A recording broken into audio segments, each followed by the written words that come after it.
Rise and shine, rise and shine. Welcome in, everybody. Welcome in. Welcome in, everybody. I'm gonna let you guys come on into the room.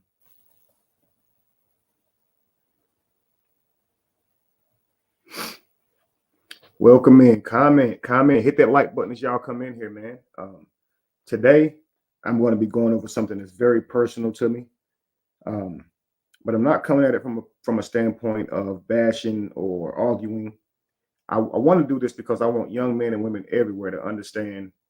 I want you guys to be warned about what can happen when you guys are out dating, trying to find love, trying to create relationships, whatever the case may be. I'm going to call this Emotional Terrorizer Part 1, as I have written the book on emotional terrorism.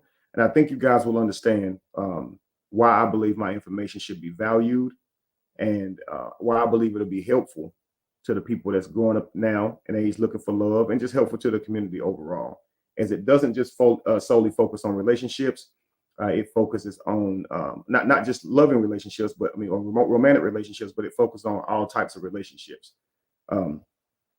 I don't like to do a whole lot of talking before my live, so I'm gonna give a few more moments for people to come on, and then I'm just gonna get started. Welcome in, Just Lovely Me. Just Lovely Me, guys. I'm gonna give her a hand clap right here. If you guys look in the description, you're gonna see several links to her other videos. She broke this video down just listening to this ex of mine. Okay, she's listening to her listening to her complain, coming back out, 4 or 5 years after the fact, to discuss me. Okay, and she broke this video down from a woman's perspective.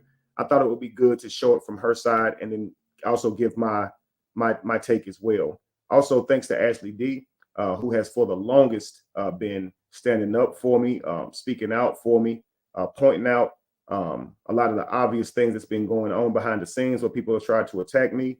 They've done a wonderful job here of teaming up and reviewing this content together. They are a great team, family. I'm so appreciative. But rise to you, Just Lovely Me. Thank you. Thanks to you so much, Ashley D, who's been such a great friend. Rise to you, Lakeisha AC. She is a wonderful supporter, just has been for the longest, always showing love. Amazing. New presence. What's up with you, Sweet Tooth? Peace to you. Let's see here. KP, what's up with you, King? Let's see here. Carlos, how you doing, King?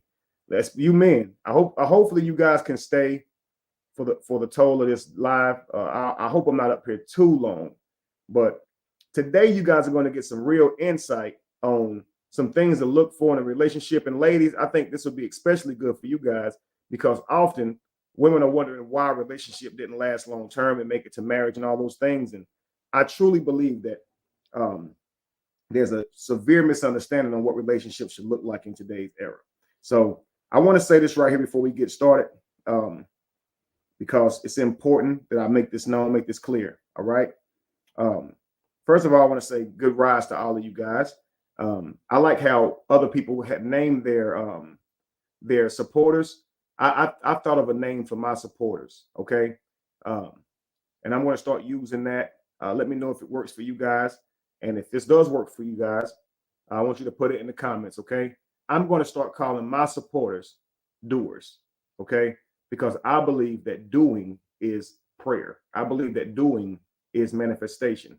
I believe that whatever you want in your life, it comes in due time. It's after you do what you're supposed to do that you'll have what you're supposed to have. So if you guys are about that action, I want you guys to comment and say, I'm a doer. Okay. I'm a doer. So where are all of my doers at? Okay. Not just talk about it, but get out here and do it. Okay. Making your talents, making your gifts monetized to the point where you don't have to go work for somebody. You are a doer. If it's your goal to accomplish that, I want you guys to say, I am a doer. I manifest my reality by doing. I talk to the universe by doing. Lakeisha first up says, I am a doer. Good. I'm going to start calling my subscribers doers. Okay. We are doers, family. Let's get it done. Okay. So let's put into action all the things that we learn here on this channel, and let's be doers, family. I like that, KP. KP says, I'm a doer. Just Lovely Me says, I'm a doer. So welcome in all of my doers. Okay. Mo Better Hygiene, Ashley D.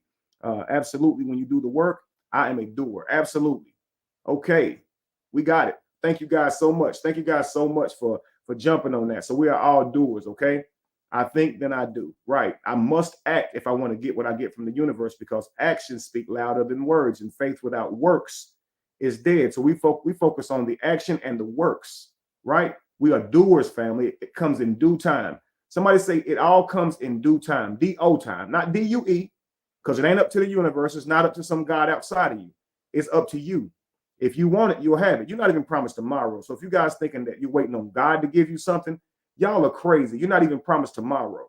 You better live like tomorrow may not ever come, and you better accomplish your dreams today. And that's got to be the mentality. Do something every single day that gets you closer to your life's goal. Okay. So thank you to all my doers for your support. And let's get to this live. Okay. So today we're here to talk about a topic that's really close to my heart. It's recognizing and addressing the emotional terrorism in relationships. Okay. 6 years ago, I found myself in a relationship that left me questioning everything I thought I knew about love and trust. The woman I was dating at the time later went on to tarnish my reputation with false accusations. Now, several women, might I add, but this one specifically we're going to be reviewing today. So I want you guys to know she tried to tarnish my reputation with false accusations, but today I'm not here to dwell on the past. Instead, I want to focus my experience as a tool for education and growth. Many of you know I wrote the book called Emotional Terrorism. So I didn't have this book then. I was in the learning then. Okay. So now I'm in the understanding. Okay. Because I've studied this. I've tried to figure out what's going on. And I've written a whole book to it. So let me give you guys a little bit of backstory. I'll take you back 6 years ago, maybe 7, when I was involved with this woman whose actions would later leave a lasting impact on my life.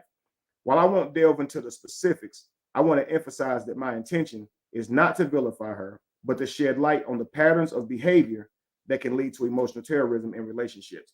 I'm going to be reviewing a couple of things. My main discussion points are going to be identify red flags. First and foremost, it's crucial to recognize that red flags in relationships.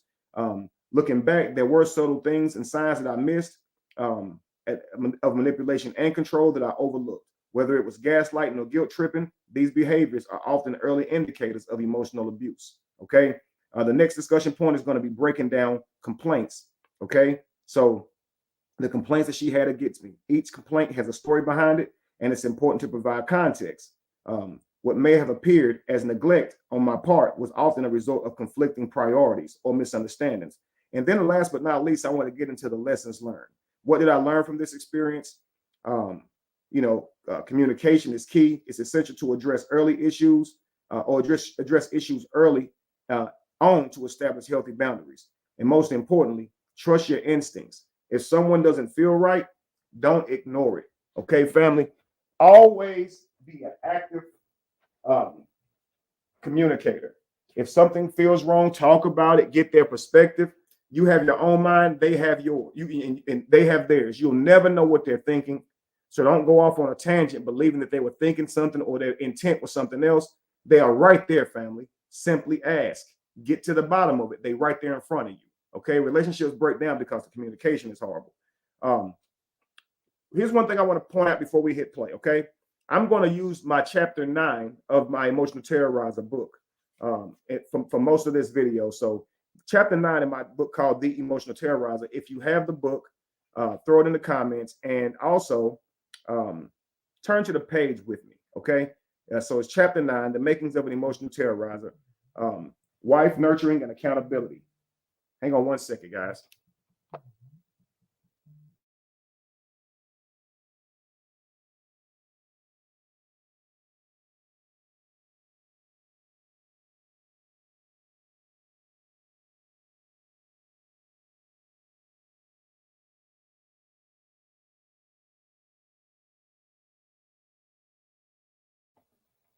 Wow, thank you so much, Lakeisha. Lakeisha says, I am a doer with a $50 a super chat with it. She ain't playing no games today. Thank you so much, Lakeisha.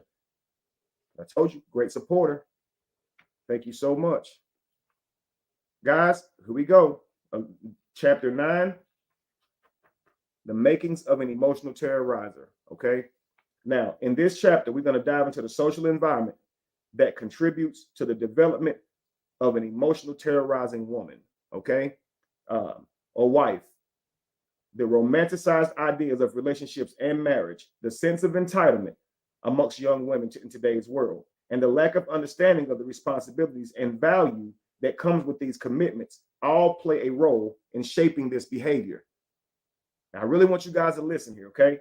Today's society often perpetrates an unrealistic expectation, leading young women to believe that a Prince Charming will sweep them off of their feet and provide them with everything they desire. This mindset fosters a sense of entitlement where they feel deserving of a lavish lifestyle without considering the responsibilities that come with it.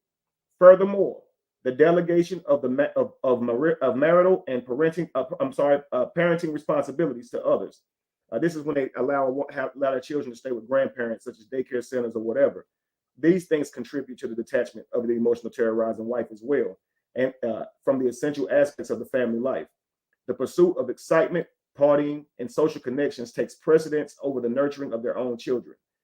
This absence can lead the child to spending significant time away from their mother, impacting their emotional development. To address these issues, it's crucial that we hold our young girls accountable and teach them the value of responsibility. We must instill in them the importance of positive decision making and an understanding of the sanctity of marriage. It is essential to foster a balanced upbringing where we raise our sons and daughters with equal expectations, avoiding the creation of an imbalanced narrative. Instead of teaching our boys to avoid gold diggers, we should teach them to respect and honor women. Simultaneously, we must guide our daughters to respect and honor themselves, have value in themselves and for others. By nurturing character and teaching both genders about mutual respect, we can create a foundation for healthy, long-lasting, and harmonious relationships for our children. It is incumbent upon us as a society that we recognize the impact of our teachings and the social environment on the development of individuals. By nurturing accountability, balance, and mutual respect, we can empower both our sons and daughters to lead fulfilling lives and foster relationships built on a solid foundation of trust and understanding. So in this chapter, I'm going to give you guys 10 exercises. I'm going to give you guys 10 exercises that parents can change to engage and instill responsibility, perspective, empathy, integrity, and the value of relationships and marriage in their young daughters. Okay, so there's something that we're not teaching our daughters that we're teaching our sons, and it's causing them to look at life through a broken lens. So they're expecting something far different in relationships than what they're getting. And they often feel done wrong after these relationships, and we hear them speak to this, okay? I'm thinking this may be coming from a realistic place from how they've been raised, okay? I'm going to go ahead and hit play, and I'm going to let Just Lovely Me do her thing, and I'm going to pause it whenever I have something to add that I think is productive to learning this lesson, this tough lesson I'm talking about when it comes to how to treat people to maintain growth and a long-lasting relationship, okay? Now, mind you, this relationship did not last. This is her now third video. She made 2 videos a couple of years ago, none of which she said I mistreated her, that I had a bad attitude towards her. She was simply piggybacking, that was her word, off of what Callie was saying. So she was simply trying to relate her complaints to everything that Callie was saying. She was upset with me for ending a relationship on her birthday, as if you don't have a right to end a relationship whenever you want to end one. But let's continue, guys. I want you guys to hear 4 years later, what she's still saying and the things that she's still doing, the accusations that she's still making. And I want you young men to understand something, that women can be very dangerous too. I want you women to understand that. We always look at men and say we don't want them being abusive. You know, we got to make sure that they're treating the women right. There's a certain way that women must treat men too. Okay. I think if a man tries to hurt your pretty face, tries to make you feel the effects of breaking up with him by putting his hands on you, that's abuse. I also believe that when you come for a man's livelihood, his character, after he breaks up with you, that is abuse. Your value is attached to your beauty. His value is attached to his utility, his reputation. So to destroy that is like him saying, I'm gonna ruin your face. You understand what I'm saying? If it didn't work with that person, let them go. You understand? This online terrorism stuff is crazy. But I always describe emotional terrorizer as a person that when they are upset, when they are emotional, they forego all morals and they do whatever feels right at that time. And the chaos that they impact on people because of that can be exponential. And they often don't realize the damage that they're doing because they feel justified in the action they did because they were mad. This is a horrible thing that needs to be corrected in our community. There will always be consequences. There will always be karma. So just because you're angry, it's not going to make that the right thing to do. There's consequences. You know, there's a scripture that says, be angry, yet sin not, because it's that sin that's going to take you far from your purpose. The anger is just an emotion. That's like a check engine light. That just lets you know something is wrong. Regulate your energy. It teaches you how to deal with it. But acting on that anger can be some of the worst stuff that you do. And we know this. One bad decision in your anger can ruin your life, can cost you your life, can cost you your freedom. It's not wise, right? Not just that, can cost someone else their life, their freedom. So let's start thinking about others as well, doing to others as you want them to do to you. I'm sure she wouldn't want me to do anything like this to her. This is 4 years later. You guys got to think about this. I am married to 2 different women. I'm in a poly relationship that we have been publicly showing to the world, publicly displaying to the world for 4 years, and it's been healthy. And here someone is from 4 years ago, 5 years ago, complaining about a relationship that didn't work. Now, let's go. Let's get into it. And I'm just going to be one of those women that's just going to stand out and call us on our stuff. You get what I'm saying? 19, I believe.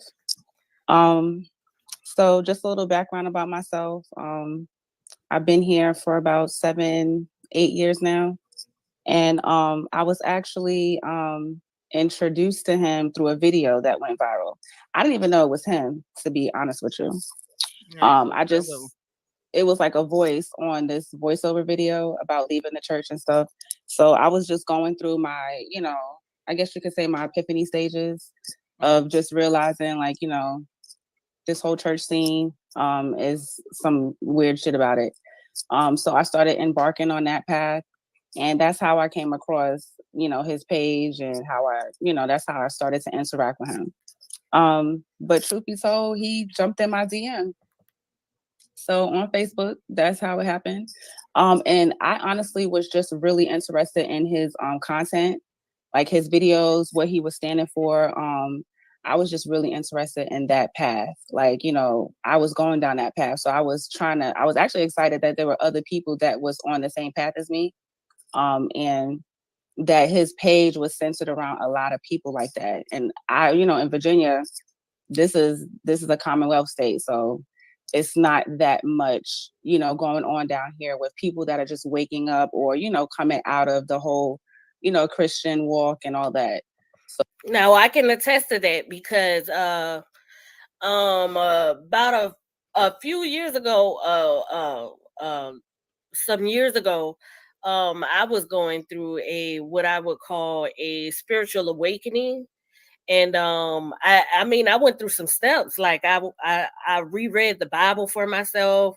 I got a bunch of books and started just reading different insights. And then eventually I was on Facebook, and I would say Kevin Wesley and Bobby Hemmett popped up on my timeline. And then when I saw the video with Kevin Wesley, he was talking about the Matrix. And then after that, I literally started to binge watch everything, about everything that he was talking about, just his insight and everything. It gave me an entirely new perspective on things. So I understand it completely where she's coming from with this information. Shout out to Kevin. His information was dope. I don't know what I just did.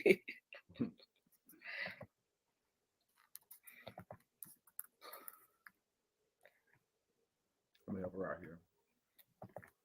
Really, now we got some time. Issues if you're doing DMs on Facebook. And she came back, but I want you guys to notice something. She was piggybacking off Callie last time, and then Callie followed her videos up with more videos. 4 years later, she's here up on this platform to talk about me. And look who's in the comments. He's going to say that he's going to call her a scorned woman. That's what he's going to say. I promise. He can't stay out of my business, whatever this is. Maybe it ain't even my business. This ain't even my business because she's lying, but he just always in something as a grown man. Let's continue. And then it went from the... Let's find this other part here. One of the things that stood out to me so far is she is she's making it known that she was only interested in my information, as if somehow I came in and, you know, did something wrong to her, because it wasn't her intention. She hit me up in my inbox. But let's go.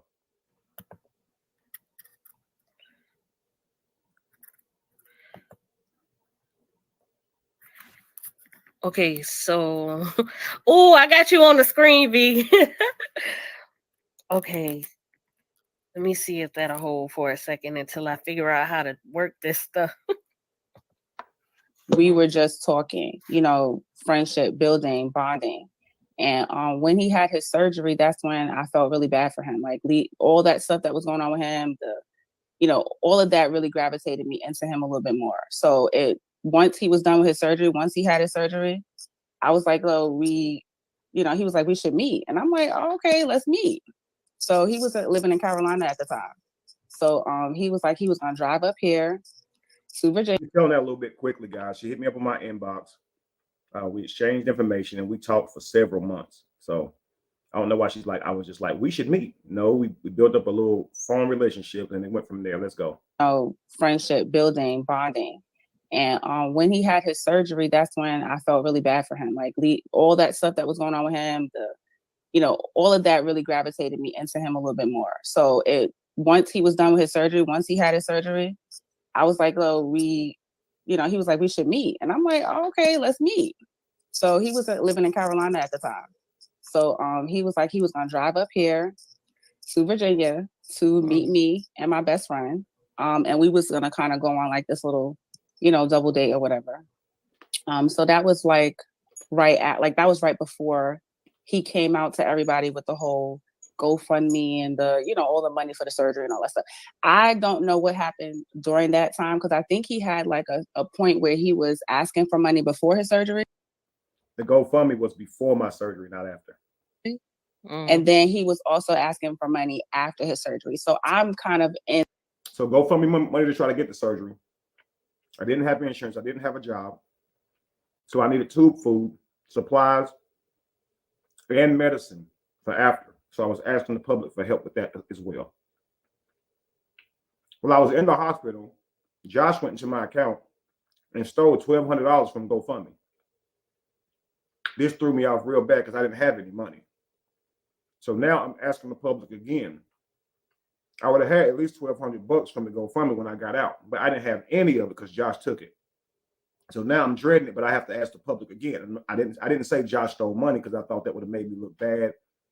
The fact that someone else could access what the public sent me, I thought that would make it look bad. So I told Josh he had to pay me the money back. He agreed after several different conversations and arguments, likely. He agreed to pay the money back, but it's going to take him some time. So I did go to the public and ask again if they could help me with the tube food. Let's continue.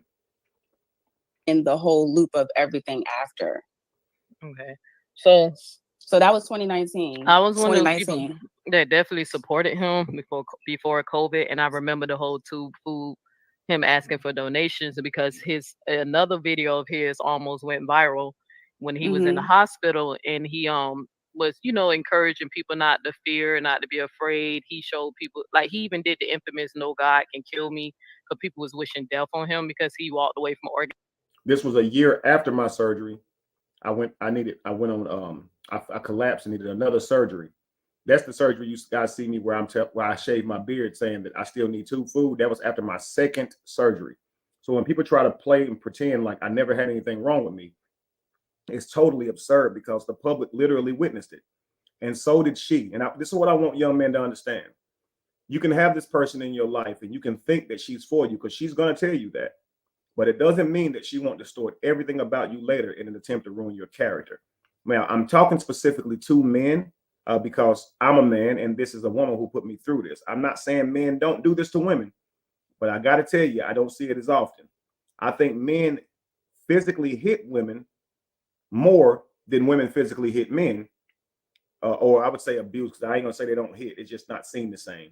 But I think that women lie on and create rumors around their husbands more than men create lies and create rumors around their wives. I don't see that a lot. Okay, but let's continue. organized religion, specifically Right. Christianity. So that's the video that really inspired me. What made me say, okay, I'm going to support Kevin Wesley no matter Right. what, because people literally tried to wish death on him, and he showed the world how brave he is, and I respected that. I can Right. tell you, So we see these things of this man in a moment, and we forget these things later. I don't understand why. But just like he made it through cancer, he's gonna make it through this. Kevin, you are going to make it through this. It's nothing to you. You have showed your strength. You have showed, that these things are possible, So let's try not to feel discouraged in these moments, okay? Kevin, you got this. This too shall come to pass. And I really appreciate it. I was listening to her videos, and not only was I getting a different perspective from a woman's perspective, but the encouragement, guys. I went through a lot behind these lies and accusations. So you got to understand how empowering it is to me to hear these words of affirmation. You know what I mean? So again, thank you so much, Angie. Let's continue. exactly. And then I've been, watching his teachings, and then lately, about 2 years ago, I kind of fell off from him a little bit because I Right. started, doing more of the conscious community stuff. And I Mhm. noticed his content began to change, especially within the last year. So I didn't really keep up with him. But me and him Right. kind of got into it. He's upset with me because um, What? I assumed, not assume, because I ain't gonna assume. I made a comment saying that I wouldn't be surprised. Everything this person about to say is a total lie. What I was upset about was the fact that she had on her platform things with Callie, things with Amora, people who have deliberately lied on me. And she's up there acting like she believes them. And she's saying on her platform, I don't care what her opinion is of me. She's taking to her platform to share rumors and these things that all lead to a negative opinion of me. And she doesn't understand the power of a platform to shape another person's opinion. So when I'm talking to her, I'm upset that she's on a platform sharing these ideas or opinions without even talking to me first. You understand? But she's doing a whole lot more than trying to insinuate that I'm gay. She's doing a whole lot more than that, but she only talks about that thing right there. She's very manipulative when she talks. But let's continue. A lot of you guys understand this by now, but let's go. If Kevin Wesley was gay, because he gives me gay vibes, and I'm in the LGBT community, and I even Mhm. That is not the statement she made. Her and Callie went on a run. Yeah, I should just let Andrew get this. She got this. But before Andrew straightens you out, here's something I don't know if Angie says. What you mean you in the gay community? What community? I'm straight, but I'm not in a straight community. That's not a place I go out and talk with a whole bunch of straight people and get ideas on straight things. I mean, we're just people. And I think she is too. She's gay, but I think she's just a person. I don't know why she's like, I'm in the gay community. Where is it? Where is it? Because she acts like this gay community that she can just talk to at any time or access at any time. They call people gay for the reason that she says she calls people gay for. She validates a lot of her things through this community that she supposedly knows. I'm out in the community. I'm in this gay community. I don't even know what that stuff means. It's like a way to give herself some kind of false validation because I don't know what kind of community you in. But mind you guys, in the comments, here's another ex here's Callie talking to Tigers. Now he never met Tigers. I didn't even know Callie at the time that I knew Tigers. I didn't know Shy at the time I knew Tigers. So Tigers is long gone by the time I even met Callie or Shy. But here goes Callie in that damn comments with his gossiping ass. Hey Tigress with a heart, a muscle on, and a 100 sign. Like what are you doing? Why are you always trying to get close to somebody I dealt with? Let's continue. Friend talking about him being gay. That is not the statement that you made. You did not assume. You stated that he was gay. And not only that, but on your titles of your videos, you made statements of him being gay. referred to his pictures, how he take a lot of pictures, Yeah. a lot, a Yeah. lot, a Yeah. lot. And this is the problem. A lot of women, they have a judgmental mindset of what they think a man should do, look like, or be. So if we see a man doing something that is not in our mind what we consider to be a masculine thing to do, we categorize it as something as bad or not normal. Kevin taking pictures does not identify his sexuality at all. It does not. Okay? Let's get this understood, ladies. Stop creating this man in your head and judging every man that you come across based upon this thought. That's not fair.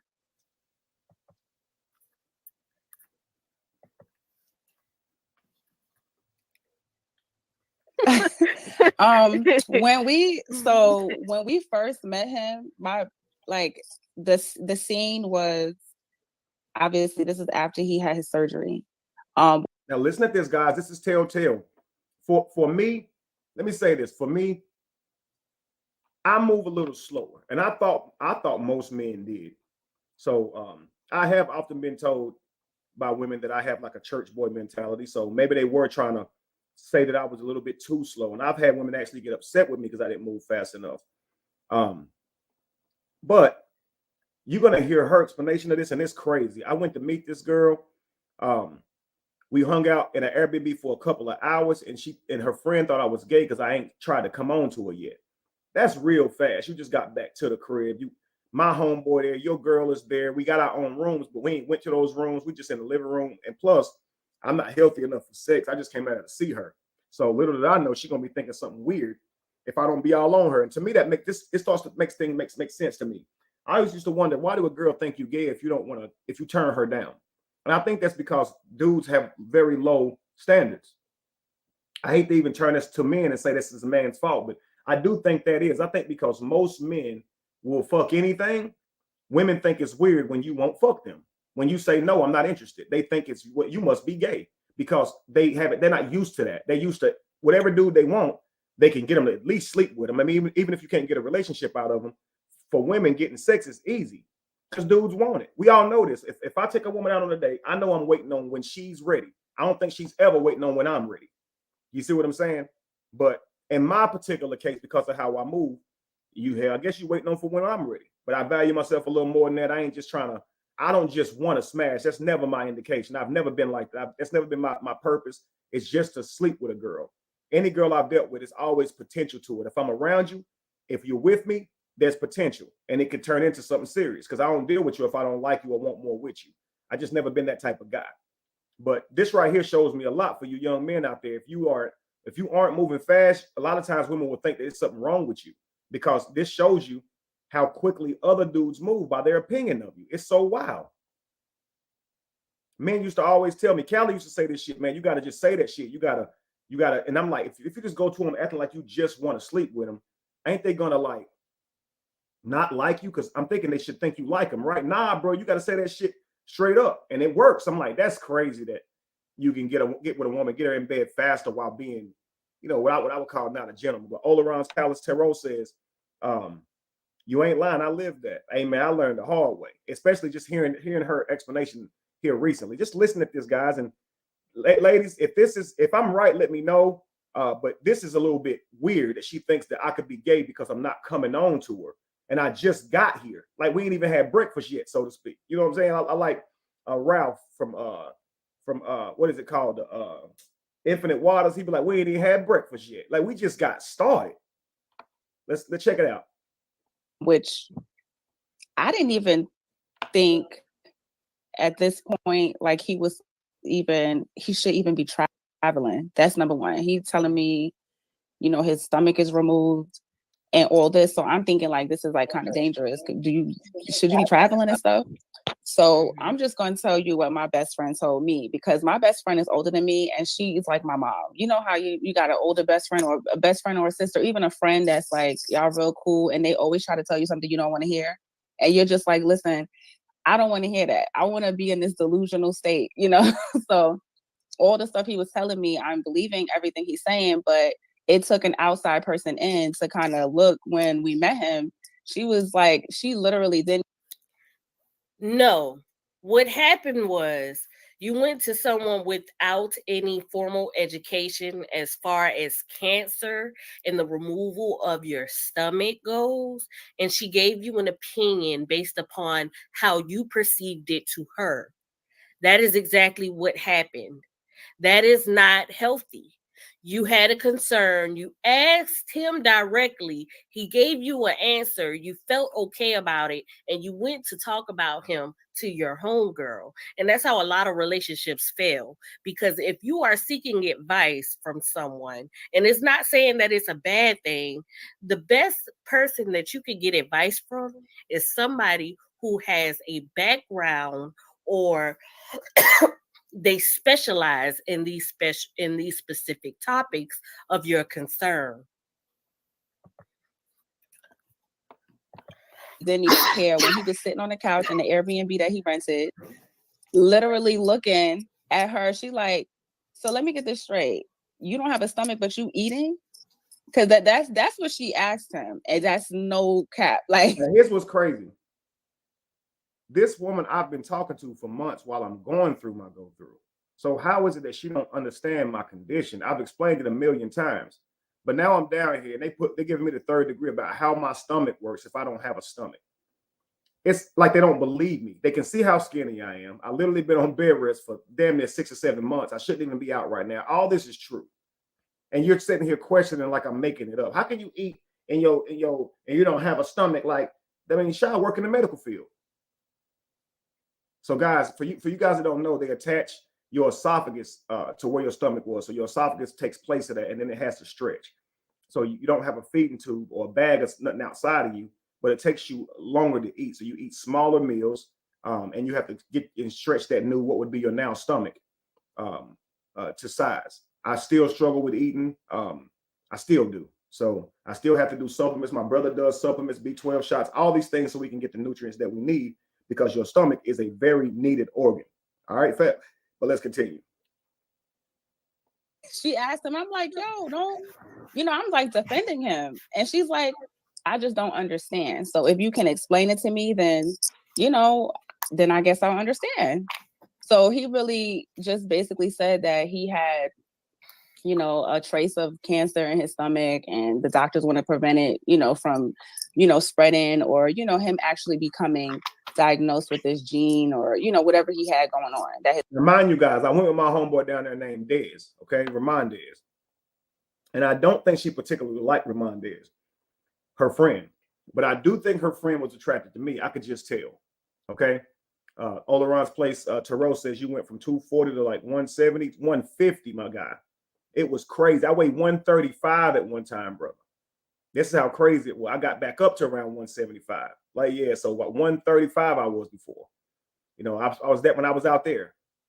But Ramondez, I don't think she liked as much, but she did like me. I could tell she thought I was cute or whatever. She even said it when she first met me. Oh, he cute, very fine. And I guess she wasn't really feeling what Dez looked like. So for a lot of you men out here, we do this. We do the double date shit, right? You got a girlfriend? Oh, you got a friend? Okay, cool. I got a homie. We're going to meet up. That's something that we like to do. That's cool with us, right? But you're not thinking that this other girl that sees you, if she don't like her guy particularly, or she jealous in any type of way, she going to be saying shit to get in that girl's head. We're not thinking about this. So it's probably best that we just go out there and meet this girl one-on-one, because we're not thinking that her friend going to be cock blocking all because she don't like your homeboy. Dudes don't do that. We take one for the team. We totally different, okay? But I thought girls take one for the team. Well, you don't take one for the team, but you can keep them company while your girl do her thing or something. Yeah, you trying to make her not like the man that came for her and shit. Like, you trying to fuck it up for everybody. Dudes don't do that. We're not gonna be like, ah, man, I don't like my dude. You shouldn't like yours either. Like, nah, man, you good. I'll kick it with her. Go and do your thing, man. You see what I'm saying? Clarence laughing and shit. You know I'm telling the truth. We're different, man. But I think all this is coming from a place of jealousy. She wished that I would have been the one that she met instead of my friend. So now she needs to try and discourage Shy from talking to me, because there ain't no reason for her to be coming up with all this negative shit. Now, she said this lady was older than her. So it's like, why are you valuing this woman's opinion? Because it doesn't matter that she's older. And a lot of times we do that. We be like, this person older than me, so that means that they must have wisdom over me or knowledge over me. It does not mean that. They can be older than you. It does not mean that they make better decisions than you or anything like that. So come out of that, man. Start making decisions for yourself. You grown. You understand? Yes, that they attach my esophagus to my small intestines. That's right, Jamie. All right, let's continue. His family members had. So my friend was just kind of like, you know, inquiring, like, well, we sitting here, we just came back from eating at this restaurant in Virginia Beach called Rajput, and homeboy eating food like, you know, like ain't nothing going on. So we kind of all just a little bit like, how are you eating when you say you don't have a stomach? It's just the level of misunderstanding in this whole situation. Hey, Angie about to go in, but I want to pause her for 1 second because notice she's saying I could eat back then. Now, this is when she first met me. I could eat. In fact, I believe you're always allowed to eat, even when you have a tube food, but you're supposed to be eating a little bit. But I couldn't. So I was totally fucked up and had to rely solely on the tube food. But most people can always eat. But my food would get stuck in my esophagus and it wouldn't go down any further. It would cause me severe pain. I had several doctor's appointments where they put me on the x-rays where I had to drink the little blue liquid to find out why it's getting stuck. He couldn't figure out why. He said he never saw it before. He said, I think you just probably need to heal more. Really, I had a bowel obstruction that he didn't know about. I discovered this later when I collapsed. But she's saying that I'm eating like it wasn't nothing.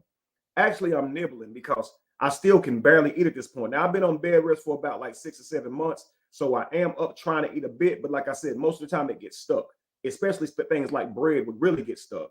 And water. I don't know why I couldn't get water to go down for shit. But man, crazy as hell. Couldn't drink water for shit. It had to be like carbonated water or soda. Right? But let's continue. Put that in my banner. Your banners are the right. Okay, so how do I put that? Okay, I go to my banner. And then use banners to summarize your talking. This is an example. Testing, create a banner. Okay.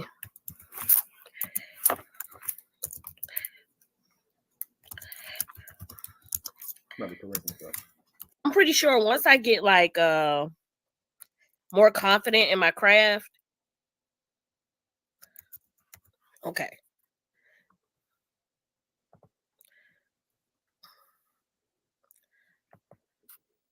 All right, so I added it.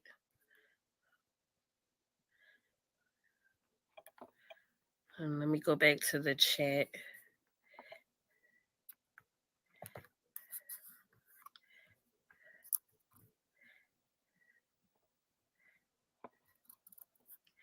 Yes, Jade, I'm going to finish her. That's a great question, Lakeisha. Why are they so invested in how you ate? Like Dez is right there. Her friends will be there dating Dez. She all into me. You see how that's working? Her friend and Shy talking about me, but what the fuck? Talk about Dez. You here with Dez. Go over there with Dez. But let's continue. I'm definitely going to do this for the sake of my brothers, especially in the conscious community. And we have a problem with men, you know, in and out of jail, selling drugs, hurting each other, you know, causing harm, stealing, robbing, doing all of these type of things. But we have a group of men that you know, whether they come together or not, they're within this setting of speaking positivity, spreading knowledge, you know, giving information that, you know, that could probably change perspective or, you know, just enlightenment, you know, positive things.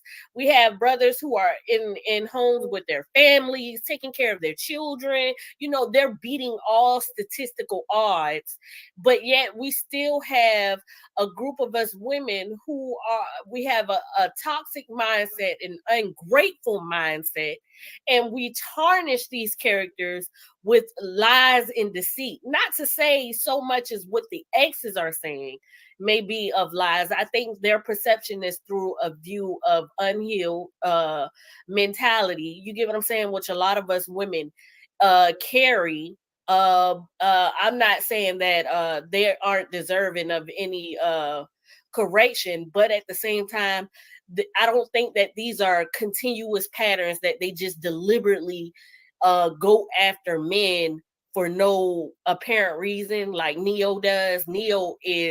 She is a predator towards men, if you ask me. And so this is my whole point for everything.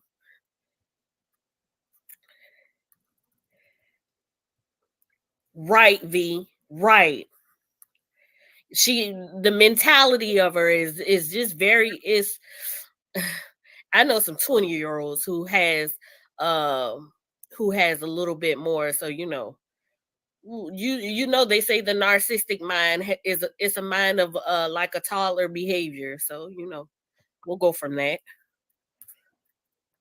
And that's why I stopped the video, to basically talk about the removal of his stomach, and then to say, well, how is he eating? Well, how would you expect him to get his nutrients? Like, are we making any sense about this at all? Just the anatomy of what he was saying, it just didn't make sense. We remember the basic right anatomy when we was in elementary. And for all you guys out there who be like thinking that you flying shit because a lot of women want you, it ain't all it's cracked up to be, okay? Because it's a lot of shit that come with that. It's not just women gonna fall all over you. It's just gonna be sunshine and rainbows, hell to the no. And I think women understand this too. Beautiful women get cussed out by more guys than women who are not attractive, because so many men try to holler at them, and then they're upset that they don't get their number, so they go to cussing them out and shit. So if you saw dudes cussing a pretty woman out, you probably think, damn, she done something to him, she done something to him too, she done something to him too. No, these niggas just hate rejection. They underdeveloped. They mad as shit because you're not interested. So fuck you then. Fuck you then, bitch. Fuck you then. Okay, so what women go through right there on the initiation of getting with a guy, that's what we go through whenever we reject them from a relationship. We get cussed out and threatened and all types of shit. So a lot of women are timid even when they see a man walking up, because they know this guy could likely cuss them out if they're not interested. Just like dudes are scared to not fuck women that want them or break up with a girl because you already know what the fuck's about to happen. I've been called gay for turning a girl down for just not sleeping with her. She called my ass gay and told other girls that shit. I think he gay because I threw it at him and he didn't take it. Like, just imagine. So that's why a lot of dudes, you be like, why he hit her? Why he smash her? Not hit her as in punch, guys. Why did he sleep with her? She ain't that cute. Because a lot of times a dude to do it just to prove he ain't gay. I swear to God. Because he don't want to go through the rest of it. So it's almost like a reverse, like, manipulation rape type deal. If we could turn you down simply because we didn't think you was attractive, we would. But often it's some type of fucking humiliation that come with that.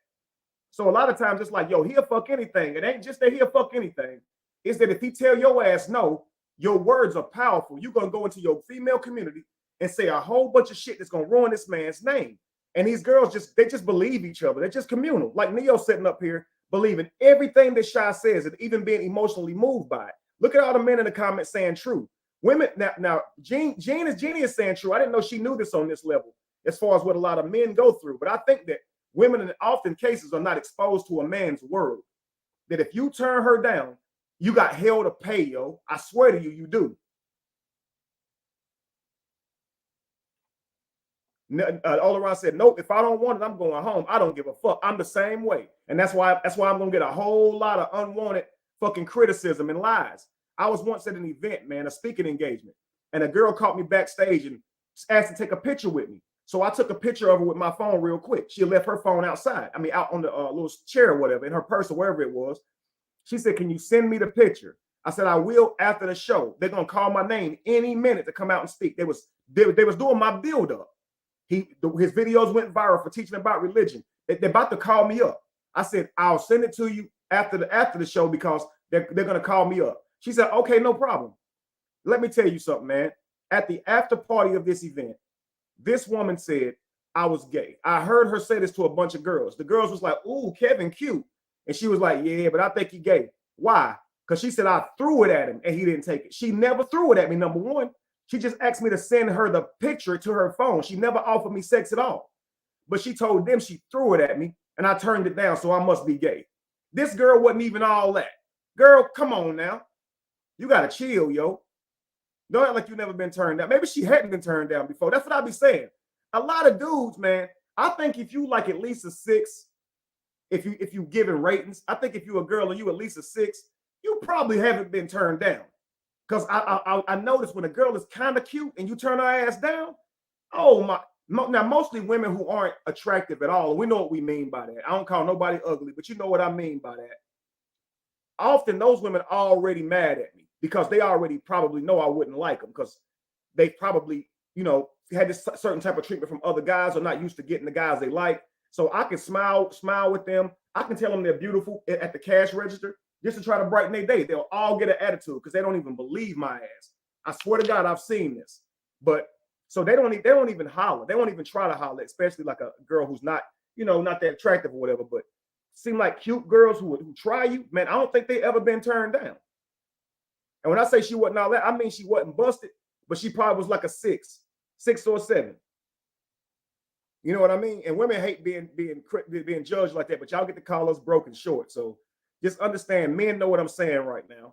And men, if you know any difference, just tell me. It seems like girls that's like 6s, 7s at least, they cute.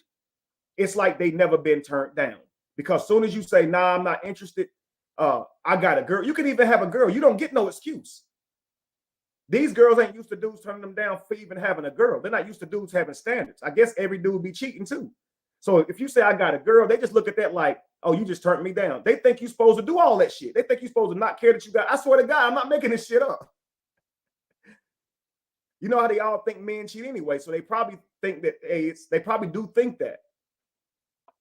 But anyway, let's go, guys. Let's go. Keisha said I'm making her laugh.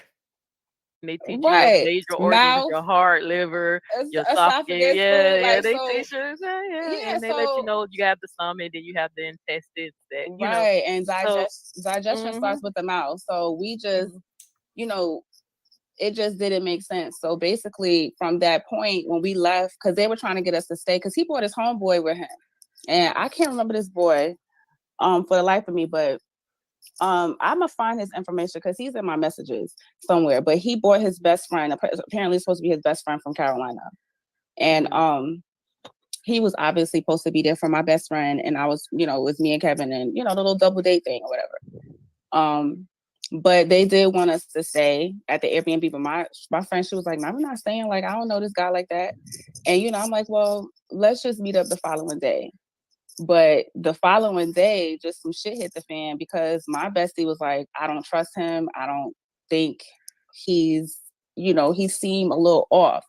So I'm like, now, to me, this is crazy because before I came down there, guys, and I'm going to say this, and I'm treading lightly because I would tell my daughter probably to do the same, okay? But as a man, from this perspective, you're thinking you're explaining yourself. We're going to come down there, we're going to get an Airbnb for 2 days, we're going to kick it with y'all for 2 days. You're thinking that they'll respect that you paid for an Airbnb, drove 8 or 9 hours to see them, and they'll come back and see you both days. She was there for 2 hours with my best friend from California. I mean, from Carolina, right? All right. She stayed there for 2 hours, guys. We ate. We went to the Airbnb. She left like 2 hours later, said she had to go. Something came up. Sha left with her.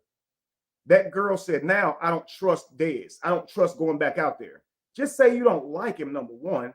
But to the guy, he thinking, yo, you can't even, and I guess that's stupid to think, because why would you come out there and you don't like him? I mean, hell, I guess I don't want you to come. But tell me that. Don't say, because to her, it's simple as, hey, I ain't going out there no more. Man, them girls had me and Dad sitting around waiting up until wee hours, thinking they was coming through. They just lied. They could have just said, we're not coming. And me and Dez would have tried to see if we could find somebody else.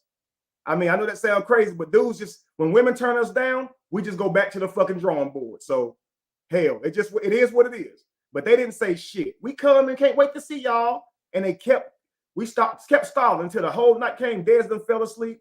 I done fell asleep. We woke up the next morning checking our phones, thinking that they would have called at some point. This is how they did us, yo. So now on the back end, 4 years later, I get to hear what actually happened. And it was that she just didn't like Dez. So I just say, hey, man, a dude can't expect you to just come back out there because he drove all the way or pay for the Airbnb. But I think it's responsible on you ladies to just simply say, hey, I'm not going to be coming back. And that way the guy can go ahead and leave and head on back home or try to make something else happen. Because as long as we by the malls or a beach or something, man, we get out here and try our luck, or at least just go out and have a good time as friends. But we ain't hear shit, so we just stayed cooped up in the crib waiting on a hit back. You see what I'm saying?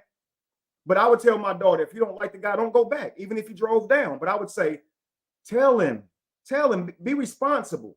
If that man say, I'm gonna come all this way, if I come all this way, I expect you to stay with me. Tell him, you coming this way ain't gonna make me stay with you. Because I can't do that just off the strength of you driving this way. I can't do that even off the strength of you buying the Airbnb. I still have to move off of my own comfortability.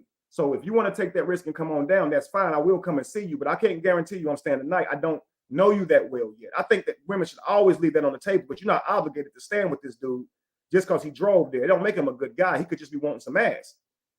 So if they don't trust him, if they don't want to come back, that ain't the problem. We're not mad about that. What we're upset about is that it's done in a childish way. You didn't let him know nothing. Does that make sense? But let's continue. Okay, ladies, precaution. It is nothing wrong with taking the advice from a friend, but from what I've learned, a lot of women, they speak from a place of their own insecurities or jealousy. So we have to be mindful of these things because they will rob you of something that could have been great just because they wish it was them. So let's just be mindful of that, okay? I'm not going to say that. Yeah, I could have held off and let Angie state that powerful point as well. Angie got this. I might just let her do it.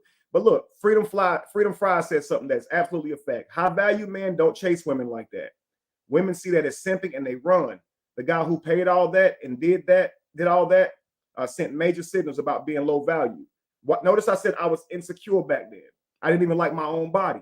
So even though I was valuable by my intellect and by what I was bringing to the table, I wasn't carrying myself as value. And that's why I'm allowing myself, that's why my homeboy Dez is allowing himself to be treated like that. So you're not simply high value because you got bread, a job, or a future. Your discipline, your development as a man, these things are what make you high value. You can be broke as a joke and still be high value because every man go through ups and downs financially. Mainly your value, family, is found in your ability to stay in your man frame. Don't allow somebody to treat you any kind of way. You don't have to have it. When you're so lustful, we will allow ourselves to be mistreated and devalue simply because we want some ass. Men need to stop living in their lower chakra just trying to access some sex.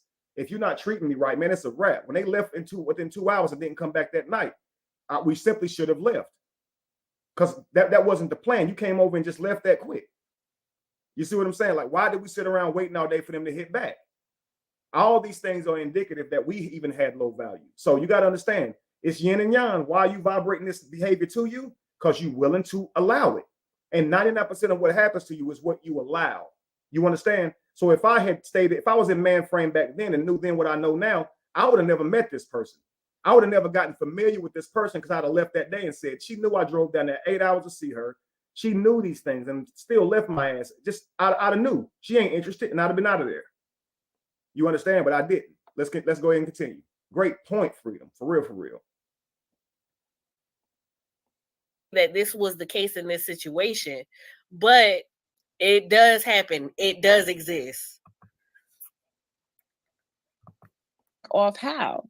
And she was like, I don't know. He seemed gay. Like, is he really into you? Because he really wasn't touching me like that when he came. So I don't know if it's just. So he was respecting you and you felt like that was giving gay. Listen, good men everywhere. Your respect for her may come off as timidness, gay even, because she's used to Jodies who all they want to do is fuck. This is a good way to gauge who this woman is by the environment she's been around. So you could be doing everything respectful as a man, everything your mother taught you to do, your grandmother, your father, even, because this is respectful, right? You don't just go down there trying to fuck somebody. I don't teach my sons that, and I definitely wouldn't teach my daughter that. So my daughter would have respected this behavior. So you can tell when somebody's been around a whole lot of, please excuse my hands. I know I didn't even say that in tune, because I can't think of the tune right now, but baby, please excuse my hands, right? I always took the touchy-feely shit, he just met you, okay? She want me to be out there grabbing ass and titties. I mean, god damn, I just met you. Let's go. If a man was groping on you, how would you feel then? The first interaction, you kind of like, because mind you, this is our first time meeting. From talking, Your first time meeting a man and he's not groping you, he's just politely being in your presence, and you felt like that was strange. You're not used to the treatment of a particular gentleman that doesn't feel the need to touch you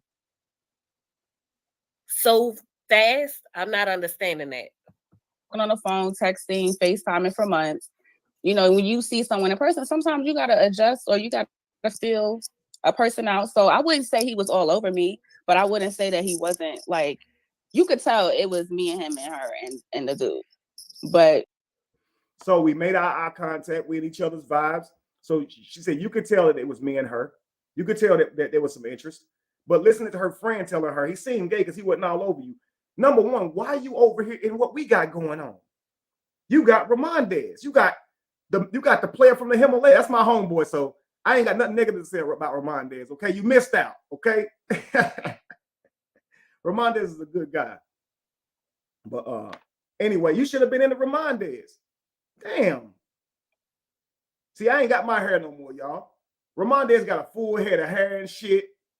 You could have been over there like, nice hairline, Ramondez. You ain't worried about Ramondez, though. You worried about where my hands are. He must be gay because he ain't touching on her. Damn. You on a whole date, worry about what somebody else doing. Let's continue. she definitely came for him and said that. And I was like, no, he's not gay. Like, I was trying to basically stop her from projecting this idea of why she felt like that about him. Is she gay or bisexual? No, she's not. But she, so when everything happened, hold on. The reason why I asked you that, because Kevin said that maybe because I'm gay, I assumed that he was gay. No, I just want to go on record that a straight woman who actually met you in... See, this is confirmation bias, okay? She said that I said that because she gay, she think I'm gay. I don't recall saying that. But she wants me to know that a woman who wasn't gay said you was gay. Well, I've mentioned that before, but I didn't holler at her. She called me gay. She was straight. This girl called me gay, not because I look gay or because she got gay vibes. She called me gay because I didn't have my hands all over shy. So I don't think that counts as a reason for calling me gay. It's far different from yours. You talking about selfies and shit. And how I respond to being lied on makes me gay. A man call you gay. If you don't go live and console him and say, you're my friend, if you go live and you go off on him, then I think that is gay. Shut up. You don't get to decide. Let's go. In person, her first impression where you were given tambourine player. Regardless of your sexual orientation, if you have a toxic mindset, you're going to perceive things in a similar way. It doesn't matter what your sexuality is. As females, if we have that toxic mindset, we're going to see things the same way, or sometimes we're going to see it differently, but are too ashamed to move differently because everybody has normalized moving in a specific manner. Yes. And this is another great point, okay? That Freedom Fry says groping is what women get from men they aren't attracted to. That's their perspective when a man touches them. He's groping me. If they find that man attractive, it's hot. They're not focusing on, is this man got morals or not? It's more like, are they attracted to him? So men who women are attracted to, they are entitled as well. That's why they can just talk about how you look in them jeans and how they want to fuck you, because most women just going to giggle. Another guy cannot be that attractive, but he can't say those same things. So often the way we judge men is in a backward scale. If we don't like that guy, then him saying the wrong things to women can be sexual harassment, when that other guy said those same exact things and it wasn't taken that way. So it's one of those things where it's like when women aren't attracted to you, they see you as yucky or icky. And because they feel uncomfortable, they automatically associate that with you having a character issue or you doing something to them. The fact is they simply don't like you. But as you can see how real their reality is, when they don't like a person or want to be touched, their reality is that you are harassing them sexually or groping them or something like that. Where if they actually did like you, even without asking for permission to touch them, which is still the same gesture, They don't see it that way. And this is why a lot of Jodies, these guys out here who women perceive as good looking or cool or whatever the case may be, this is why they had that fucking behavior, y'all. This is true. Because girls think they're cute, so they get away with more. Just like when we think women are cute, they get away with more. We all got to do better in that regard. We got to start calling bad behavior for what it is and not letting her get away with it because she's cute and not letting him get away with it because you think he's fly. I mean, it's just silly, guys, because it's leading to a broken community where we're not actually judging the behavior. We're judging the skin you in. And that's not right. If you're going to teach righteous behavior and standards, it can't be based on your face because you didn't make your face. But let's continue. Okay. And not for nothing. And this is not about me because I know he's going to say, oh, you scorned. Sir, I don't have a reason to be scorned. Look at me. I don't have no problems in my life. Like, I don't need to. Again, scorn has nothing to do with looks. She's very beautiful. I won't take that away from her.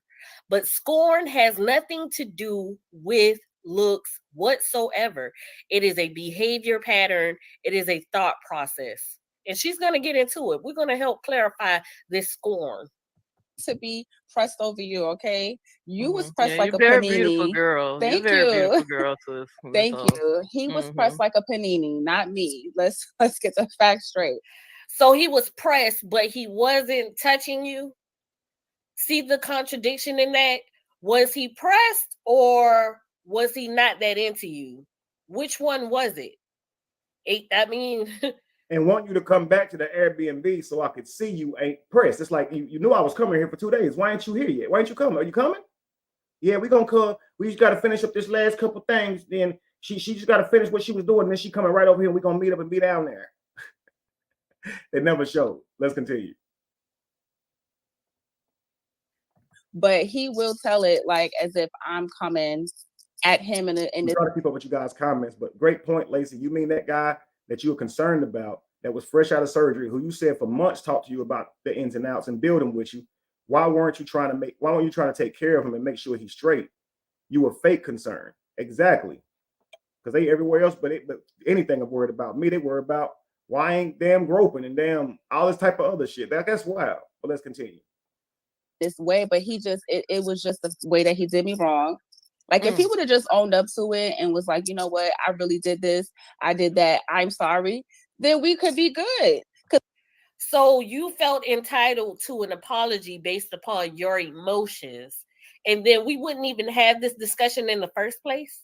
So are we doing things for men in order to hold something above their heads? Or is there supposed to be a mutual agreement between two parties that they just generally like each other? And whatever happens within that situation, whether it ends or continues, it was off the understanding that you guys had a general liking. See, we're not playing fair. You used everything about him to make him to be a bullet, to hurt him. Why? But if he was to come out and say anything about you, all of a sudden we're victims. Great points. Great point. If I said something about her, she's a victim. You're right, Angie. And the society would see it as that. But for men, it's like we are just statues. We are just punching bags to place all your blames upon. And we're supposed to just carry it on like it ain't nothing. Lacey made another great point. She wasn't really about you for real. She's just checking on the benefits package. And that's a fact. You guys are going to hear as she gets into this interview.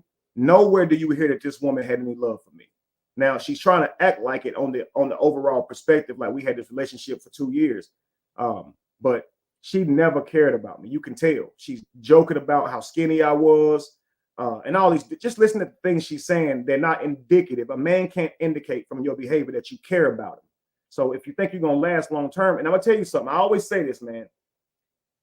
Even when a man finds out you're not a diamond, he's looking for a diamond. But even when he finds out you're not a diamond, what most men suffer from is we'll still wear you, even though we know you're a cubic zirconia. We just will get rid of you before marriage because we know you're not real. We get rid of you before you turn our neck green, so to speak. And every man can tell you with these comments, for most of it is true, or it at least has been true, until we vibrated ourselves to a higher place to where we won't deal with a woman, period, that we don't want to be with long term. But most men can tell you that even if you're not worthy of marriage, even if we don't see you for a relationship, we will still fuck with you, even if you got certain character flaws. And we shouldn't, because honestly, you see where that get us, right? In the end, it's gonna cost you.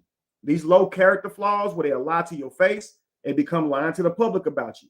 So you can catch them in a lie right in front of your face. You see them flaws, you can see they're willing to do that shit right in front of your face. So we got to start not overlooking that and just saying, yeah, I'm gonna deal with it. I still want to hit it. I still want to deal with it for a little while till I get tired of it. Nah, because you see it.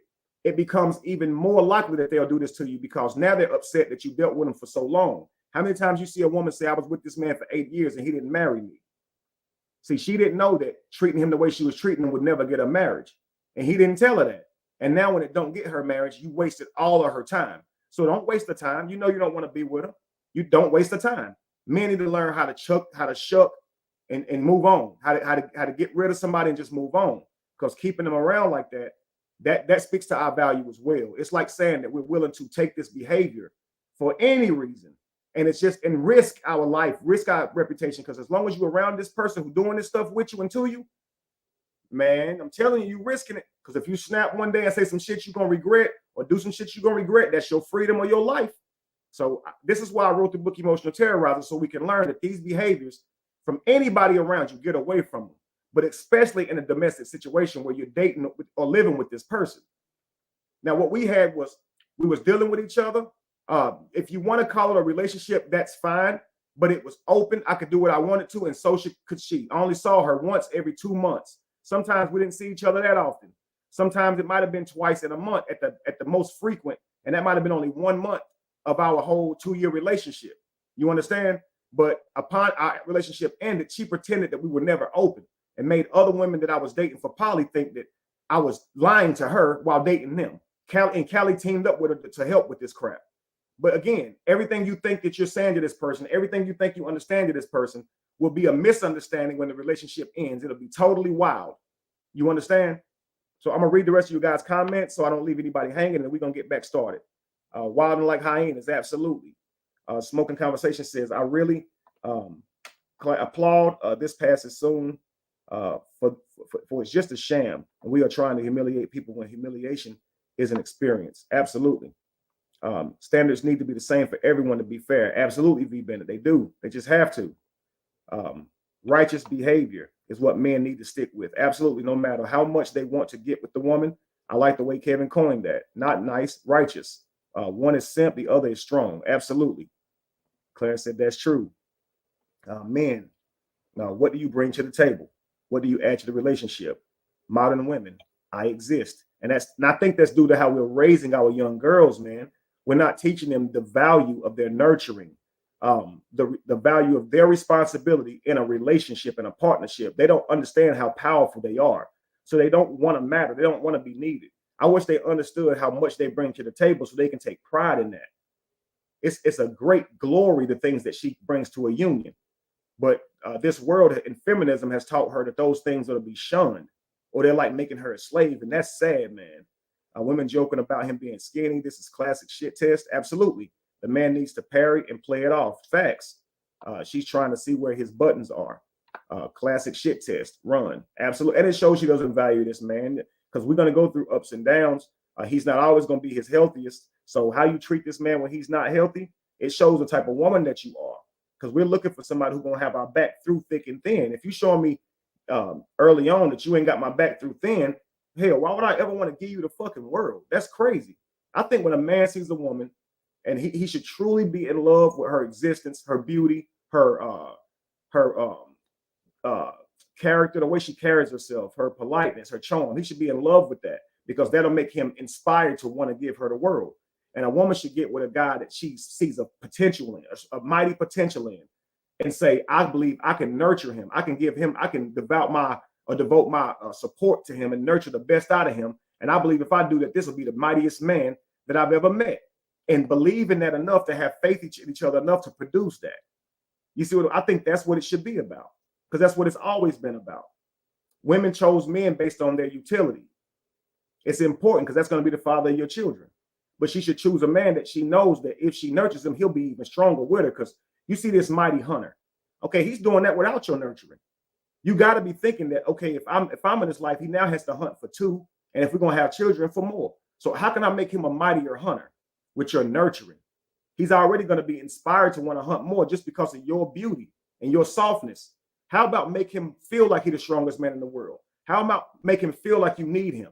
How about make him feel like you can't see any other man better than him, and watch him manifest every bit of that you pour into him? Don't live in fear.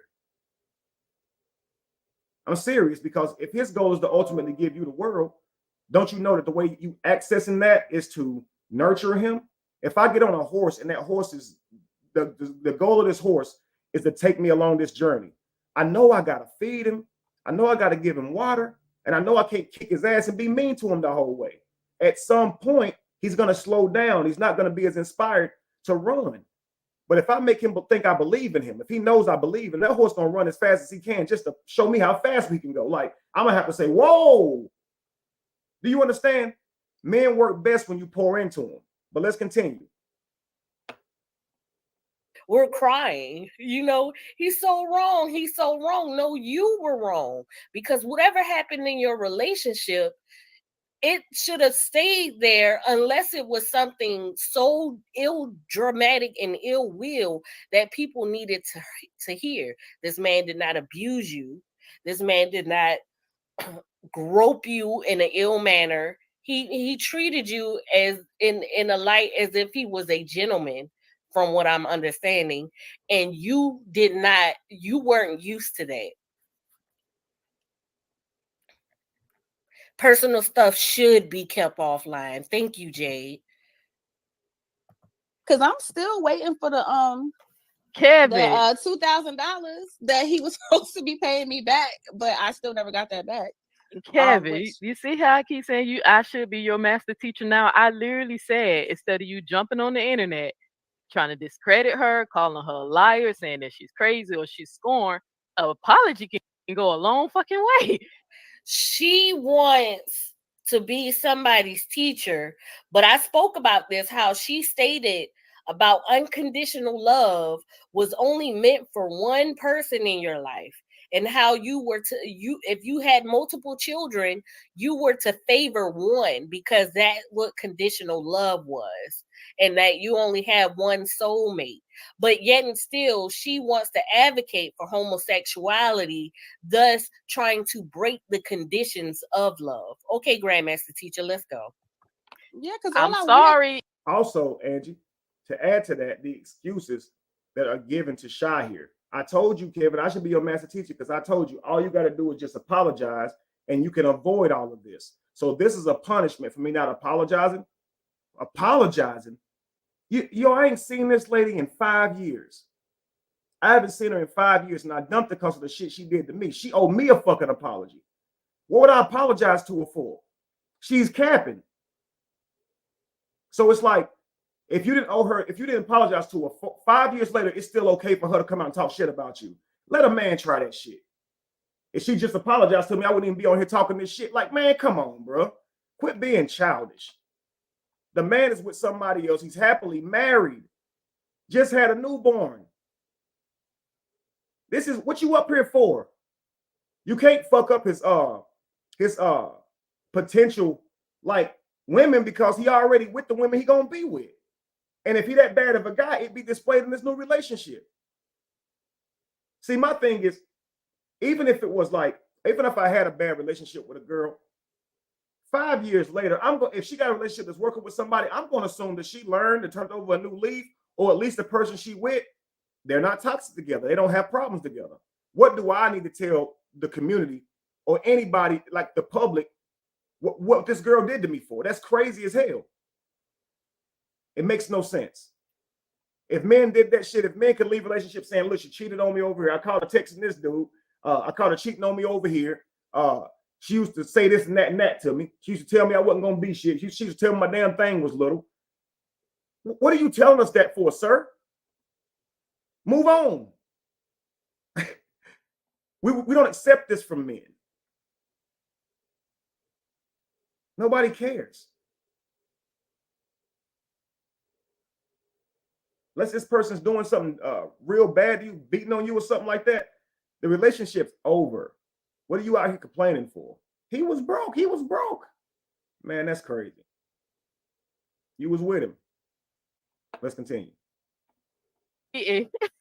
All I wanted was him to just be like, you know what, I fucked up. Like, I really did. Like, I didn't do her the way she should have been. I didn't treat her the way she should have been treated, because this was not about a relationship with him at this point, because they had already dissolved from our own interactions with each other, from him taking the money, from all this other stuff. It had nothing to do with the internet or with him. I wonder, in any of this time of her thought process, did she ever consider what he may have been feeling in his mind about the relationship? Did she ever compare that maybe he saw it in a certain light? Was there any seek for understanding, or do you just automatically assume, based upon what you did as far as the relationship, he's indebted to you now? Him and Callie was beefing over. This was a personal situation that me and Imagine this, guys. Great points also, Angie. Damn great points. Imagine this, guys. You break up with a person because you no longer want to deal with them.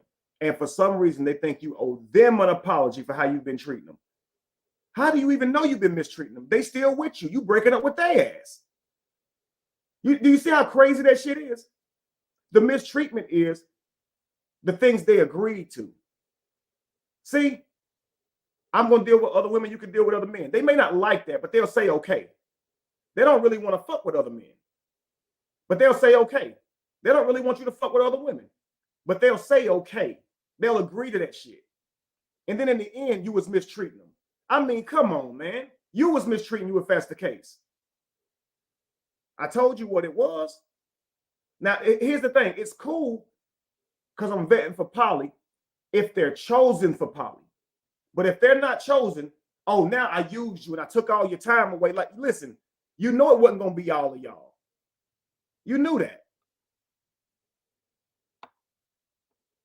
And what makes it so bad, they made it easy. The difficult part was just saying, nah, y'all, I want Lacey. That was the difficult part. The easy part was when they did all that shit before I could even say it.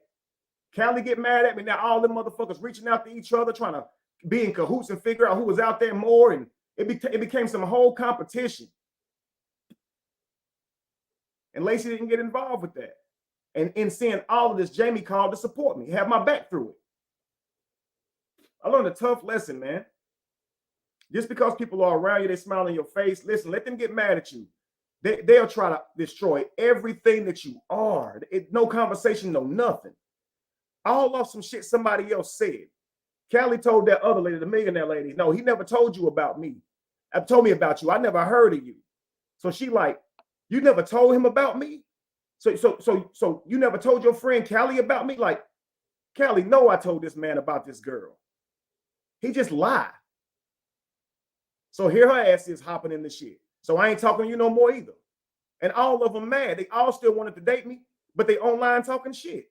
I don't think no man should deal with a woman anymore when she go online with this shit. I don't think he should deal with it no more. I think it's dangerous as fuck. And I think if you got a man that do you like that, you guys should get rid of his ass, because that's low development. That's low mental development. That's a low level of maturity to take to social media about issues that should be handled between you and the person you dating. And if you can't resolve them, you break up. That's part of it. It's human interactions, y'all. It never should have been a community thing. So why y'all broke up? That's so silly. Let's continue. and him had together because we were in a relationship. This had nothing to do with his issues with Callie, his issues with DW. None of that stuff had anything so you to can do. Say the White Howard. I ain't worrying about no lawsuit. That nigga gay. Well, none of that stuff had anything okay. to. You gay? Do you see that? Like, I ain't worried about no lawsuit. That nigga ain't got rights. He gay. You gay? Your brother gay? What you talking about? Your mama gay? What you talking about? Then your whole family gay. So she's a self-hater, boy. She hate herself. I don't give a damn, that nigga gay. Like, god damn. You in the gay community, man, them niggas don't know you talk like that. Let's be real. Let's continue. How are you advocating for homosexuality and Let me shut up. Angie got this covered. Let's go. Find a way to laugh at somebody who possibly admitted to his sexuality? How? What is this? What is this?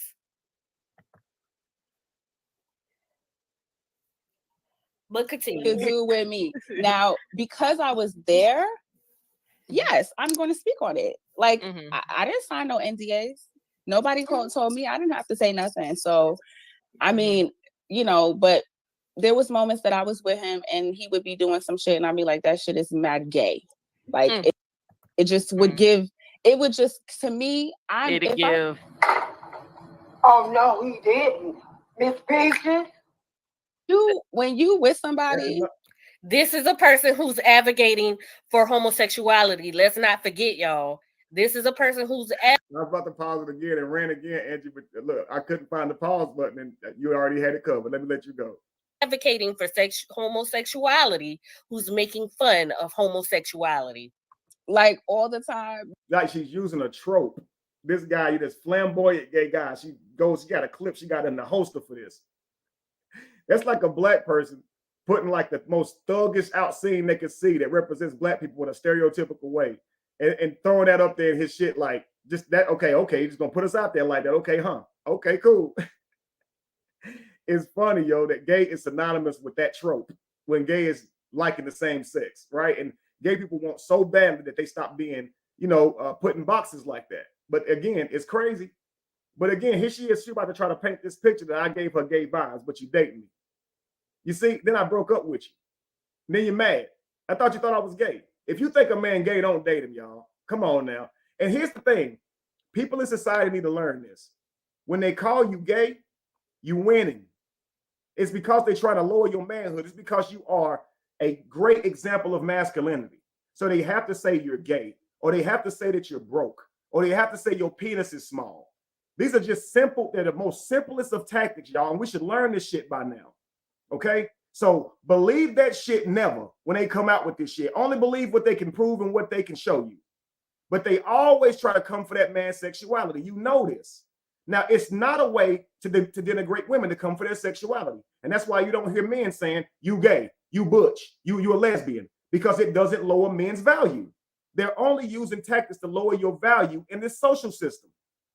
Obviously, it'll lower your social value if someone says you're gay, because women want you to be straight and they don't want DL men.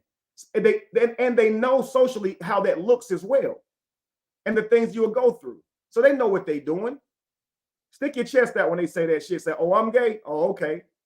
The only reason I got so upset with Callie is because that was my friend and he was with me. So somebody might believe the bullshit he's saying. But I don't give a damn that some girls say, I think you gay. You already know. I know that's a compliment. It's a compliment. You're trying to chop a tree down. You think I need to be brought down or not, so you want to try to say gay. I got 2 wives, 2 beautiful wives. And women still online telling me I'm handsome, trying to talk to me. They walk up to me in public. You hate that.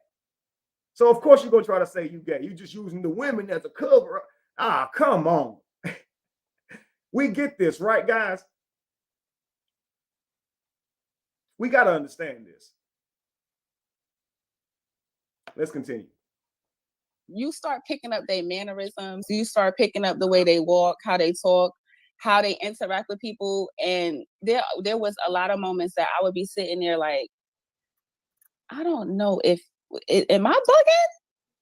Like, I'm going to give you guys an example.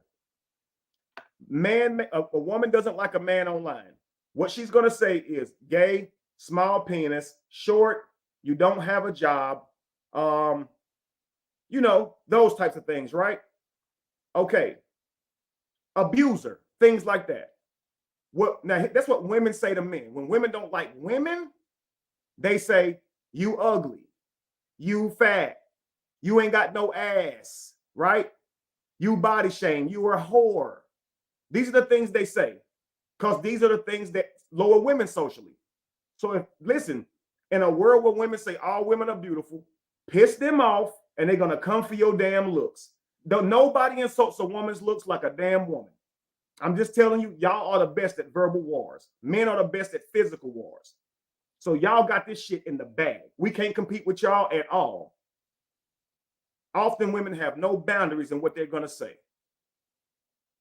A lot of men, we have to be accountable. So we done got the shit smacked out of us or something we done said, or we get held socially accountable. So a lot of us think twice before we speak. But verbal wars, often women gonna win those. And we know the tactics that they do. So again, if they mad at a woman, they coming for your looks, the fact that you ain't got no man. I swear to God, because all these are things that will lower you socially. Why you ain't got no man? You don't never see no dude say, you ain't got no girl. that ain't shit we do. So y'all need to learn this shit, okay? You know how Denzel told Hoyt, learn this shit, okay? You don't learn this shit, they'll eat you alive with it. I'm going to do a class. I'm going to teach men and women shit that they should learn so it don't get to them when it's said to them, because it's a language. It's a certain like code you got to learn out here in this matrix. Shit that can lower your value, that you should develop enough belief, trust in yourself to not let these things affect your ego, because that's all they are. It's things that would chip away at your ego, what you think of yourself and what other people think of you. They know that that we value each other's opinions of us. We're social beings, men and women. So if a man wanted to really hurt a woman after a relationship, he would come out and say she was a whore. He caught her cheating with all kind of men. You understand? And she would hate that shit. A woman will leave saying he didn't pay for shit. Okay, I had to help do shit. I had to. He was gay. He hit me. You understand? Dudes can't even leave saying, man, she used to hit on me, because society just don't care.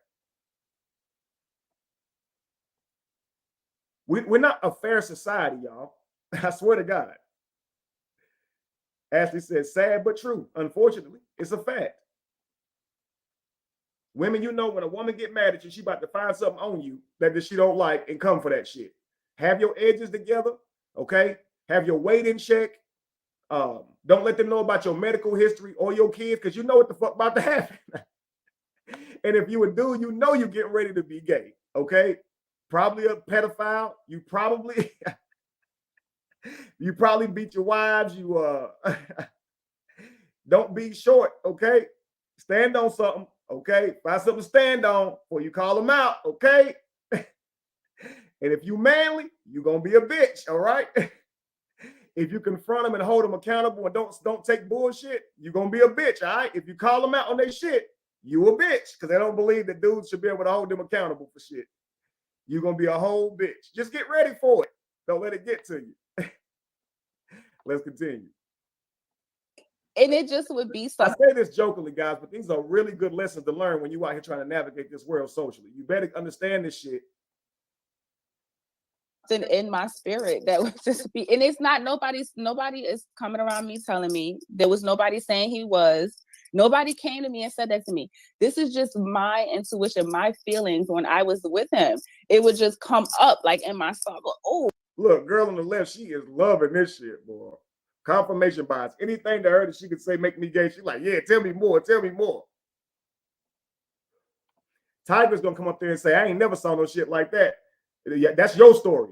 Nigga, she ain't like that part. oh, damn, no, I don't want that, because I was in love with him. So why would I want to feel like that about somebody I love? That I do not want to feel like that.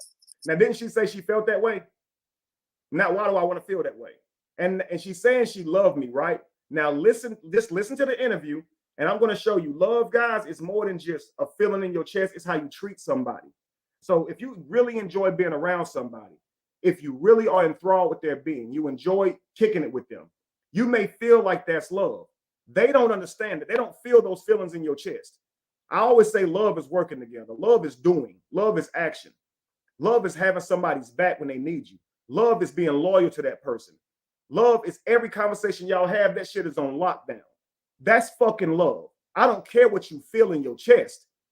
Listen, man, that's equivalent to eating a food and thinking it tastes good. Oh, I love this. Don't you? I love this food. It's so, oh, I love spaghetti. Oh, I love this. Don't love me like that. It's important that you have that good feeling, but that's not love. Love is action.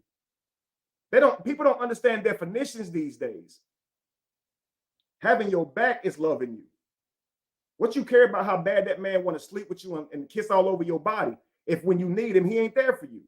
Whenever you have an issue, he don't care. You know what love is then, because you will feel neglected, and you will know what somebody don't love your ass. You will know that shit. Just because you're attracted to somebody and like being around them does not mean you love them.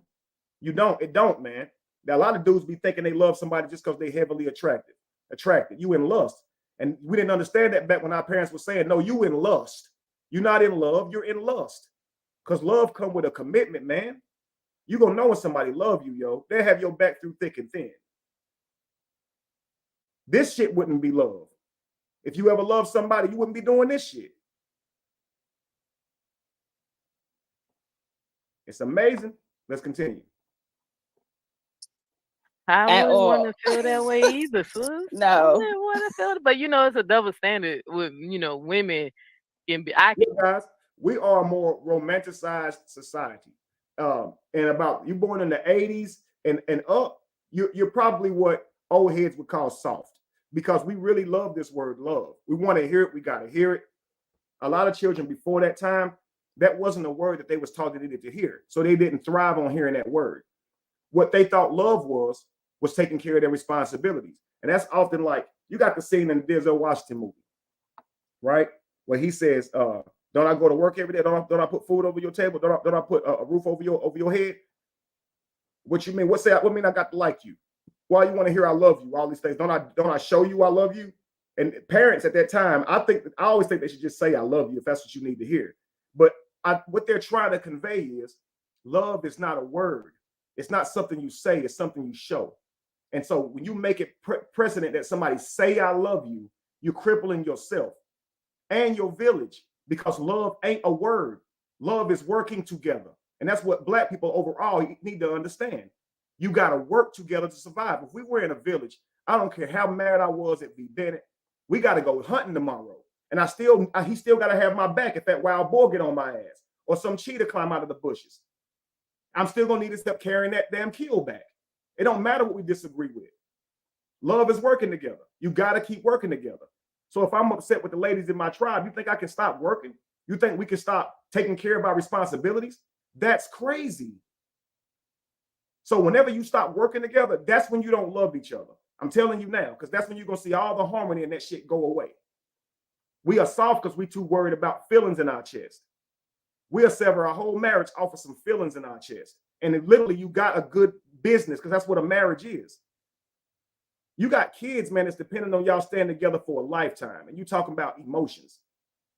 Nah, man, show me you love me. Now, I don't want to hear no emotions, man. That's crazy as hell. Because now you're sitting here trying to convince somebody you love them when your actions don't show that. You're not loyal to them. You don't do them right. When they need you, you're not there. And you literally displaying this shit. Talking about, I love you. They feel like they being lied to. It's crazy. Love is work, y'all. Love is not some simple word. Let's continue. Because like I was married to a guy and he knew I was a lesbian the whole time. You know what I'm saying? So I knew she wasn't homosexual. I've stated that. How are you advocating for homosexuality? Don't you think that to be interested in both men and women, you would be bisexual? Okay. Right. Men can handle it, but women Yes. is different with men. Like no woman wants to really think that her man could be down low or gay. You don't want that in the back of your back of your mind. But and this is a false example or false idea. A straight man would tell you he don't want his woman to be deep down gay either. That's not something we want. So it's one of those things where it's like they're dealing with overly sexualized men who only thinking about fucking, because they think that men don't worry about their girls, or that we don't. It ain't something we worry about, but it ain't something that we want either. Like that's something that we would mind also, because we don't want nobody having access to our woman's womb. You can't violate the sanctity of our relationship with nobody. So a masculine man is not about to say, I don't care if you cheat on me and sneak out and go give your heart to another person, as long as it's a damn girl. Man, you fucking kidding me? A man would know if you are bi and you're dealing with other women that it's not just your sex, that it's emotions involved. Emotions involved. So why would he want you doing anything like that behind his back? Like, that's crazy. In fact, that doubles the opportunity for him to lose you anyway, because now he ain't got to just worry about men. He got to worry about women too. So we're not sitting here going through your phone to find out if you're gay. It's not something we worry about, because it's not something that's typical. I don't think that men have to face, but it ain't cool either way. So again, Overly sexualized men who then I heard say, I wouldn't give a damn long as it's a girl. Them men don't know what the fuck they talking about. They horny. That's all they think about is sex. They tell me all the ways that can ruin your marriage and your relationship. Now all of a sudden they say, okay, yeah, lady, I'm just talking about some sex shit. I wasn't thinking that far. Exactly. You better stop listening to that. If you want relationships and shit that last. That's why you ain't with that man no more, ain't it? See? What you mean they don't care? They're gonna give you their life. This man got to sacrifice his life for you. He got his utility is now to protect and provide for you. The children that come through you, if that may happen. When he marry you, now he's bound to you. You can leave and still have access to his wealth. You think he want to risk all that if he's gonna lose you over some simple, I want to go be with a woman. Now, are you fucking crazy? We gotta wise up. This society is broken. They have very little understanding on what a man is risking and taking on when he marries them. That shit be one-sided in divorces most times. That's a big fear for men. So if you think we don't care about that, you're wilding. We very much care. Here you were married to a man and that shit ended because you weren't attracted to that man no more. You wanted a woman. You wanted something different.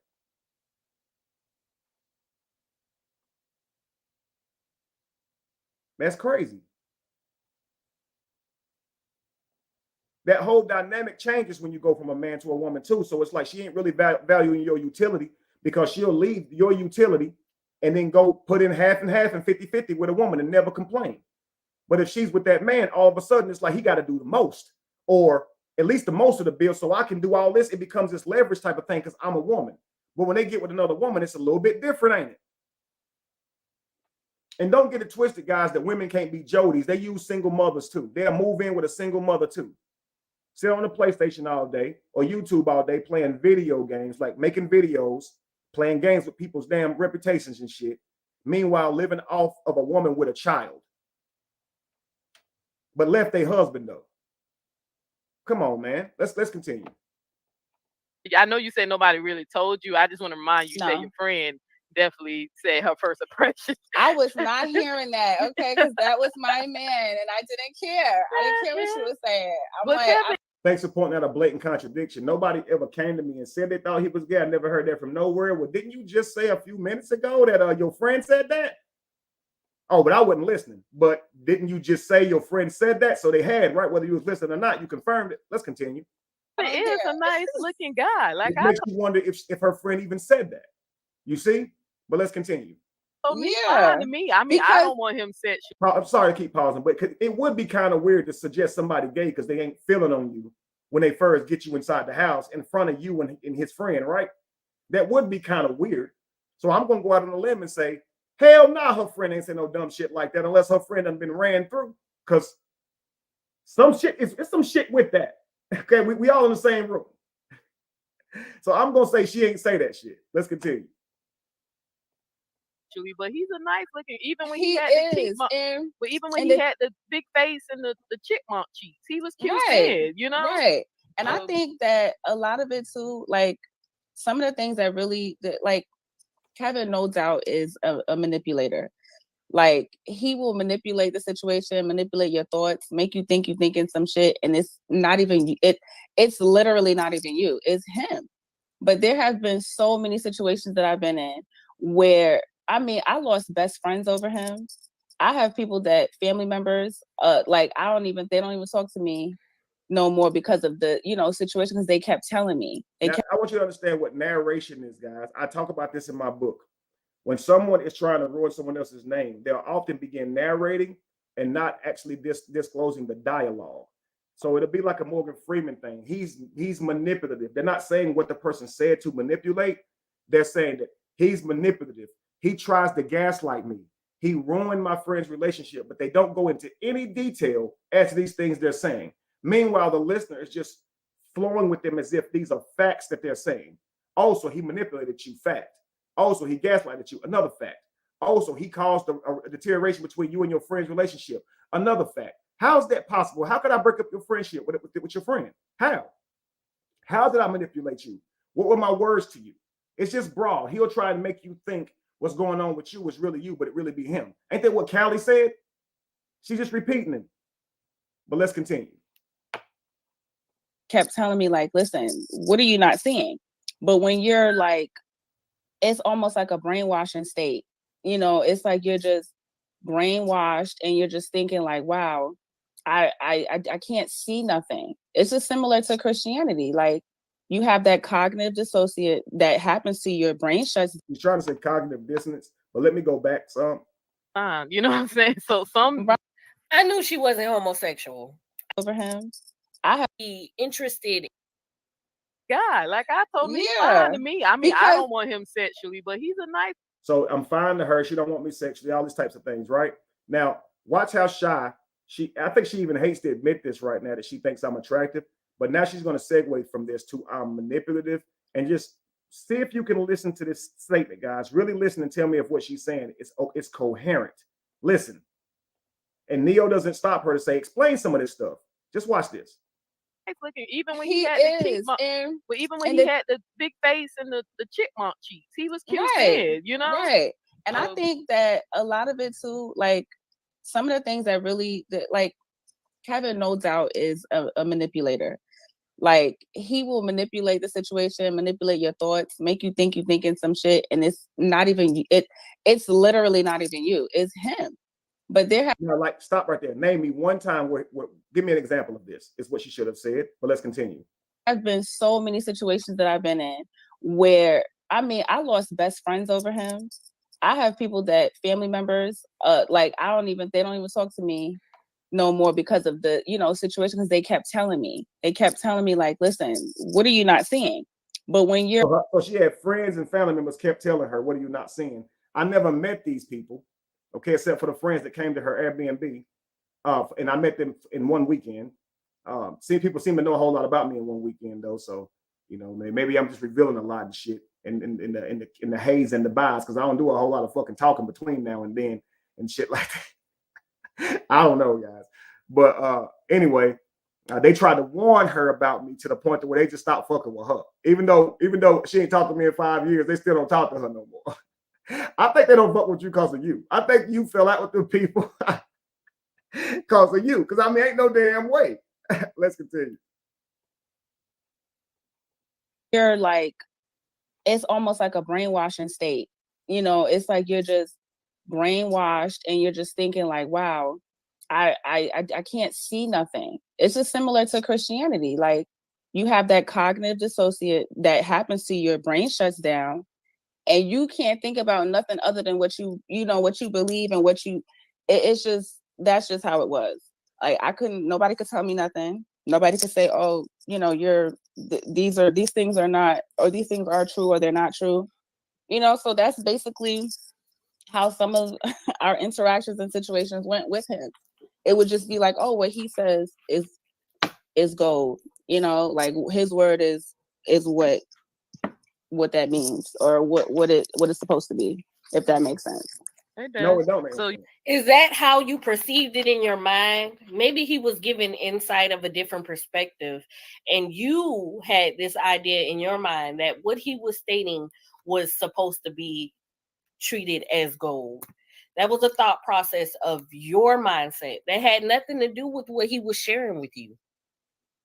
So you definitely mentioned that you seen some red flags about his sexuality, and you can't flat out say I know he's gay, but you can admit that he has questionable behaviors in the relationship, right?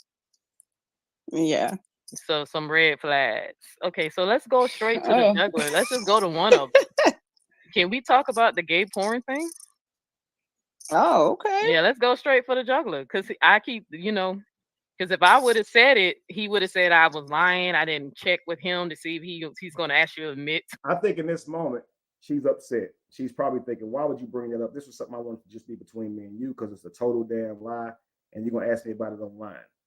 So, but I'm thankful that she did, because it shows me the type of thing that she'll say behind my back, even to this day. This is what I mean by they'll create a whole different version of you and attack the hell out of that. Let's continue. To me, that he watched gay porn. So let's go right to the juggler, because I think that's a big that's a big red flag. It is. That's that flag bigger than China's flag, and I think their flag is red. that's It's bigger. It's bigger. It's that's bigger than blood. everybody's. The whole United States, all the flags in the United States put Yeah, together. that's a big one. But That's very concerning. So go ahead and give us a little, detail about the um, gay porn thing that you shared with me. and honestly, this is something that I told Callie, and you. So the reason why this is a topic is because This is amazing. Also, that she said she told Callie. I love that she said this as well. Let's continue. I'll tell you why shortly. I actually didn't want to believe what I saw. Mm. So that's why I was trying to build those building blocks so you could see why I didn't want to believe those things. I didn't want to think like, oh, my man is doing this, or I'm seeing some weird shit, or I'm creating, sometimes you could create shit in your head, and I try not to do that with him. I was really kind of like to the point, like I got his back. But I went to Cali with this because this shit was like off the charts. Like we laying together, we doing, our thing. And I just happened to glance up, and the phone, I think he just lost track of how the phone was, where it was laying, or how it was positioned. But the phone was positioned to where I kind of just popped up and looked real quick to see, because I kept seeing it out of the corner of my eye. Like, why is he on the phone? Like, what is he doing? So as soon as he popped the phone up, I looked and I seen two dudes. So, and then I was like, what the fuck what are you watching? And he just kind of like took his phone and went and put it on his chest because he was laying down. So it's kind of like this, and he was just like. Okay, so we all understand what porn can consist of, right?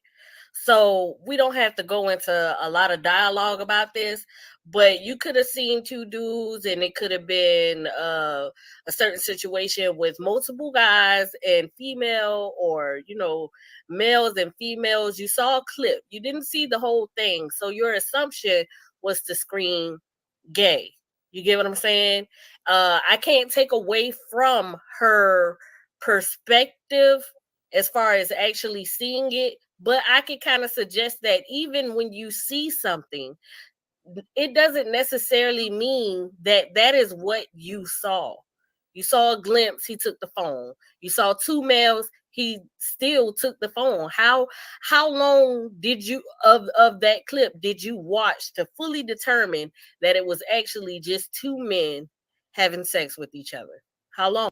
And this is what I love about Angie's breakdowns is she doesn't refute, she doesn't disregard what the person is saying. She takes what they're saying with a grain of salt, but she says, if this happened, and then she begins to ask her questions from there, because that's how you would question someone who presents to you a story and you haven't heard their side. So I love how she's given a great example of how you guys can question a person's story, offer criticism, offer thought, perspective to a person's story without necessarily hearing the other side. Often what happens with the internet is they immediately want the other person to respond. And if they don't respond, then everything the other person said was so-called true. But most of the time, these people's stories, when they're not told from the truth standpoint, and when they're malicious, they don't make any sense because they're often coming up with it on the spot. They're often not well thought out, and mostly when you lie, it's not going to make sense because you can't actually change the past. So you're just lying, but you're not actually changing what actually happened. So if you say you've been abused, it doesn't mean it happened. You can convince someone of this, but the past still matters. You won't know what type of traumas to display as an abused person. And when you go back on those stories to try and explain how you were abused, they often will not make sense. Then people will ask, why didn't you go to the hospital? Why didn't you do these things? And eventually you'll start learning, I can't change the past. I got to stop these lies, because you're not going to be able to answer for all that shit. You understand? And that's why we have this brilliant thing called receipts. But when you don't have them, you ask questions. So if this is true, what you're saying, did you see two men on there in a sexual act, engaged in a sexual act? So then you're making an assumption. It could be a train. It could be, something like that. But it all because now you have both sides of the story. Guys, it never happened. Sha is lying through her teeth. Now, this would be good because we know Callie got a mouth that's big enough to bite the back of a Cadillac, okay? If Sha had told him this, he most certainly would have been saying it. She said she called him about this 5 years ago when we were still dating and told Callie about this. This shit would have came out the day after I offered him fruit. Okay, it would have been came out. This would have came out when they talked about mascara years ago. This would have came out when she said he liked his, before she could even finish the sentence. This would have came out then, and if she wouldn't have said it, Callie would have said it. Trust me. So just imagine Callie getting a phone call from Shy saying that she saw me watching gay porn. Now imagine me now asking Callie to come out and do shrooms. Is Callie still going to come out there saying he ain't never did nothing gay? He was my nigga. I ain't expect none of that. Would he be saying that if he had been told that I was gay and had a serious conversation with Shy about it, and she felt so uncomfortable about it that she had to call my best friend or one of my friends? Number one, this is what I call spy behavior. Okay, take something that you guys discussed, whatever the subject may be, to not accept what you say on good faith, but to now take this outside of y'all's covenant, y'all's relationship, and share this information with somebody else that could be damaging to your reputation. You don't know what this person will do with it. They can't give you an honest perspective on what that man was doing or woman was doing, but yet you are out here talking to someone else about yours and someone else's sacred problems, right? It shows bad behavior just to be going and taking it to someone else. But then as a friend on Callie's side, to not run this by me at all, to not ever tell me that she ever called him. It's like, damn, are you my friend or hers, right? But like I said, this never happened. She never caught me on my phone looking at no porn, or gay porn for that matter. She never questioned me about gay porn. I never got mad with her about asking me about gay porn. None of these things ever happened. Okay. But I love how Angie asked these questions from a perspective of if it happened, then, and then she inserts her questions and stuff from there. Let's continue. Oh, Like, I said, what are you watching? What are you doing? And he was like, oh, I'm just watching some porn. I'm like, why are you watching porn? Like, and I was like, was it two niggas that she was watching? He got fucking mad. Like, he was like, no, what are you talking about? Why would I be watching two niggas? I'm like, yo. Guys, if this were to happen, I would have immediately turned my phone around and said, no, look, nah, you're going to watch this shit. You're going to see. Because listen, as a man, you owe that to her to reassure her. You don't want your woman thinking things like that. So if she asks you, stay in your man frame.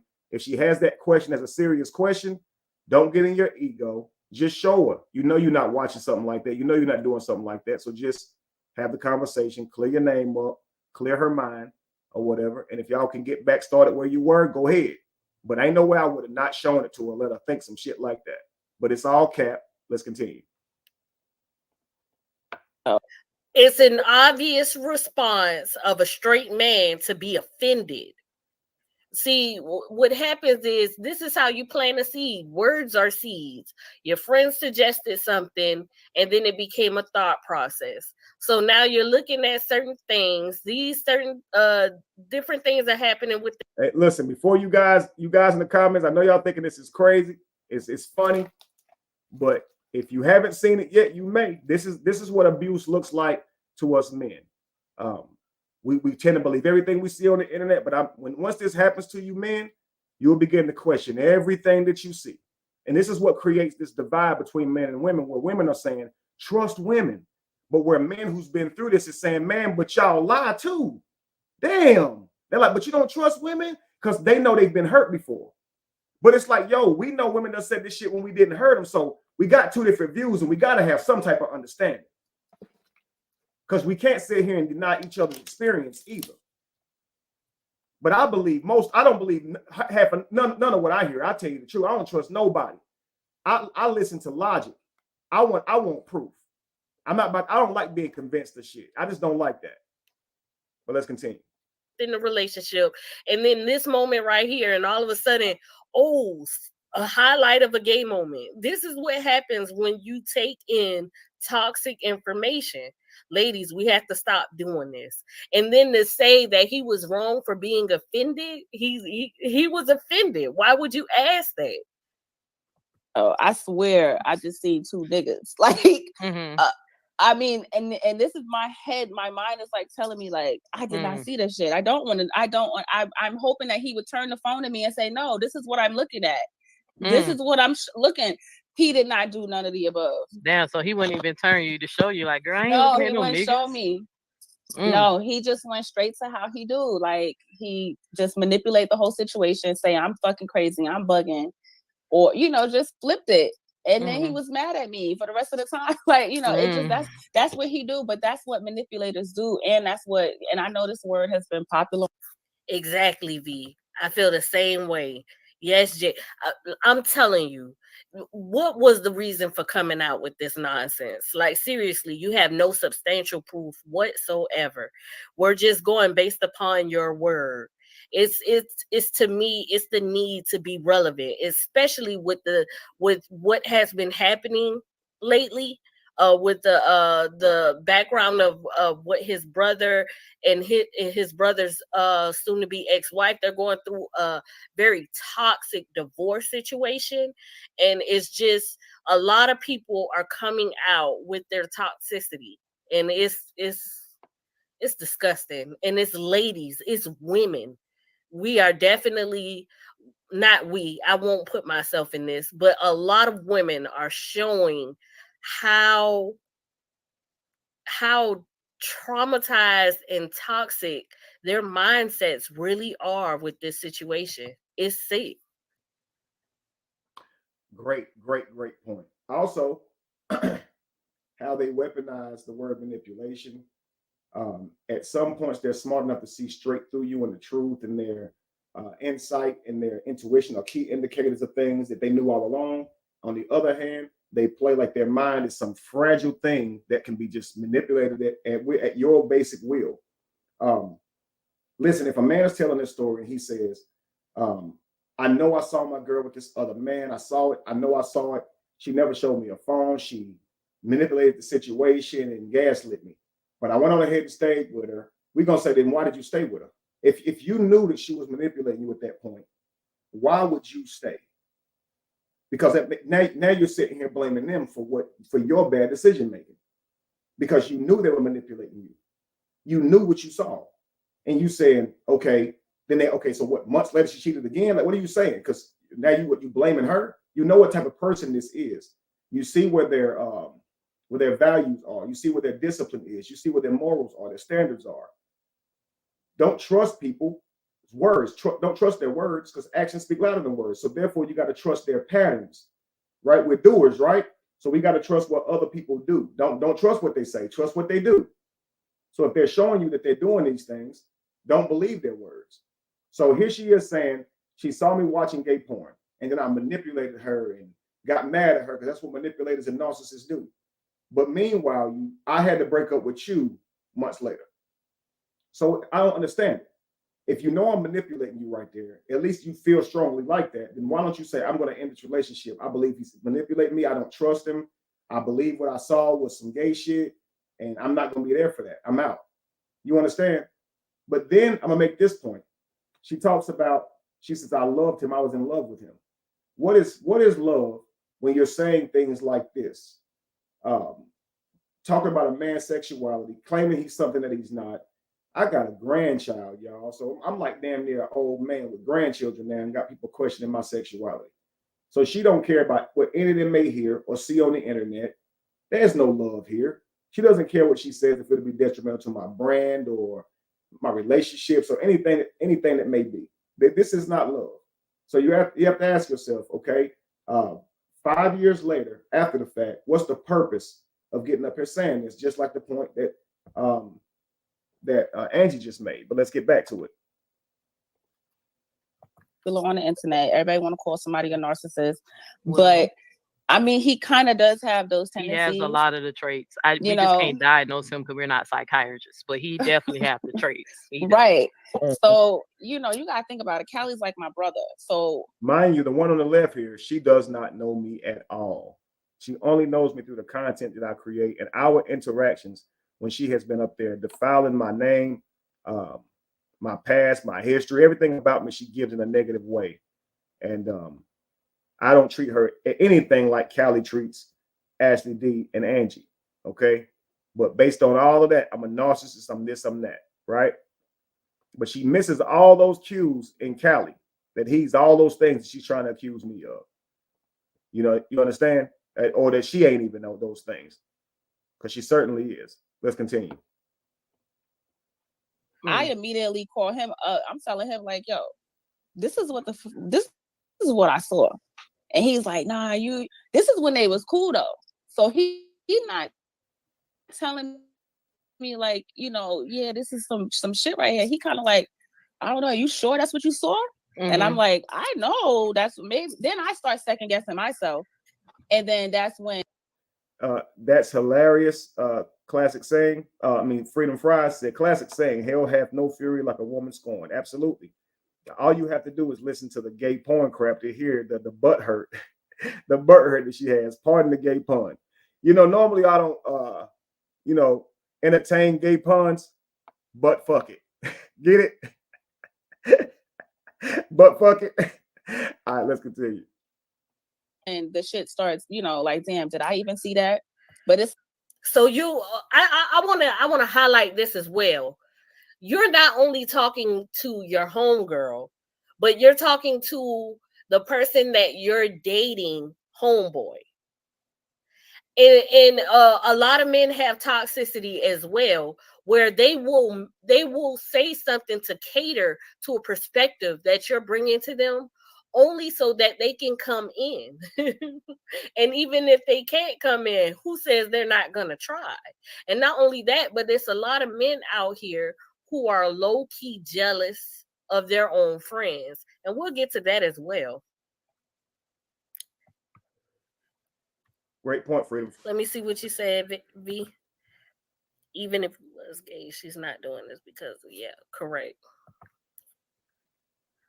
It's like you just know what you saw. Yeah, and you didn't want to believe. I just didn't want to believe I saw that shit. Because my sister met him. My niece and my nephew met him on. Good point. She said Callie is like her bro. So she's going to stick beside her. Again, she comes back out here following up his 14-year-old girl lies. And you'll hear that here in a minute. It's so crazy.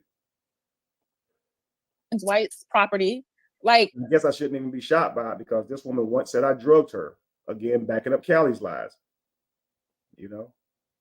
But you guys heard in the recording, I told her, I never drugged you. I'm not gay. So why don't you fix that shit? But she ain't willing to. They'll keep this shit going. But let's continue.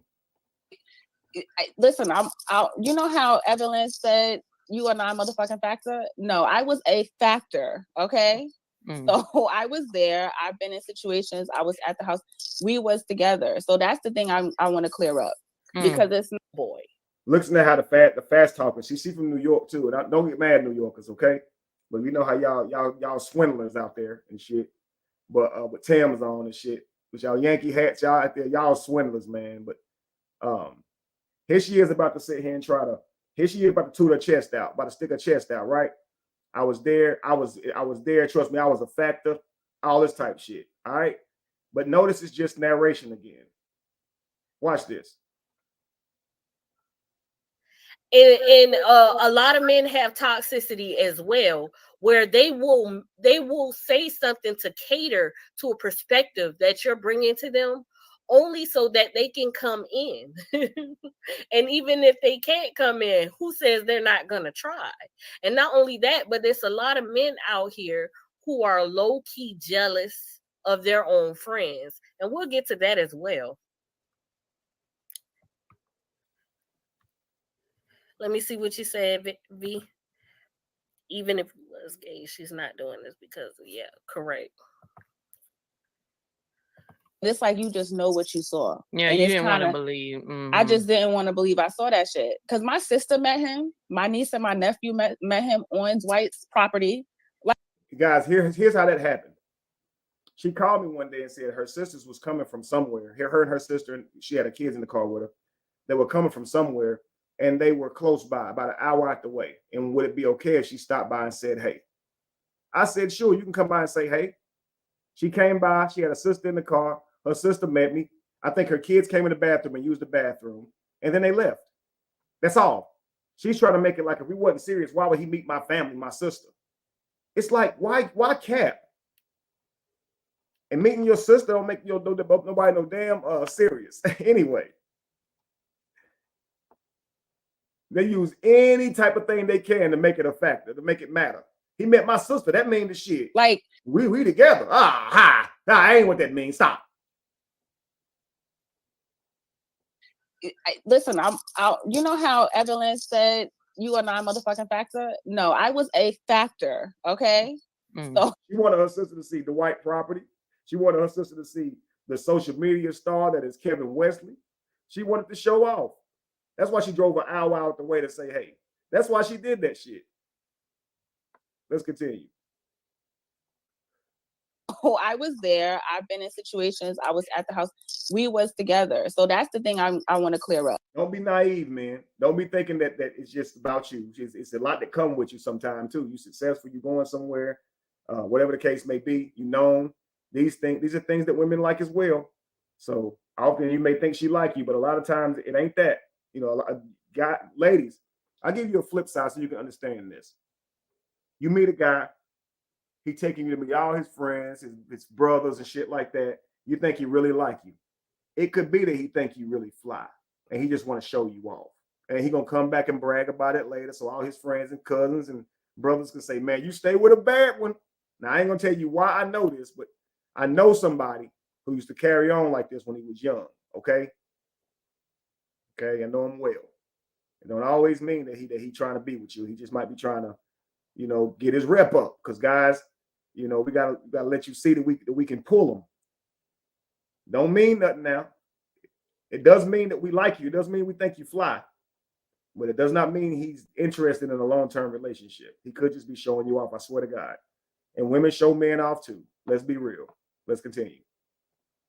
Because it's not about what he's trying to create me to be, this person I just came out of the blue. Well, if I came out the blue, why was you meeting my sister? Why was I saying, like, I don't think people just do that, especially bringing family members of people that you're dating to, you know, Dwight's house. Like, why would you do that if I wasn't cool? Yeah, he likes.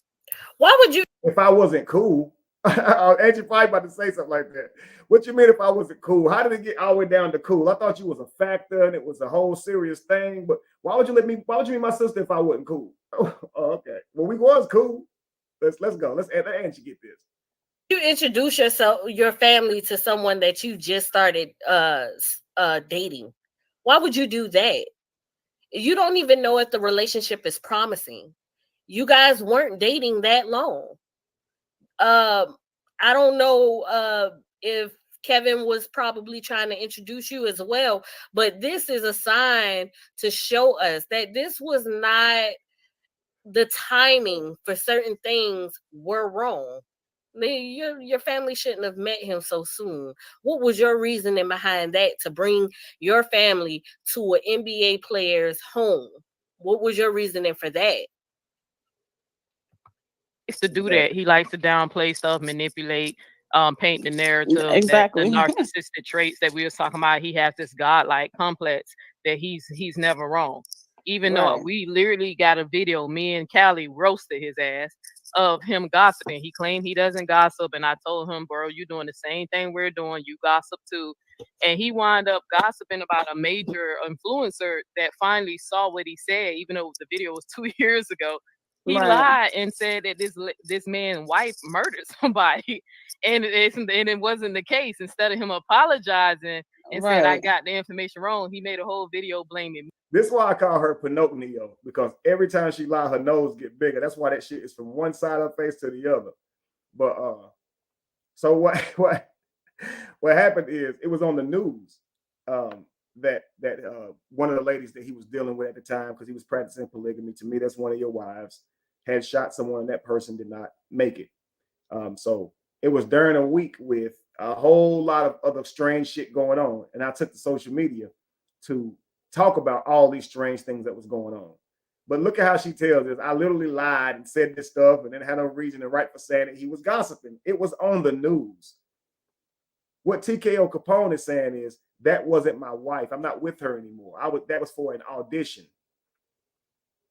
So although you saw me with her and I was thinking about polygamy with her, that's not one of my wives. I only have one woman now, and she ain't never did nothing like that. And it wasn't a video he happened upon. She came up with that as a reason to not answer for why she was saying I tickled a 14-year-old girl on her platform without having anybody on her platform to state it, but be going off of hearsay. In order to get out of that, she said that I did a video with a guy that used to be with TD Jakes and let him speak on my platform, when the fact was I never did that. Callie did that. So when she realized she can't do that one to try and avoid accountability, she figured she'd say, well, wait a second, you gossip too. Here's TKO Capone. Here's Young Pharaoh. Well, my video wasn't gossiping. It was things that they put out on social media that everybody could see. You understand? But these are all attempts for her to dodge the facts, okay? So here she is. She ain't mentioning none of this to Shy. She just saying he literally lied. Literally, she can't say literally good, but she up there trying her best. Let's continue. It ain't literally at all. None of this shit literally happened. I don't even know why she used the word. She can't even hardly say it. But most of the time she said it ain't literal. She's lying. Stop at the L-I. You lie. It ain't no literal. Me. Right. In this situation, Kevin was attacked about something that was placed on the news. Well, damn. Okay, Andrew, you got it. He reported that information from the news. He also stated about this information, but I just want to double back on it for people who were not there to hear his explanation of things. But not only that, but the whole purpose for what he was stating, they didn't even go into dialogue about that. That everything was taken out of context. You automatically assume that his purpose was to gossip, and it was not.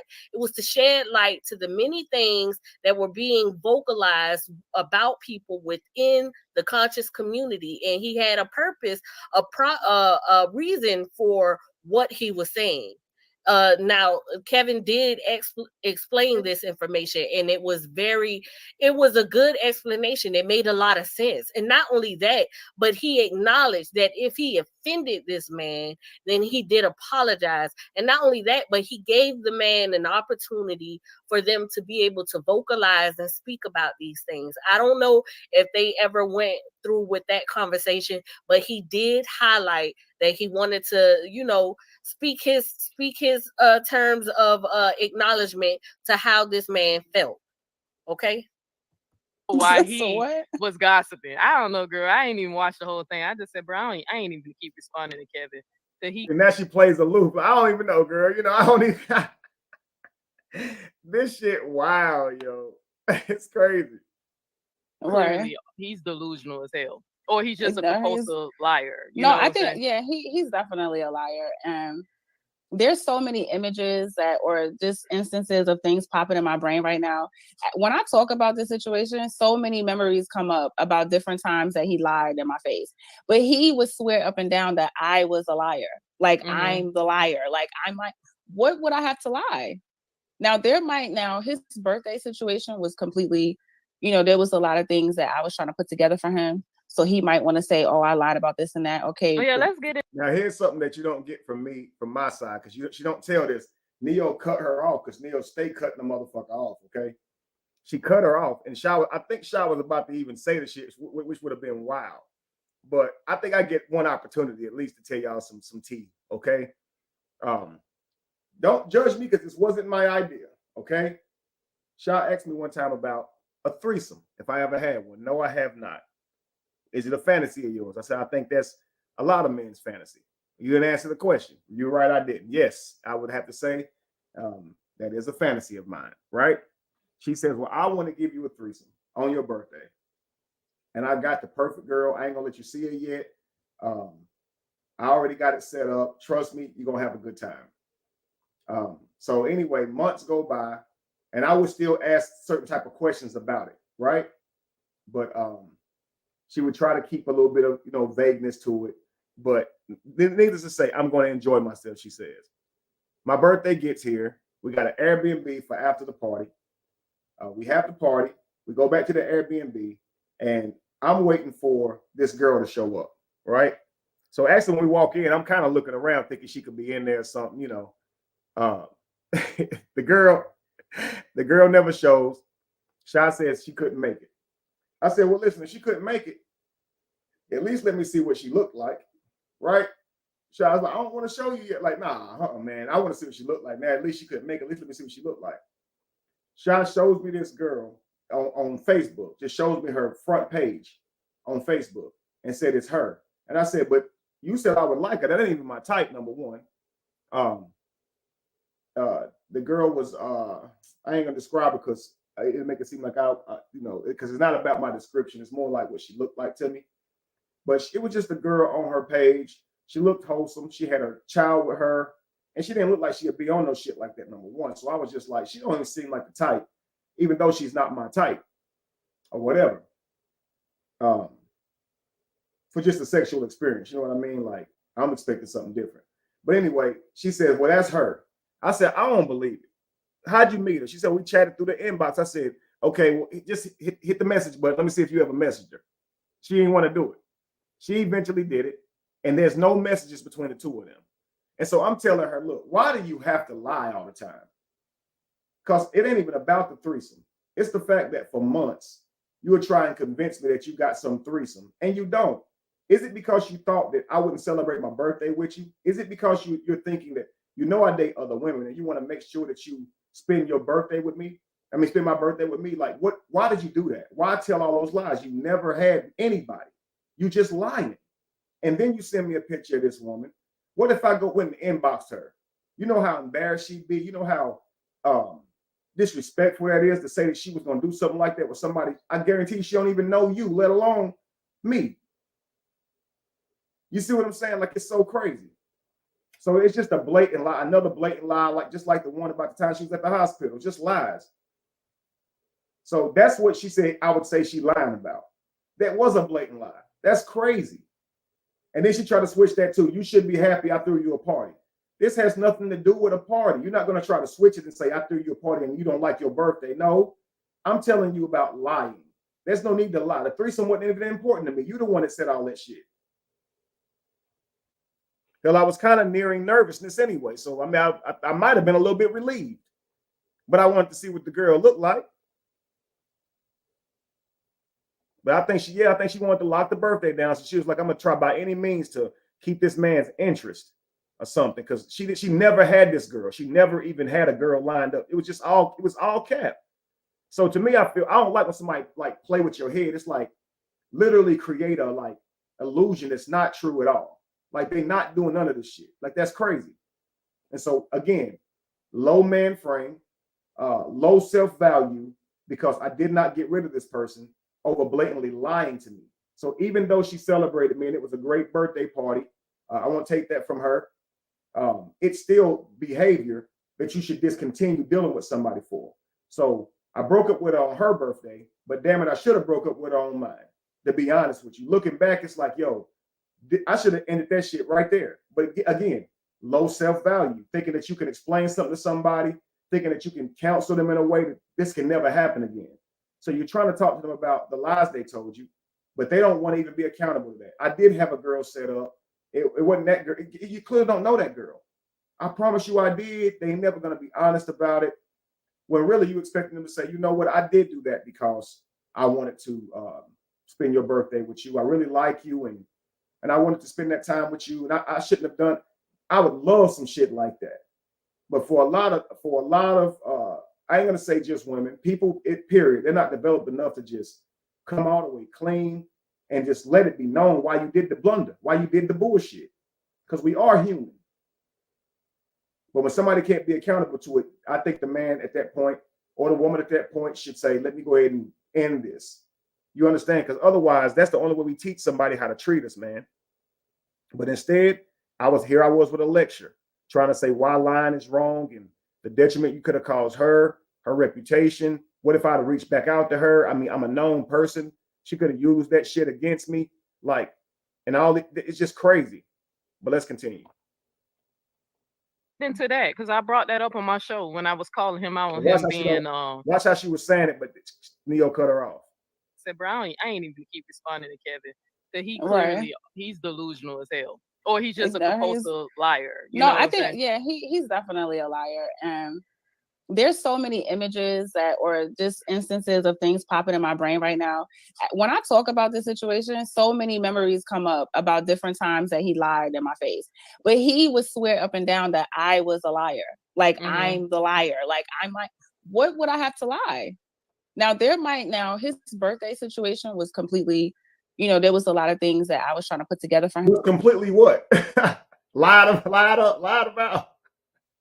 And you funny, with the blurt bleep. I got you. I got you. I actually feel the same as you. I think that we should not accept that we are human and that we are much greater than that. You understand? Because that just gives us a reason to hold on to all of these flaws, man, and won't challenge them. Let's continue. So he might want to say, "Oh, I lied about this and that." Okay. Oh, yeah, let's get into that because I brought that up on my show when I was calling him out on him being a bad man, man in a relationship. So let's go ahead and explain to people what happened on. Leo could have said, "What was those lies about that he thought you was lying about?" But instead, explain to us some shit about Kevin. Look, I don't care about what you did to him. I just care about what he did to you. Let's go. Fuck the lies he think you lied about. Let's get to what he did to you. Let's go. Your birthday, so he can't say I'm making it up. Right. Well, I want to see. This person said he is more into men, so that means that or just instances of things popping in my brain right now. When I talk about this situation, so many memories come up about different times that he lied in my face.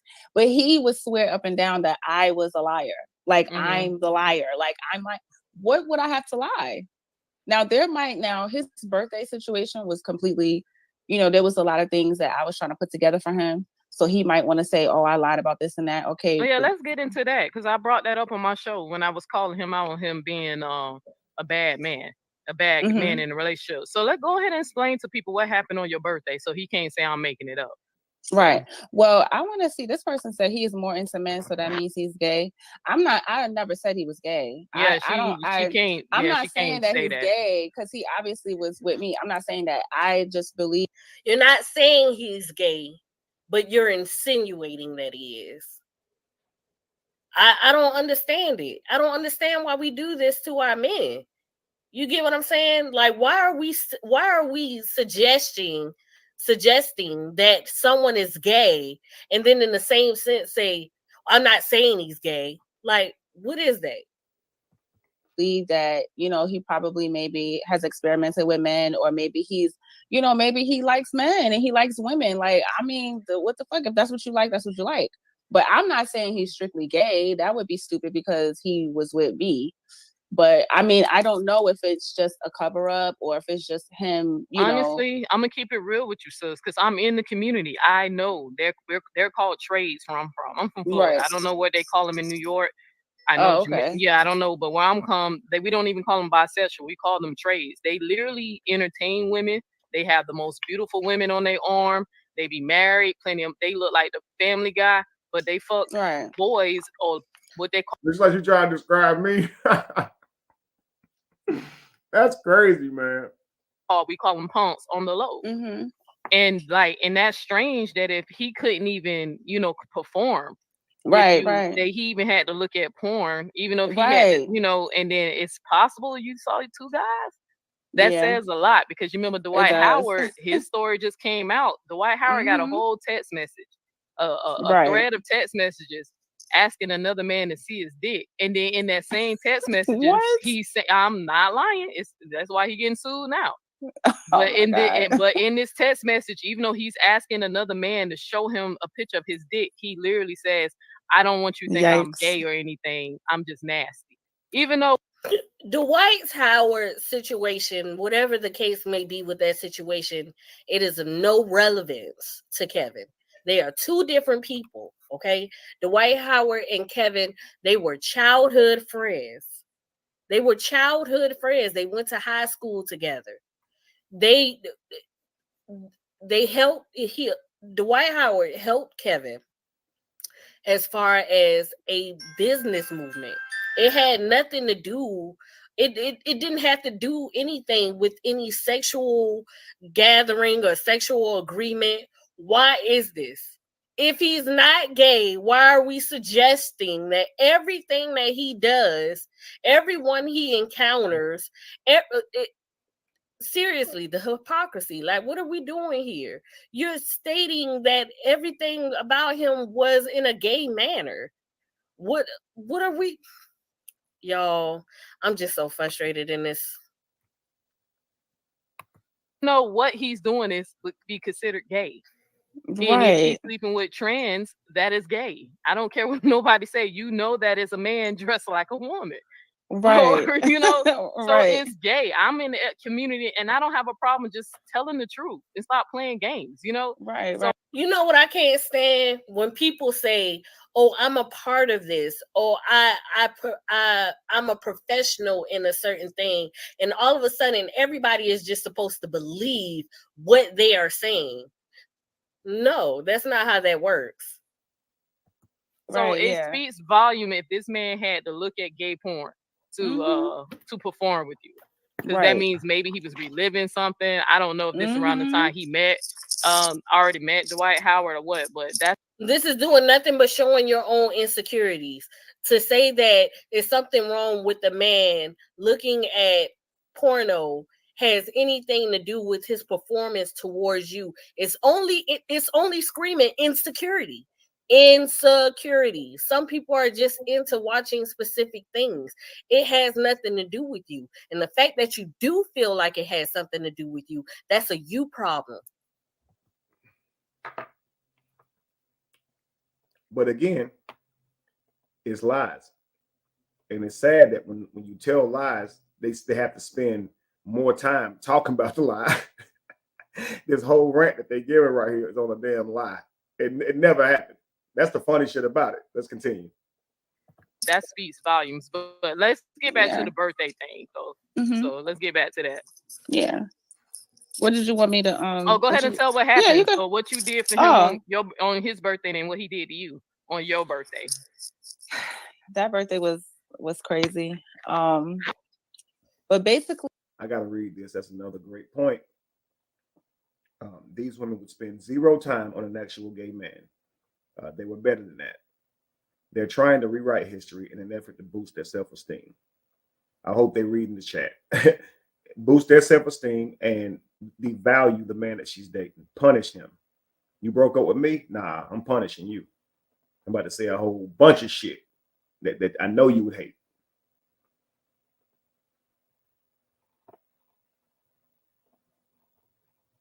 just to back up everything, as far as this is clarifying my timeline for me. Like, I don't care about nobody else.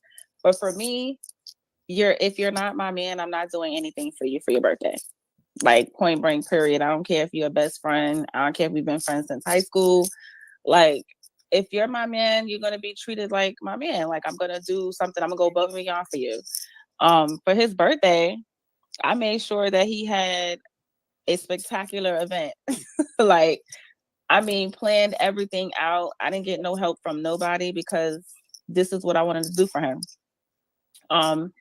I had his birthday at 2 Chainz restaurant. You ever been to 2 Chainz bar lounge restaurant in Atlanta? Girl, Oh no, you're from Florida. Yeah, I'm right? from Florida, but when I go to Atlanta, I just be in and out. My girl be wanting to go to all them celebrities. We was trying to go to T.I.'s restaurant. We was trying to go to Candy. She be trying to go to me. I be thinking them shit's overrated and overpriced. I don't even like Atlanta like that. Yeah. So I before the dude went viral. Doing, I forgot his name. Damn, what's the little man who went? Who? What's the dude who went viral for doing food reviews in Atlanta? The boxer. He the ex-boxer dude. He real popular in the Escobar.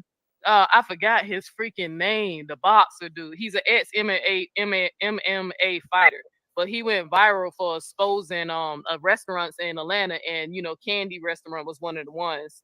The old lady games. Yeah, but I forgot his name. But before he went viral, my girl Keith Lee. You talking about Keith Lee? Lee? Keith Lee. Him. Okay. Yeah, Keith Lee. Before he went Andrew viral just telling said the Keith truth, Lee. I've been knew the truth for years. And I remember my girl. We went on what was that last year? The last time we went on a little vacation in Atlanta. She can tell you I hate eating at Atlanta. It's overrated, overpriced. Everything you got to pay for parking. You got to pay to sit on the curb. You got to pay for everything. So Atlanta's just over fucking rated to me, honestly. So damn. But go ahead, sis. My bad. I ain't mean to get started. I think I just had a flashback of all the money I spent. Oh, nah, you good. You good. So, it was cheaper to go to the Bahamas when we went to the Bahamas than the Atlanta trip seemed like to me. So all the money I spent in just one night. So yeah, go ahead and speak on that because I'm trying to paint a narrative so people can see what kind of man Kevin is. I'm telling y'all, he's literally a user. You're trying to paint a narrative from your perspective to make someone's character seem worse than what it is. That's what you're doing. And also, what a person done for me on their birthday don't make me a user. This woman is sitting here saying, I went all out for him. I did a great birthday for him. Oh, yeah, tell that. Because I'm trying to paint this out so people can see his character. I really want people to know that Kevin's a user. Kevin's a user because of what she chose to do for me on my birthday. What are you? A user is more like a person who uses people, right? Like, let me get this up out you. Let me use you for this. Let me use you for that. No reciprocity or nothing. Just a user, right? Taking out, not putting in. I celebrated his birthday. Yeah, show how much he's a user. What the hell? Let's continue. That is literally what you're doing. But I got some insight on this topic right here that they're speaking of. We're gonna go ahead and let her finish real quick. Oh yeah, he's definitely a user. I didn't realize this until after I had, came to my senses, and after speaking to, my closest friends, and it just went downhill. But for his birthday, I made sure he had I don't know if you're familiar with sections. When you rent out a section in a lounge, in a typical lounge and wherever you live in New York, you got to spend at least $500. That's just to secure the section. People go to these sections, they buy sections, they get bottles or whatever. I don't know how many. I think if Callie's on here, I think we had 3 bottles in that section. So each bottle is $250 each. Now that's not even including the section. The section is $1,000, but it was $500 for the deposit. So I already dropped $1,000 in the section, and then you still have to buy bottles. It's not like they say, "Oh, you got the section, and then now you good. You don't have to buy no bottles." It only came with 1 champagne bottle. But if we wanted to, get like liquor, whatever other liquor, then we had to order that separate. Food, all that. And it's crazy because we had matching outfits. I had our outfits made, custom tailor made to both of us. Like his measurements, height, weight, shoes. He had a Ferragamo belt. I bought him a new Ferragamo. I'll take your weight when they make it close. She always try to doctor some shit up, man. Always. She got some African garb, and we matched it. I don't think it was custom. I don't think it was nobody took my measurements. Okay. You know how you go inside them stores at the mall, like little African stores. I love those stores, by the way. But she bought us some I bought me a shirt from there, and bought her something from there, and I think she bought me some white jeans and some shoes from Aldo. Aldo, one of my favorite shoe stores. Shout out to Aldo. But so she did get me an outfit, but it's not tailor made and all that stuff. But she got to go there. It's just crazy. And I look, I could let her make it seem like she did all this, and I could sit back here, kicking back like, yeah, she hooked me up. But I can't let her lie. I gotta call out every lie. I just do. It's just because all this shows you how much she's willing to go above and beyond to sprinkle special stardust and shit on what she does for me, right? Custom made clothing, height, weight, hair color, zodiac sign, all this shit. Come on, man. Ferragamo belt. He had red bottoms on that day. No, there was Aldo shoes. There was not no red bottom. He never bought me no damn red bottoms. And then she didn't say she bought them though. She said he had red bottoms on that day. They'll try it, y'all. Man, if you never went through this, learn from me. Okay? All because of me. Like when he stepped there, he didn't have to have with 1 champagne bottle. But if we wanted to, get like liquor, whatever other liquor, then, we had to order. She's telling us like I did something to her. So we get 1 champagne bottle. If we wanted liquor, we had to do this. This is how much of a user Kevin is. I don't even drink like that. So I don't know who that's for. Let's continue. That separate. Food, all that. And it's crazy because we had matching outfits. I had our outfits made, custom tailor made to both of us. Like his measurements, height, weight, shoes. He had a Ferragamo belt. I bought him a new Ferragamo belt. He had red bottoms on that day, all because of me. Like when he stepped there, he didn't have to have, he literally came, I came with all his stuff. Here, put everything on, right down to your hat, everything that you wore that night. even socks. So I had matching outfit. We had the section. Dwight came in. The lady coming over, she like, oh, so y'all ready to check out? And I'm like, yeah. And then she's like, That's right, Lacey. She got you for your birthday what she wanted for herself. You're not even a club guy. 2 years and knows nothing about you. Don't get me started on the weed cake. And look, I probably did for her what I wanted for me. That's what's crazy. But she never came off as no club scene person either. I don't know why she thought that her gift wasn't good and hers was the best, because she definitely comparing them motherfuckers. I did more for you, you did for me. And you're right. Also, if it came from the heart, why discuss it? You're absolutely correct. And this comment right here, I want to read. Jamie had a great point here. She's only calling you gay to make her feel better about you no longer wanting her. Rejection is a hard pill to swallow, and this chick is choking. That's absolutely correct. She sounds like a clown. You really didn't have to prove she was wrong. This video speaks for itself. Oh, I see. And this video isn't to prove she's wrong. You're absolutely correct. That's why I believe that's why you haven't seen them, Callie and them, try to use this video, because the shit was just stupid and pointless, and it really hurt their case more than it could have ever made it. Because she fucked up big time on the things that they probably really wanted her to say in a better way. If they was trying to convince people that I did something, especially with the 14-year-old girl, it's just crazy as hell. Or they didn't say I did something with her, but tickled her or interacted with her. You'll see here coming up. But let's continue. I forgot what I was about to say. But let's continue. Matching outfits counts as extremely gay, no cap. But listen, me and my two wives be matching all the time, man. So let's call that the type of gay that mean happy. Let's continue. like, oh, is it going to him? And Dwight was like, oh, nah, she got it. I mean, literally closed the tab out. Didn't even. For me, guys, I think it puts you guys in a vibe, so to speak. I call it like dressing up and matching clothes because you're on the same team. Okay. So you guys are both surviving together. You both got the same goals. So why not represent each other? Looking alike, to me, it just brings that camaraderie. So the same way a football team, you know about how they dress. When we go out, even with my kids and stuff, we'll put in the chat, in our phone chat and stuff like that, what items we're wearing for that day. And we'll, you can wear it however you want to wear it. But we go out looking like we're about to do some family pictures.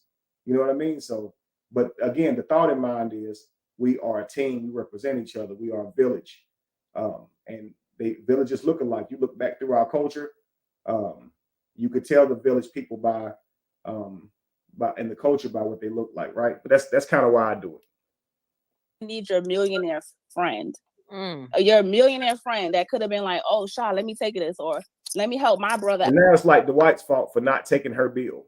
And this is another thing that shows the entitlement a lot of times in women, because men often do things like this. And so often when they don't do it, it's like shame on that man. But you can't do that. It's his money. He don't have to do that for you. You got one daddy. You got one mama. These men out here don't have to do nothing for you. So you should be grateful for the things they do for you, because they don't have to. Men hate whenever we pull out of our pockets and do something kind, and they like, you should have did it anyway, or don't value the shit. It's so crazy. We don't have to do that shit. We don't have to. You're not our child. You see what I'm saying? So if Dwight ain't your man, why again? So Callie want Dwight to buy him a new car, right? Shy want him to pick up the damn bill. Both of these are their responsibilities. New Ferragamo belt. He had red bottoms on that day, all because of me. Like when he stepped there, he didn't have to have. He literally came. I came with all his stuff. Here, put everything on, right down to your hat, everything that you wore that night, even socks. So I had matching outfit. We had the section. Dwight came in.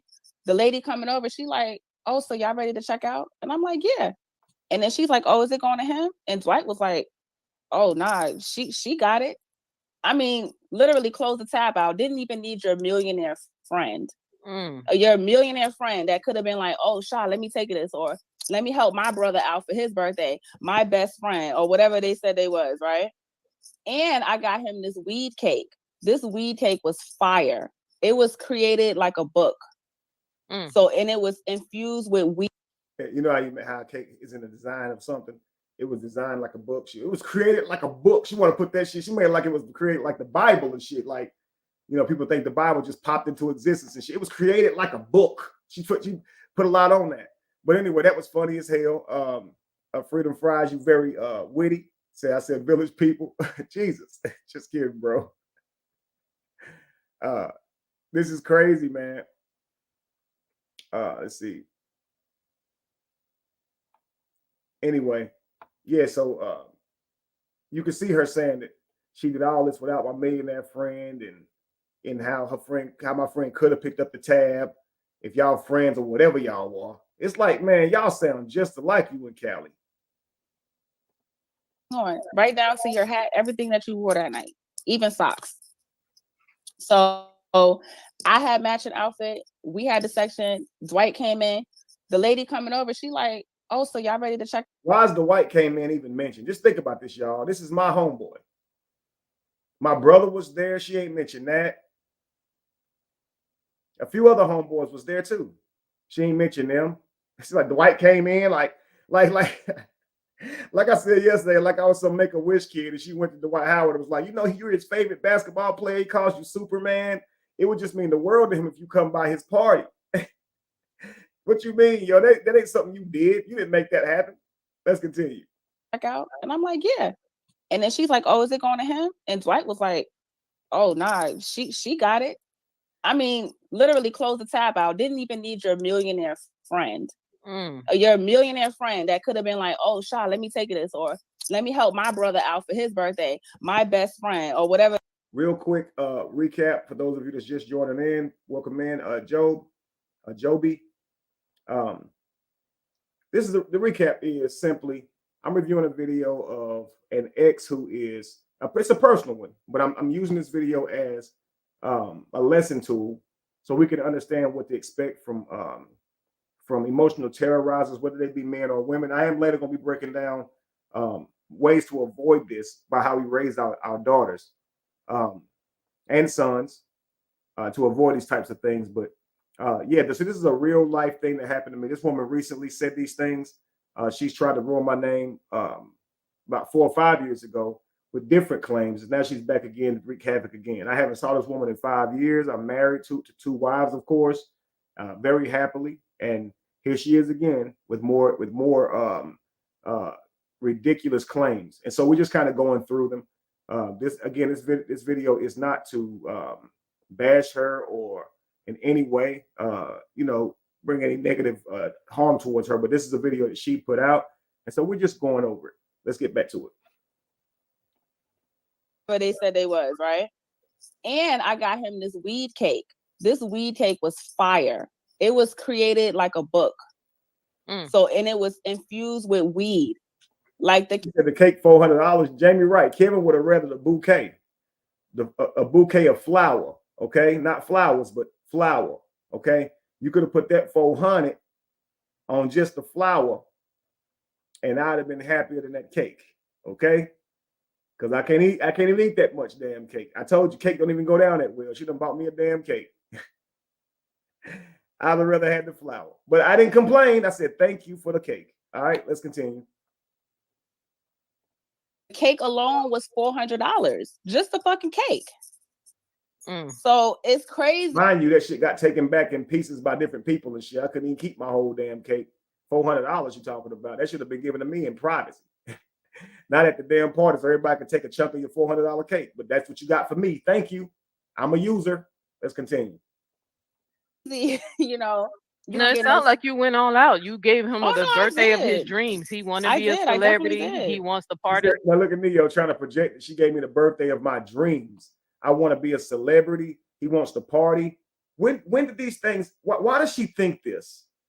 Look at my platform, guys. It's all teaching. If I wanted to be a celebrity, my platform would look very different. It just so happens that my teachings have made me celebrity, has made me known. But I'm clearly not a celebrity, right? I don't want a celebrity's life. I don't like clubs. But you gave him the birthday of his dreams. Like, why do you get to insinuate that? But so they both sprinkling stardust here. New Ferragamo belt. He had red bottoms on that day, all because of me. me feel like I'm in some type of debt for you. Are you doing it with one champagne bottle? But if we wanted to, get like liquor, whatever other liquor, then we had to order that separate. Food, all that.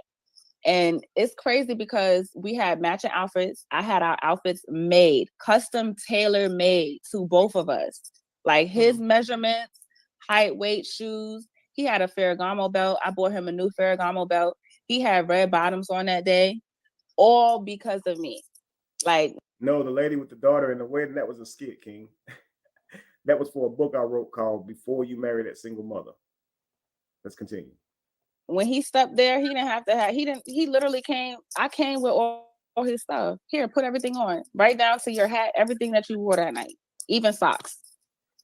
So I had matching outfit. We had the section. Dwight came in.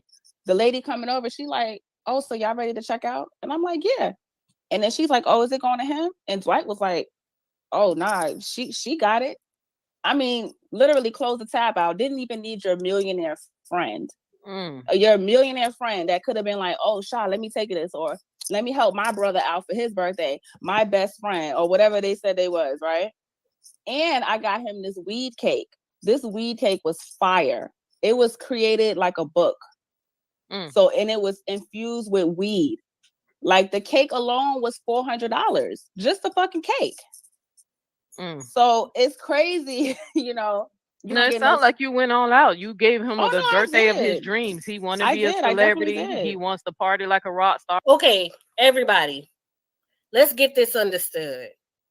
When you do things for people, understand what you are doing them for.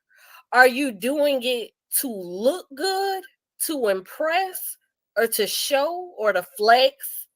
Or are you doing it genuinely from the heart? Because if you were doing it genuinely from the heart, then there will be no need to feel as if somebody owes you something for it. You feel like he owes you something for what you did for his birthday? If this is how I feel. Thanks, but no thank you. If you're going to do something for me in order for to hold it over my head or to make me feel like I'm in some type of debt for you, then I don't want it. I don't want it. And we have to stop doing this to each other and to ourselves. If it was something that you generally did not want to do, don't do it. Because that is the mindset that you place somebody in when you're stating, oh, I did all of this. I went all out and all this and that and all this and that. And just to throw it in his face, that's why you did it. Because he's my man and I'm going to do all of this and go all out for him and everything like that. He didn't ask you to do that. It should have came from a pure place. It should have came from the heart, right? So why is it that you're keeping tabs on the prices? I understand keeping the tabs if you want to make sure you stay within the budget, but you kept a tab on these prices just to basically show and tell what you were capable of doing. Not to see if he even generally cared for any of that stuff. He was excited, yeah, based upon what you were saying, but he could have been excited for you, for showing your appreciation, for doing what you did for him. That doesn't necessarily mean that he needed any of those things to feel validated. You feel like in order for you to be validated, he has to show appreciation for you to doing these drastic things. He wants to look like he's more successful than what he actually is. So it seemed like you gave him the birthday of his dreams.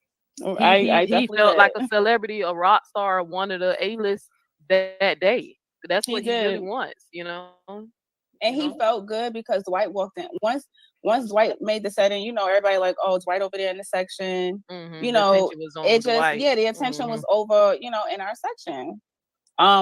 Seems to me that the most important thing to him was people he cared about. They were there in celebration for him. That's the thing that he cared about.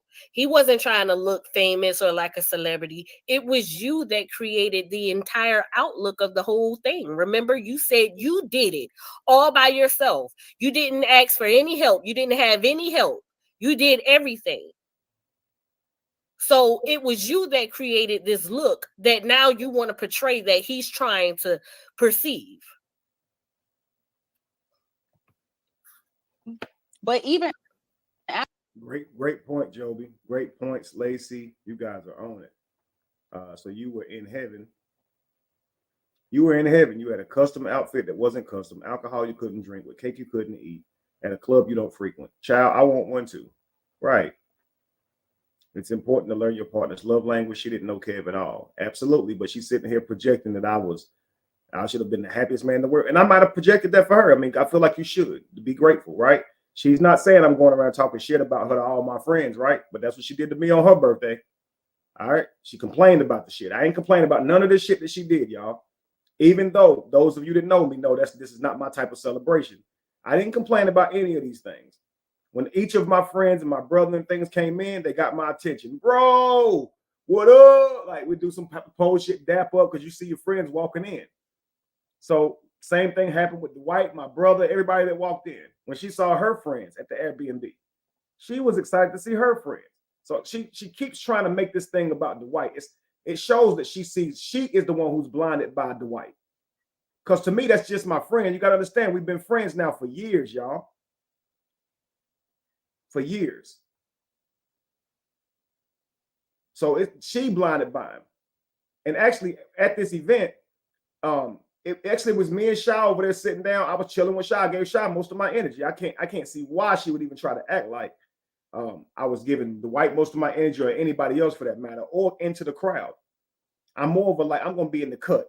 I'm that guy. But let's continue. After doing all that, he still wasn't happy. He still wasn't, it did, but the manipulation, all of that came into play after. Like, he got upset with me because he didn't get everything he wanted for his birthday. He was unhappy because he seen the white messing with girls or talking to girls. That happens too. If they have a secret love affair, that happens. Sometimes they get too jealous. So now she's projecting I was unhappy. I was very happy at this event. And he was probably unhappy because the white was looking at girls, while I was never unhappy. And I don't know why you would say some shit like that. But again, sick mind. They come up with the craziest shit. Let's continue. Right. They really. And you know what, Toya? Thank you for that, because it's been a while since I've been in the club scene. But I think we've all had a night or two where we've experienced a booth and a bottle. You get what I'm saying? So she's trying to dramatize it out, and for what? You know what I'm saying? If you wanted to do this, if you wholeheartedly just wanted to do this because this was your man, he owes you nothing. He owes you nothing at all. You didn't include him. You didn't ask him how he may have felt or what he would have preferred. This was all on you. So if you're upset, if you have any regret, it's your problem. They be wanting each other, but they got to put on the front. Like, I'm telling you, I should write a book. I literally should write a book about some of my friends, my homies, adventures. Because they would literally be fucking your man and be best friends, and you won't even know. And that's how I felt with them too. Like, no shade to Dwight, but I always felt like that. Well, we know Dwight's gay. We know he's gay. We know he denied it for years. But he was forced to come out because he got sued. So he was forced. So he had to, like that whole day. It's so much information. Like, it's overload because I had my kids over there. Like, it's not like I'm just there and he, my kids came to Dwight's house. Like, we was over there. Like, it was a family affair. Yeah, we gonna get to that. So, but hold on, I'm gonna finish this part real quick. So, what happened on your birthday? My kids came to the White House. I mean, we was over there. I mean, it was a family affair. What do you? She builds everything up. So she's on the Go Gadget team too. She's on the Go Gadget Academy too. Go Gadget Imagination. Go Gadget Lives. Let's continue. Birthday. Oh, my birthday, he left me in Atlanta stranded in some fucking West Bubblefuck. I didn't even know where I was at. And this is... Keep that in mind. On my birthday, I left her in Atlanta stranded. Now, just a quick overview. On her birthday, I left her in Atlanta stranded. How true is that statement? Let's explore it, guys. On her birthday, I left her in Atlanta stranded. Listen at this now. Let's go. How I lost my best friend. Me and her, my other best friend, me and her, we were friends for years. And he threw me a surprise birthday party. I'm gonna give him that. He definitely did. But it was like I didn't know what was going on. So I come to this house in Atlanta. It was an Why would you know what's going on? It's a surprise party. Let's continue. Airbnb. And all my friends are there. Like, you know, he did that. That was great. He got my friends there, like, you know, no problem. Great. But it's like Kevin still, he's so mean. He don't want y'all to narration. He's so mean. He don't want y'all to know what exactly did I do or say that makes me mean. She said none of this years ago whenever she was talking about me. She never called me mean once. Let's continue. See this side. What? He's mean. Like he's fucking mean. Like wait, real quick. Have he ever raised his voice at you? Real quick. Yeah. What? Okay, I was just checking because Jamie said he never. Jamie said he never raised his voice at her. He was screaming at Jamie on the phone when Girl, the we people ain't was dumb over here. Okay, let me say, but I just want because that I just want to. No, you can go ahead and tell it. You heard him scream at Jamie before, right? He was screaming at Jamie when they had the sheriffs at her house about to kick her out, her kids out in the street. About to die. Yeah. So the sheriffs was out at Jamie's house about to kick her out in the street, and I'm on the phone yelling at Jamie. None of this happened. It's all a lie. Jamie knows that the sheriff's ever been at her house about to kick her out. So, in whatever's happening here is a total made-up fabrication. Let's continue. Yeah. That sounds like an eviction. Listen, I think was she employed? I don't know what she was. I know that I gave him I gave him $1,000 to pay the rent, and I don't know what happened to that $1,000. The number keep changing. It was $1,200, then it was $800, now it's $1,000. And then she said I owe her $2,000 at the beginning of the video. Let's continue. Because clearly the sheriff was at the house knocking on the door, and I questioned him about it, and he was just like, "Oh no, we paid him, but the guy, the lawyer, he got everything mixed up. The landlord has stuff mixed up. We're gonna get it squared away." But in my soul, I knew he didn't use that money to pay the rent, because why? I'm not stupid. Why would they be there trying to kick her out? Why is there two full able-bodied adults who have kids who can't keep up? Right. I didn't argue about the what's the name at all, right? About the event at all, right, Joey? Why wasn't I mean at the event? Why wasn't I mean enough to not throw you a birthday party at all? Like, but anyway, she ain't said it about this mean shit, right? Now she just, it's like she wants to refute every little thing, right? With a lie. Has Kevin ever yelled at you? Yeah. He said he never yelled at Jamie. He yelled at Jamie that day she was getting kicked out and the sheriff was up. Come on, stop with the cap. Cut it with the cap. Let's continue. A roof over their heads. Exactly. Just like there's a grown man, Callie, who's going around stating that he was looking for a man for 2 hours, and everybody feels like this grown man is a victim. How are you looking for somebody who you said was sexually sending sexual body suggestions towards you? How do you feel like somebody is responsible of your wife whose car needed to be towed from their home and you weren't nowhere around? How do you feel like that? How do you feel like that? But not only that, let's just continue. I got some. I bet her and Callie get together and just gossip and just tell each other stories and make me the bad guy just to soothe each other and shit. Trauma bonding and shit like two little girls. It's crazy, man. Also, it was some point I was going to make it and I forgot it. But yeah, she said that she gave me money to pay the rent with, and I didn't pay the rent with it. So if she gave me money that I didn't pay the rent with, why would I be fussing at Jamie? What did she do? What would Jamie have done if I gave her money and if she gave me money and I just didn't pay the rent? Why would I be fussing at Jamie? Jamie, you can ask my kids. Of course, they know, babe. They do know. Trust me. Oh, thank you, love. Okay. All right, babe. Thank you. Hope you had a good day. I did. Good. All right, guys, we're gonna continue. I think you can see the misery on her face every time you pause it. He just hates the day part of you. Listen, it's true, man. It's true. And I think with Shy, she'll be single until she can get over this idea of me, because if a guy don't match me in any way, she don't deal with him. And that's why she's single to this day. She started flirting with one of Callie cousins in this live right here. Slim see all these damn red flags, and this motherfucker want to find out for himself. Talking about you cute. But it's all good for teaching, because it just shows that regardless of the behavior that we display, it's somebody going to be out there ridiculous enough to take us in too. Let's continue.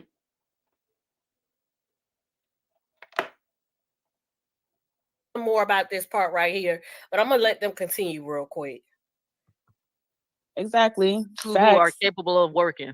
Right. But let him tell the story. He knew what he screamed at me in front of on my birthday weekend. My birthday weekend was supposed to be this beautiful weekend that he put together. Did y'all catch that? He screamed at me in front of on my birthday weekend. Notice she didn't say who, because I never screamed at that damn girl. She's lying. Sexual body suggestions towards you. How do you feel like somebody is responsible of your wife whose car needed to be towed from their home and you weren't nowhere around? How do you feel like that? How do you feel like that? But not only that, let's just continue. I got some more about this part right here, but I'm gonna let them continue real quick. Exactly. Who are capable of working. Right. But let him tell the story. He knew what he screamed at me in front of on my birthday weekend. What? My birthday weekend was supposed to be. Why is it so incoherent? Who did I scream at you in front of?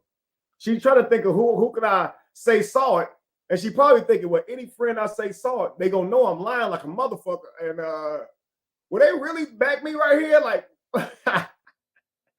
it's gonna be another situation where I'm gonna be like, there is no other person. She probably said I screamed that in front of the 14-year-old girl. Shit crazy, man. He screamed at me in front of on my birthday. What the hell? Did you glitch? Let's just continue. I got some more about this part right here, but I'm gonna let them continue real quick.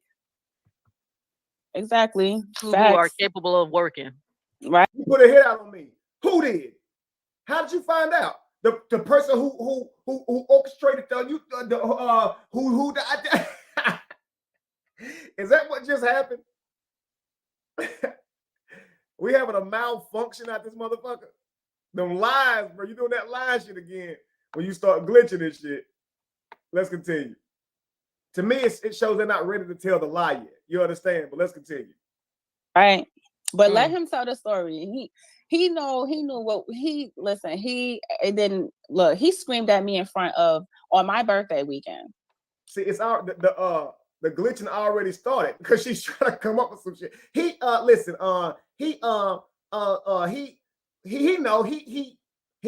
screamed at me in front of on my birthday weekend. Let's just continue. I got some more about this part right here, but I'm gonna let them continue real quick. Exactly. Who are capable of working. Right. But let him tell the story. He knew what he screamed at me in front of on my birthday weekend. My birthday weekend was supposed to be this beautiful weekend that he put together where we was supposed to be having these activities. I mean, I don't think we did not one motherfucking activity. I think everything we did was. Yes, we did. We went out the next day to a couple different places. We went somewhere to eat. Then we went to some grocery shopping so we could all cook. Then we went to the ABC store and got something to drink on. And then we went back to the crib, I believe. It was a little rainy outside. We were going to do some other things, but based on the group, they were just like, we would rather just kick it at the crib. The Airbnb was hella dope. It was all designed for entertainment. Alexa, you could tell Alexa what you wanted to do, the house, how you wanted it to glow, what you wanted the lights to look like. I mean, it's really set up. He had a whole crib set up for entertainment, speakers everywhere in the house. It was dope. So everybody was like, let's just stay at the crib. He had a pool table in there, ping pong table. He had things to do in there. So to me personally, I would have rather just stayed home and kicked it with my friends and family and not gone anywhere. But now hear her tell us she wanted to be out. So it sounds like she's more of an out person. She'd rather be out. All right. Whereas with me, I'd rather be in. But my birthday was spent out and I didn't complain. So if your birthday is spent in, don't complain. Maybe it's something that we could talk about later and learn each other better. But see, it's sad when you got to make it a certain thing that somebody did to you. So now celebrating me on my birthday was something I did to her. How much money she spent, how much the cake cost, how much the bottles cost, the outfits, the white coming in, all these things are something I did to her because she chose to do them for me, but I'm the user.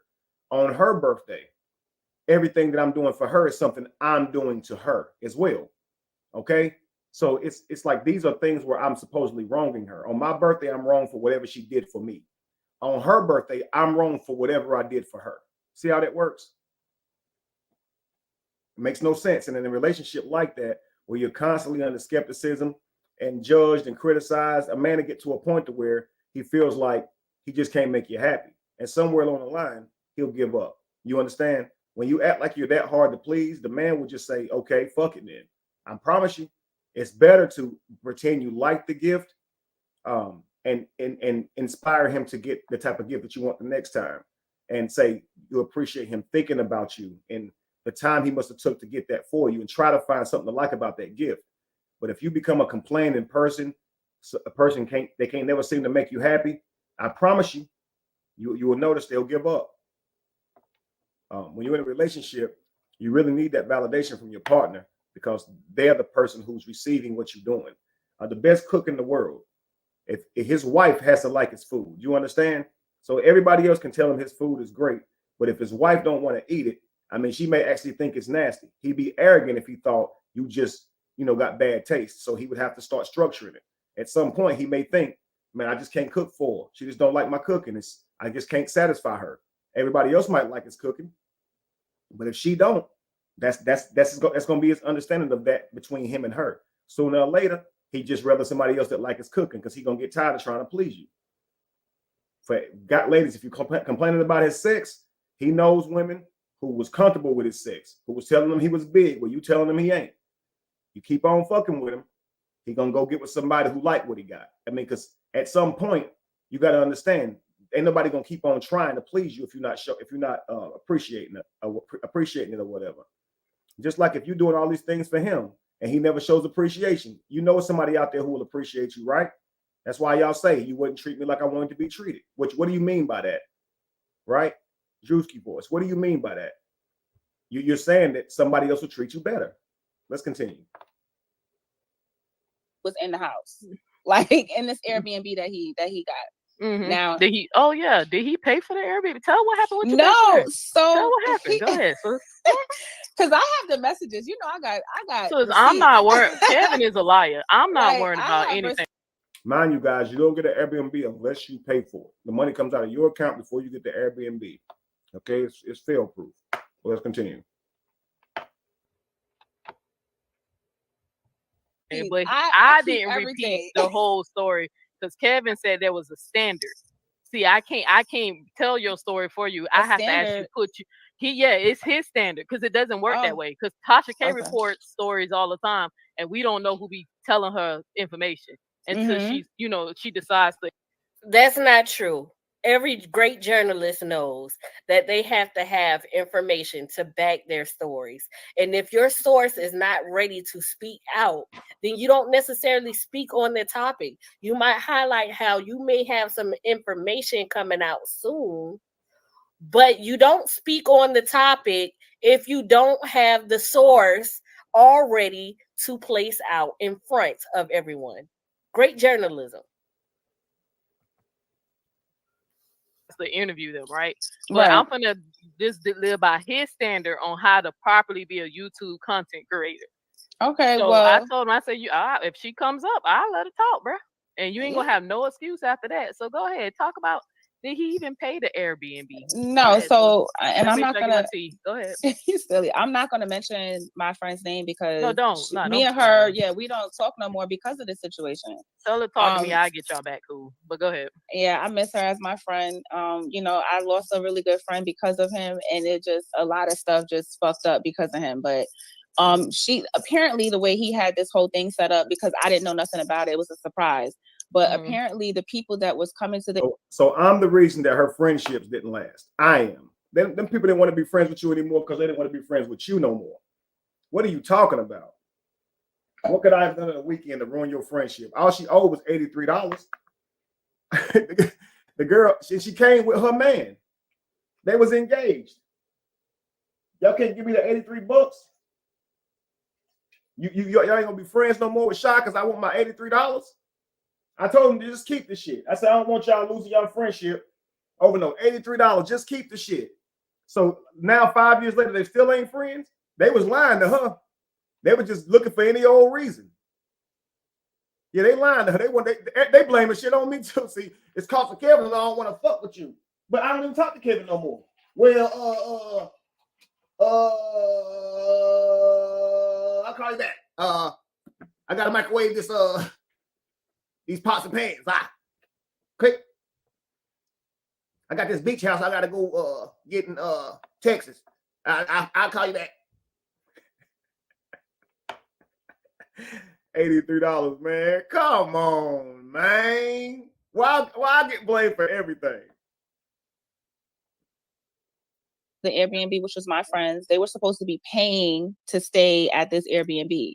Now, if it was my best friends, I didn't ask Dwight to pay anything for your birthday. What they gotta listen, y'all.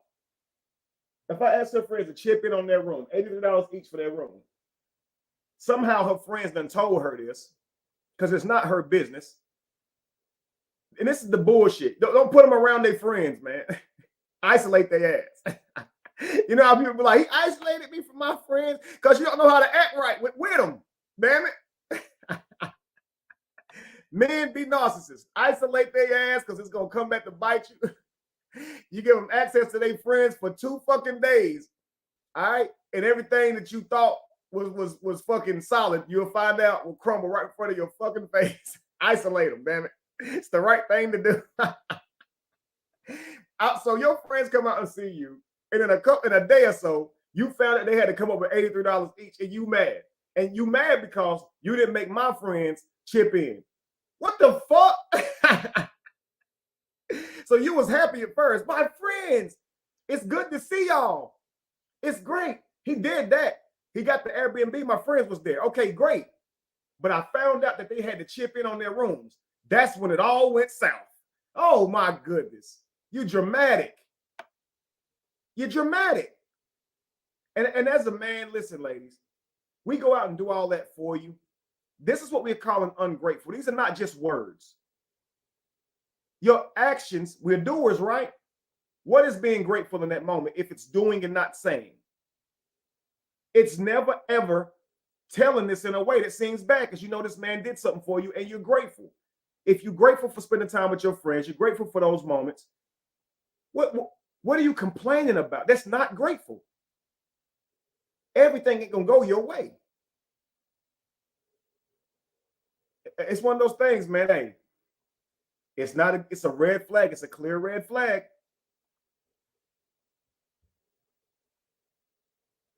It's wild. No one isolates. They allow themselves to be immersed in a relationship. I can't stand the controlling narratives. It's true, man. It smacks of no agency to make decisions, like helpless and then acting powerful. It's so true, man.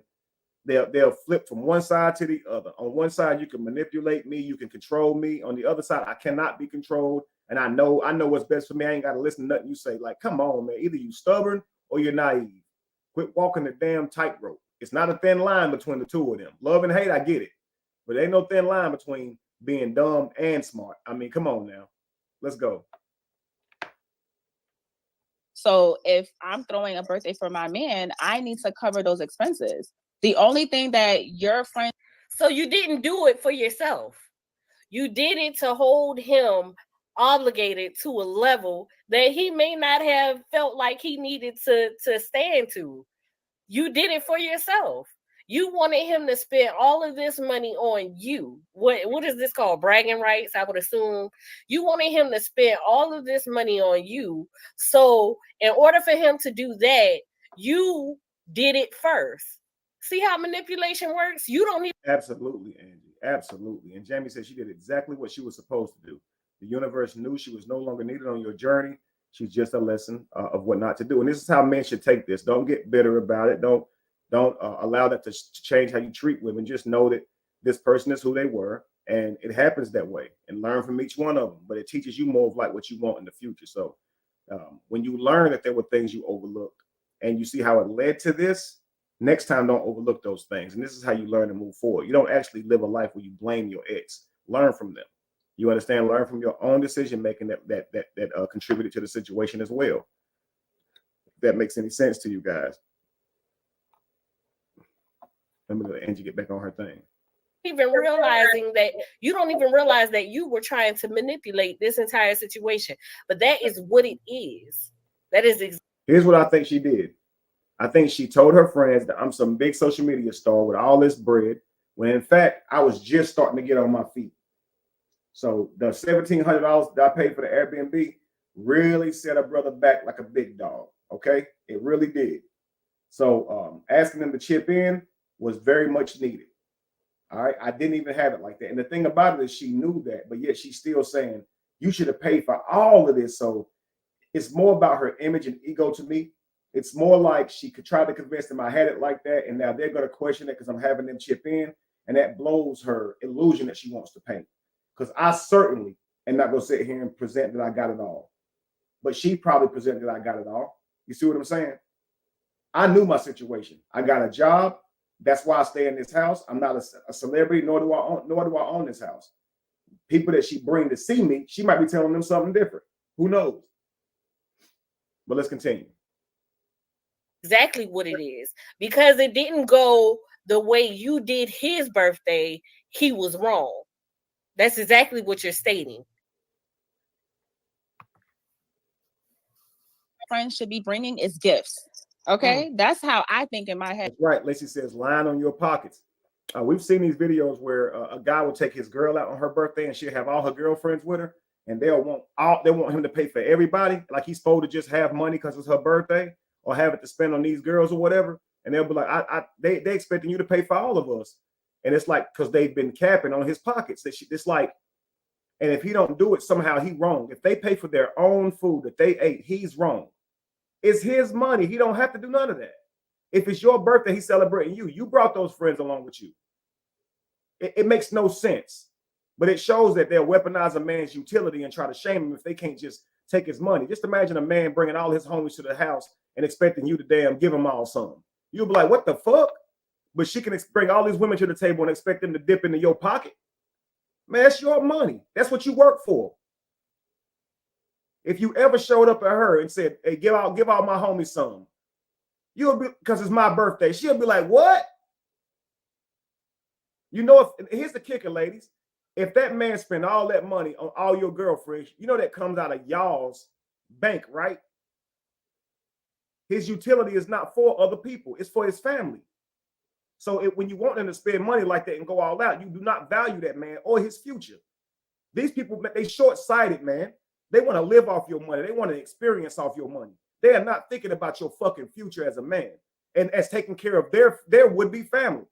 A woman who really loves you, yo, she's not going to be trying to have you spend all your bread like that and be tripping about little nuanced shit like this. She's going to see that as smart. She know I ain't got it right now. She been working forever. She had a job for years. So I'm trying to get on my feet. So obviously these things are a little bit different, right? A woman who cared about you probably would have said, hey, don't do anything special for this birthday, babe. I want you to stack. I want you to keep that. If I borrow money from her, obviously I probably need to keep some bread, right? So $1,700 for Airbnb, while I owe her all this money, she say I owe her, that probably ain't a wise move. You understand what I'm saying? So it seemed like she would just say, hey, baby, don't worry about nothing like that with me this year. Let's just do something private, me and you can treat me later. That's when you know she care about you, man. But if she's like, no, you should have paid for it all, like she don't fucking know your situation. But at the same time, know your situation, because she'll be on there calling you broken and acting like you ain't got it. So it just shows you, while I'm with you and I know you ain't got it, I'm still gonna act like you got it and still punish you for everything. But I will be with you, but I'm still gonna, it's like, it's so fucking, don't be with me then if you're just gonna complain. It's like a man don't think a woman pretty, right? He don't think she that fly at all, right? He just fucking with her because she's something to do. She willing, right? That's the best he can do at the time. So he gonna complain with her the whole time. She gotta beg him to say she pretty. He don't think she that damn pretty. He wish he could do better, but it's the best he can get.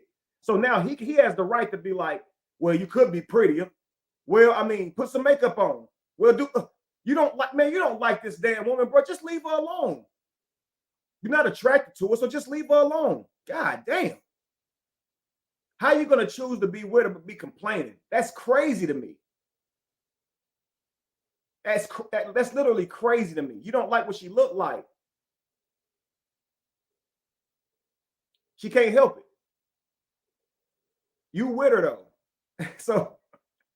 So you're the problem, sort of, right? He broke you with him. It's sort of your problem.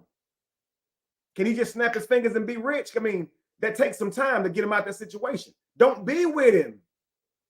You dead weight. If you're not encouraging, you dead ass weight. If your man ain't got the bread, inspire him. Ask him, what can you do to help? It's your teammate partner. Y'all trying to show each other how good y'all work together. It makes no sense. $1,700 for a hotel. It was an Airbnb, big ass house, several rooms in it. Yeah, that's proof she was lying on his pocket. Sis trying to make people believe that he paid for her flight too. Exactly. When she bought it herself. Why cap? You ain't even got to tell that lie. Just keep it to yourself and you ain't got to look stupid. But these things, guys, when they talk like this, they likely do believe them. And it's because they live in these illusions, man, of what the relationship brings to them as far as a status. So as a man, make sure you're with a woman who values you, not the status you bring by her being with you. As a woman, make sure the man values you, not the status you bring just by being a beautiful woman on his arm. You got to know your value, kings and queens. Both of you do. But this is clearly a woman who did not value me at all. And I obviously didn't value myself for allowing myself to go through the shit. Hey, like, but he made Right. That's how you think in your head, selfishly. my friends pay for this Airbnb that he had. So I didn't know what was going on. I'm just there. I'm going through the motion. But the second day into the weekend, hold on. Now you mute your mic, sis. All right, family, as y'all can see, my suspicion that I'm not the only person who that's suspected without knowing. I didn't say the nigga was gay, but I clearly said he gives vibes. The first person, I forgot which friend she said it was, her first interaction, first impression, she thought it was gay. You know, Shy's not really sure what she saw, but she's convinced that Bringing on people to your platform to further discuss and in a insinuation does not determine a person's sexuality. It really doesn't. You still have no logical proof of him being gay. Him having sex with his ex, it doesn't determine gay. Her feeling a certain type of way about certain things and characteristics does not determine that he is gay. Said it was two men, and Kevin wouldn't even turn the phone to show her what kind of porn he was watching. Even though that says a lot, because I mean, I know couples like to watch porn to get a little turned on, to get a little kinky, especially if you got a lot on your mind, you stressed or something. But to literally, while you fucking looking at the porn, like to get, that ain't a good sign, bro. That may not be okay with you, but some people are okay with the porn videos and the sexual. Man, that's a gem right there, Lacey. That's proof of hypergamy and manipulation right here. If a woman can't access status, she will lie and create the illusion of it, then get mad if she can't keep up the lie. So most of the time that she's mad at you as a man, it's because you couldn't keep up the illusion she created. It's not the fact that you're at your situation, because she knew it. She knows your situation. But that's why she'll destroy all of that whenever she leaves you. She'll want people to know exactly how broke you are. And if you ain't broke at all, she'll create that illusion. It's just one of those things, man. Great point, Lacey. Freedom Fry says no, but women think that others are agreeing with them. It's confirmation of their belief. They all team up. Listen, this is why they continue these thoughts. Even though it sounds childish, the things that she was thinking, she's a grown woman here, and her ideas are very childish. The reason is women actually confirm this behavior. They're not actually telling each other this is wrong because they don't know any better for the most part. This is why I say this got to start with how we raise our children. We got to teach our daughters how to value what a man brings to a family and to a table. You see what I'm saying? So it's understood and value their own responsibility of what they should bring to a relationship and to a family as well. But as long as there's no understanding, you're going to have this bias really on both sides. But let's continue. Activity. Just because it's not a standard for you does not mean it's not a standard for others. That does not determine his sexuality yet again. It doesn't determine anything yet again. Bruh, that ain't a good sign at all. He too young to have erectile dysfunction, so he can't blame it on that. He's too young for that. Not erectile dysfunction. Hey, that's too he way too young. Another insinuation, you guys. Like, what are we doing? This behavior has to stop. It's like they just sit there and just talk about your dick and your hot work and just sit there and speculate on your damn. This one, it's just they have no boundaries. They don't care about why would they care? You the one that wants a certain amount of respect and whatever. But I don't know. They don't give a damn about respect. I'm 42 years old. I'm older than I know I'm a lot of years older than Neo, but there's no respect for me being an older person. And you're sitting here talking about if his dick work or not. It's like it's just so crazy to me. Let's continue. That's something old boy from HOK have to deal with. But I ain't gonna mention his name because it ain't. That's not what this show's about. But he's 60. He has to deal with erectile dysfunction. That's why his wife went and got her another boo. Right. Right. Got her little side nigga allegedly because of erectile dysfunction. But Kevin too young for that. So why is he looking at porn? That would have made me feel some type of way as a woman. Like, damn, you don't find. Listen, Freedom Fries, I got you. He said it's a sad statement. It's about teaching the next generation. I mean, that effectively means these types are hopeless. Ouch. I mean, and it comes from a very sad place. And it's honestly rooted in reality, though, man. It seems that it's impossible to give them advice. I mean, the red pill information that teaches men to see women for their character instead of just projecting onto them based on their beauty. I mean, women are upset calling that bad information, and it's right information. So it's like you can't say anything to them that's productive without them demonizing it. It's sad. So I do believe that for a lot of our women, it's a hopeless cause. So you're going to have to start young. These things have to be trained up and taught at an early age. So feminism has destroyed relationships and how they're supposed to work in harmony because they teach a woman that her living in her power is somehow similar to being a slave. It's crazy. Let's continue. I'm attractive enough. I'm not. My vagina. Rain. Hey, let me show y'all this damn cat. I'm sorry. 30 seconds. This damn cat. Okay, I'm gonna learn something new, y'all. Dropping the link. How do I do it?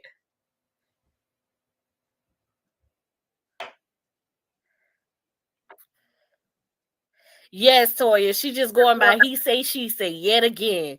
Is no factual evidence whatsoever. They have nothing to stand on at all. Just toxic, bitter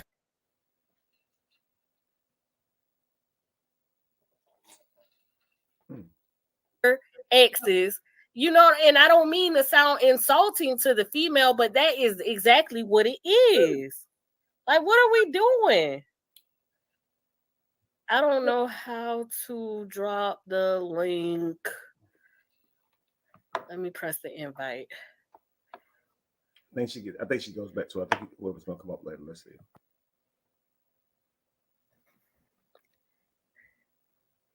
Let me figure this out. the picture over because he's content creator, so I don't know. But he does that with Jamie and the pictures that they have. Sometimes when I see them pictures, I'm like, oh, I already know he used the face app because that's what he was using with me. So I already know what none of them look like that. Jamie don't even look like that. Well, no, Jamie look unhappy. She looked like a woman. Yeah, she's scorned. definitely she's definitely unhappy. She clearly her face is giving settling. I'm just like here Side because for real. Because she came for me. I gotta be crazy because I don't believe her husband's lies. Now you can say you don't like me. She said you sound crazy because you wasn't answering questions and you kept doing weird shit. Not because you don't believe her husband's lies. And she didn't come for you. She said you sound crazy, which you did. You twist everything. You're a liar, Pinocchio. Let's continue. Or whatever. Oh, they would what? They not what? What you say again? What you say? No, I just said I don't know nothing about no marriage, but you don't know his paperwork. You don't know. I don't know. I've never seen. Oh, okay. We don't know either, girl. We ain't gonna never find. Why would Shy ever see marriage paperwork between me and Jamie? Like, I've never seen it. Like, stop, cut it with the cap. You don't need to see it. He won't tell us. I tried to bait her into telling me, but that hoe ain't bite. I tried though. Like, what you got the papers? I asked her. She got Kevin back. She gonna have his back. Girl, it sounds like settling.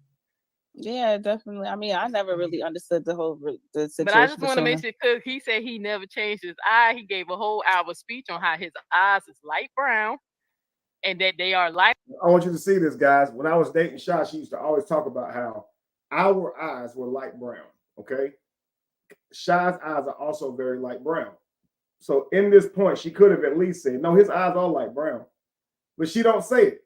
It's crazy how she would do whatever. It don't make no damn sense. All you gotta do is meet me in person and know that my eyes are lighter brown. They're not like super hazel, but my eyes and my pictures are my eyes. I find my damn angles in the sun and I take my pictures, y'all. If you ever around me, you'll say, "Damn, Kevin, your eyes are brown." Just watch.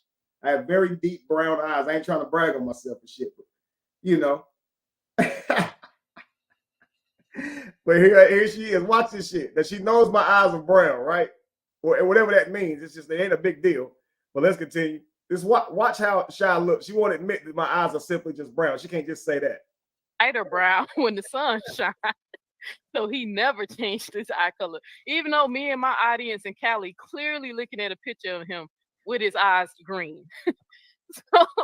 Look, she ain't saying shit. Shy just ain't saying shit. You ain't gotta put no receipts. We looking at the picture and he telling his audience that he never changed his eye color on his film. Okay, because he definitely does. So she ain't got to. But yeah, I don't want to say it because I know you push. Okay, so this is the thing that I also had. I had an understanding that even if you put a photo inside of something that's regenerating it to make it look different, it can also change the color or the lighting of your eyes. But that's just how I felt about that, and for them to like bring about that as if that is still, it's not. Guys, when it comes to photos and stuff, I saw you speak to that, Jamie. Here's the kicker, love. We do videos all the time. So notice how they don't say how we have videos out as well. So it doesn't matter if we do our pictures. It doesn't matter. We're not hiding from the public in any way. So it's funny how they don't mention that we actually have videos out where you can see us talking and look right in our damn faces. They just rather say these pictures. It's just, let me find something negative to say about them. It's literally unreal. Let's continue. Not gay, like push a baton. You remember I told you I'm gonna make sure I respect your time because I know you gotta work. I appreciate you gotta it. be a responsible adult and provide for your kids like everybody else, and not beg for cash apps or lie and say you're gonna use the money to feed the homeless and shit. Right. And he never did none of the above. I know that motherfucker didn't. Sitting up here all the times that we was together, we did nothing. We did nothing but smoke. We did nothing but go out to eat. Smoke what? Oh, weed. Oh, is that drugs? Is weed drugs? Considered drugs? I mean, marijuana. I don't know what they call. But it's considered a drug. It's a drug. But he did ecstasy too. Like, oh, he did. Oh, so he did E. Oh, that's definitely he did a drug. E. Mm-hmm, yeah. Mm-hmm. Now, unless he didn't swallow the shit, but they was So look, she gonna try to say I did eat, but then provide me this. Yo, let's say he didn't swallow this shit like I faked swallowing it. Like I put something in my mouth and then push my tongue to the side like I was some Russian spy, some shit. Like, cut it with the cap, girl. You know I ain't did nothing other than smoke some damn weed. I done smoked weed on camera. Y'all know I smoke. Let's continue. We went, and this is the thing. I don't I don't know who these people are, but I don't want to say nothing about these people. But we were in a setting where it was Dwight Howard, some other people, us, and that was something that was, you know, given. And you know, these Hollywood people, they do that. That's the norm. You know, that's not nothing abnormal. They just like, oh yeah, there's some E. Like, you know, just like if you drinking a. So now it's a whole bunch of Hollywood people. You know, Hollywood people do that. Like, cut it with the cap. Cali do E though. All the damn time. And ain't nothing about this dude Hollywood. Let's continue. A cup of orange juice, like, you know, you're just doing that. So I mean, yeah, I seen it. Like, I mean, but he don't want nobody to know that. Yeah, he told my queen. I like to call her my queen, but we call her Queen Thrones. But not my queen like my girl. Because I remember one time I said maybe I should start saying that. People think I'm dating Queen Throne. But Queen Throne is another content creator that we support each other. That's my sis, and on the internet. And he told her that he never did a drug a day. Look at Callie in the comments. I told y'all he don't give a fuck with each other like that. I told y'all they don't even fuck with each other like that. They're each other's beards. Oh man. See, speaking on somebody else's relationship. But if I speak on his, see, he a bitch, he a tattletale. This man is wild, yo. He's a grown man. You know this man is like almost 50 years old. This man about 50 years old. Sit here talking about some. I told y'all they don't even fuck with each other like that. How would you know, Callie? And then it said, I ain't never said Kevin was gay, but here you go. They're each other's beards. Let's continue. His life. Even though I knew he was lying, because the reason why I don't fuck with him no more is the interview he did on Sinetta's channel. And I'm like, watched the interview, nigga. You literally told Sinetta you do DMT and mushrooms. Now, if you don't want to call mushrooms or drugs, that's cool. If you want to say that's more herbal or plant, I give you that. But DMT maybe is that's definitely what a he's drug. thinking. No, maybe that's DMT is definitely a drug. Yeah, it is. Okay, but he told her he never did a drug a day in his life. But he keeps telling his audience that I'm just lying on him. I be making up. Let's see if you're lying. Let's see here. Up shit. And if we say natural and you say DMT, it's not a drug. I should have just left that there because I still need that. I know that you do DMT. Let me see. I'm gonna show you guys something. Hang on.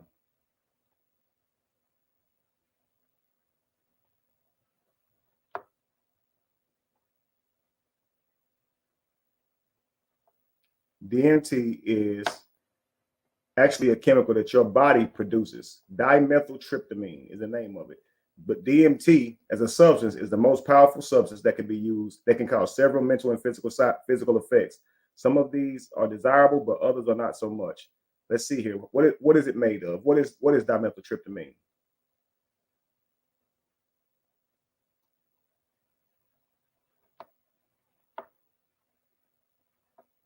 Naturally occurs in many plant species.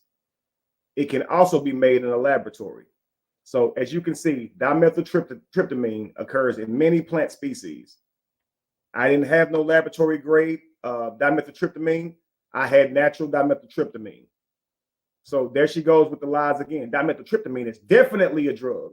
No, when it's made in a laboratory, you could consider that if your definition of drug is made in a laboratory. If your definition of drug is anything that alters your mind, then I would agree with you that even weed could be considered a drug based on that definition. So I don't mind you considering a drug if you're saying it's a mind-altering product, but I always say I've never taken man-made drugs, and I stand on that. So quit trying to play with words. It's simple. See, I'm straight up. I don't just do talking. Let's continue. In mushrooms. Now, if you don't want to call mushrooms or drugs, that's cool. If you want to say that's more herbal or plant, I give you that. But DMT maybe is that's definitely what a he's drug. thinking. No, Maybe that's what he's DMT saying. is definitely a drug. Yeah, it is. Okay, but he told her he never did a drug a day in his life. But he keeps telling his audience that I'm just lying on him. I be making up shit. And I'm like, Kevin, I literally will put the receipt before I say anything. Like, said and I'm that- like, said come on, that Kevin is a piece of work. So like, But he's did such a he say that? disappointment. Did he say that to who? Like, He's at the Queen Throne. He told Queen Throne because she on her channel. You don't know who that is, but on her No. channel, he told her he never did drugs a day in his life. That's interesting. He said he only do herbal stuff, natural like mushrooms and So stuff. See, natural stuff. See, and I'm not lying. So now you can continue to consider that drugs, just like Freedom Fry says. If you're saying drugs are anything that alters the mind, I wouldn't disagree. But I said natural drugs, natural. I don't necessarily call anything that's natural drugs, but I can't deny that if it alters your mind, you got to actually consider it that. So, but again, we're not talking about man-made drugs. We're talking about natural drugs, right? So there's a difference. But anything for Neil to try to be right. Let's continue. he doesn't. He said he never smoked weed, or he just saying. No, he didn't say that because to him, weed is not a drug. But I'm just letting you know, but DMT is definitely a drug. That is that is not something naturally found in nature. They have to abstract that and name it chemically, name it what it's called. But, yeah, that is a drug. So, and it alters your state of mind. But yeah, I want to go. So with the birthday thing, he didn't pay for the Airbnb because I don't want to like I said, I don't want to get too sad. It's like my friend that was involved in the situation. I guess he was supposed to collect these funds from everybody at the end of the the birthday weekend or whatever. So the day of, so everything happens on the 27th because my birthday actually landed on a Sunday, and we were supposed to check out of the Airbnb on Sunday on my birthday, on my actual birthday. So I guess he was trying to collect the money before we left. But the day before my birthday, me and him got into a fight.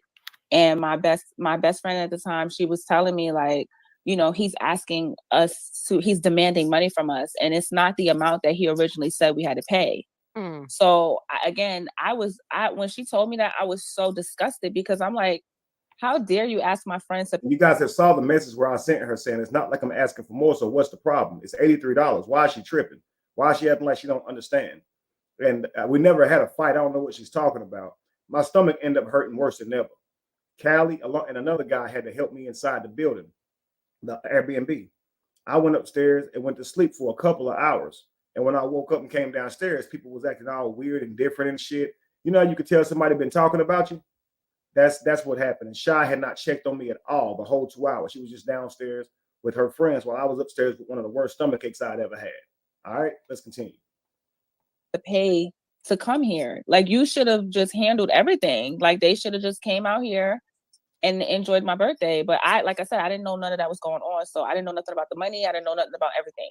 So once all of that shit sizzled over, my bestie at the time was like, I'm not paying him shit because of the way he's treating you. So basically, the way he treated me the whole night. Okay, so I've been trying to do the copy in the link V, and for some reason, it's not giving me the opportunity to do it. I wish I would have loved to have someone up here. I would love to have you up here. Like, that's really the movement. But what she's stating here, basically, and see, I hate situations like this where you also have those entitled friends as well who feel like, oh, well, because of how I feel, I'm not going to do this or I'm not going to do that. Sometimes in friendships, we have to understand the sacrifices that we may have to do in order just to help out or lend a helping hand. But both of you two females are clearly entitled, and y'all feel like somebody owes you something, and he's supposed to treat somebody a certain type of way in order for you guys to have any respect for him. And that's not even fair. That's not fair at all. Night before my birthday, Like, I mean, just arguing. Mind you, Angie, Shy here has 2 sons. Is that what she tell her sons they have to do? You pay for it all. I don't care where you at in your finances. You make sure you do it all. You see, so it's like crazy because it's like you forget that you have sons and fathers and brothers, and you sit here trying to create a reality that's only giving you what you need, and it's entitlement comes from that when you're not considering your sons. So treat that man how you want somebody to treat your sons. If your son got a lady, got an Airbnb for his girl, or a girl he's dating, a girl he likes. Has her friends come by? Would you want that girl to go around talking shit about him to her friends? Like, let's be real. If she felt like he should have paid for it all, she can come tell him that. How come he don't get to know that and your friends do? Come on, man. You tell your son, leave that girl alone. She messy. That's what you would say. Let's continue. With me, and they literally had a powwow with me outside in the backyard, like Callie, Angie, my bestie. That's Callie's wife. Think about this. Callie's supposed to be my homeboy, right? And he was still my homeboy until he came to the house and did shrooms with me. And said I offered him fruit with my hip shaking. Now imagine she's saying Callie was outside with Angie, his wife, telling Shy she should leave me alone. She's too good for me. Meanwhile, Callie's supposed to be still up in my face being my homeboy and shit. My nigga and shit. Coming to the house and shit to hang out. Like, nigga. Is this true, Callie? Was your ass out there running your motherfucking mouth with Shy? I would have beat your ass that day if I'd have knew that shit. With a stomach ache. It ain't no fucking way she telling the truth. If she is, that is a disloyal, fool-made, bitch-ass nigga. You hear me? Okay. So what you telling me? You outside talking shit back and forth with my girl. You telling her to leave me, telling her she do good for me. What you telling me? Okay. My nigga. Man, you fool-made, bitch-ass nigga. That's what you gonna do to me, huh? Come back here, Callie. Come here. Hey! King Kong ain't got shit on you, my nigga. He was destroying cities. You destroy relationships from within, nigga. You out here. He is a low-life friend if he out there doing that shit. Shy. Yeah, Shy, you don't need that nigga, man. You know? You don't need him. He should have fixed my car and shit anyway. Fuck that nigga, Listen to me and Angie. You don't need him. It ain't like I would know no better. I mean, I am fucking Terry behind her back and shit. I don't know what gives me the right to fucking tell you what you too good for and shit. But hey, I'm gonna sit here and run my fucking bitch ass mouth. Backstabber, exactly. Like, what kind of friend is this? Even Callie was out there? God damn. I didn't stand a chance, man. You see how much of a friend I thought Callie was? I invited him to a celebration I'm doing with my girl. I ain't gonna say my girl because that implies that she was my girl, but you know what I mean. It's a girl I'm dealing with. I brought your ass there. And you talking shit? This was not no friend. I was a solid ass nigga. Who the fuck is Callie? Who? I was a solid ass nigga, cuz. Yeah, but you standing outside running your fucking mouth. Is that a solid ass nigga? Let's continue. Would love to have you up here. Like, that's really the movement. But what she about this person, and Callie, you're supposed to be his friend. Information. And that's the thing, that's just to help out. Would love to have you. The birthday weekend or whatever. So the day of, so everything happens on the 27th, because my birthday actually landed on a Sunday, and we were supposed to check out of the Airbnb on Sunday, on my birthday, on my actual birthday. So I guess he was trying to collect the money before we left. But the day before my birthday, me and him got into a fight. And my best friend at the time, she was telling me, like, he's asking us he's demanding money from us. Demanding. Now watch this. Didn't they stay in the rooms though, y'all? Even if me and Shy got into an argument, didn't they come and stay? So was it some type of agreement based on me and Shy getting along, or was they supposed to give me the money because they said they was coming, right? But see how they play around? Let's continue. Us, and it's not the amount that he originally said we had to pay. So when she told me that, I was so disgusted because I'm like, how dare you ask my friends to pay to come here? Like, you should have just handled everything. Like, they should have just came out here and enjoyed my birthday. But like I said, I didn't know none of that was going on. So I didn't know nothing about the money. I didn't know nothing about everything. So once all of that shit sizzled over, my bestie at the time was like, I'm not paying him shit because of the way he's treating you. So basically, the way he treated me the whole night. Okay, so I've been trying to do the copy in the link V, and for some reason, it's not giving me the opportunity to do it. I wish I would have loved to have someone up here. I would love to have you up here. Like, that's really the movement. But what she's stating here, basically, and see, I hate situations like this where you also have those entitled friends as well who feel like, oh, well, because of how I feel, I'm not going to do this or I'm not going to do that. Sometimes in friendships, we have to understand the sacrifices that we may have to do in order just to help out or lend a helping hand.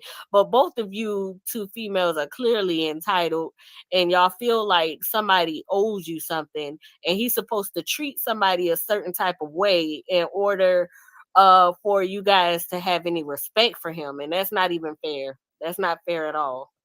Night before my birthday, just arguing with me, and they literally had a powwow with me outside in the backyard. Like Callie, Angie, my bestie, that's Callie's wife. My friend and her husband at the time, they was all outside, like saying, like, you need to get away from him. Like, he's just treating you bad. Like, it just is just not working out for you. And just basically telling me like, yo, you need to, So they all had a powwow with you behind this man's back. They all wanted to speak with you behind his back. If they felt like he was the problem, then why is it that they didn't speak anything to him? They didn't try to address anything to him. They came to you with this information. And that's the thing, that's the problem. If you see something is wrong with the person, go to the person. Clearly, he's not seeing it the way that it's being perceived to everybody else. If he's the problem, go to him. What's hard with that? Why are we going huddling up together to have a conversation about this person? And Callie, you're supposed to be his friend. You get what I'm saying? Why are we doing this? Why? For what reason? And here's the kicker. Sha knows that Angie, who she's calling her bestie, and Callie, who she's calling her brother, she met them through me. She knows that Callie is cheating on Angie with Terry. So she's saying here like she values their fucking opinion. She won't even tell Angie, who she calling her bestie, that he fucking Terry. This shit weird as fuck. Now, here's what I would have done had I known. Look, here's what I would have done had I known they was talking shit about me in the house like that night. Okay, this is what I would have done, y'all. Watch this shit. This is why Calendar didn't tell me to my damn face right here. Watch this shit. I done paid for this motherfucking Airbnb on my last dollar too.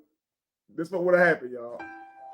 From the makers of one of the most successful dramas in recent history comes the follow-up series, The Slap, Part 2. You know what? They'd already started repairs, so we couldn't even take it anywhere else. That's shit the way they do that. Tell me about it. 2.5 grand later, and then... Hey, what's going on? It's mine, Daddy. Noah keeps taking away from me. Noah, give it back. No. Noah, give it back. No. I said give it back now. Larry, why are you talking shit about it? Noah! Larry, what the hell are you doing? Larry, you can't just... Oh, Larry. Oh, you're right. How did... Larry!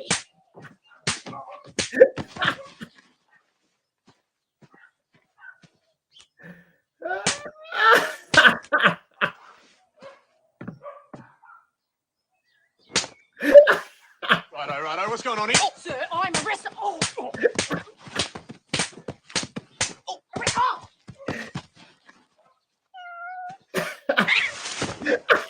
The slap. Ah! Everybody getting slapped, even the motherfucking cat in the tree. You understand me? God damn it!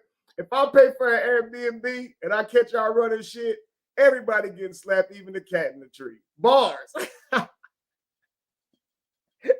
If I rent an Airbnb and catch y'all talking shit, everybody gets slapped, even the cat in the tree. All right, let's get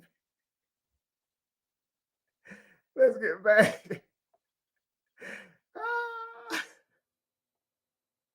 Because you want to know what that was, though? Because he's such a bum. It's the oldest trick in the book. He purposely started something with you so he can throw his hand. I'm not paying for shit. To get mad. No, I actually said bring $83. I didn't say I'm not paying for shit. They don't want to pay for what they were supposed to pay for, Neo.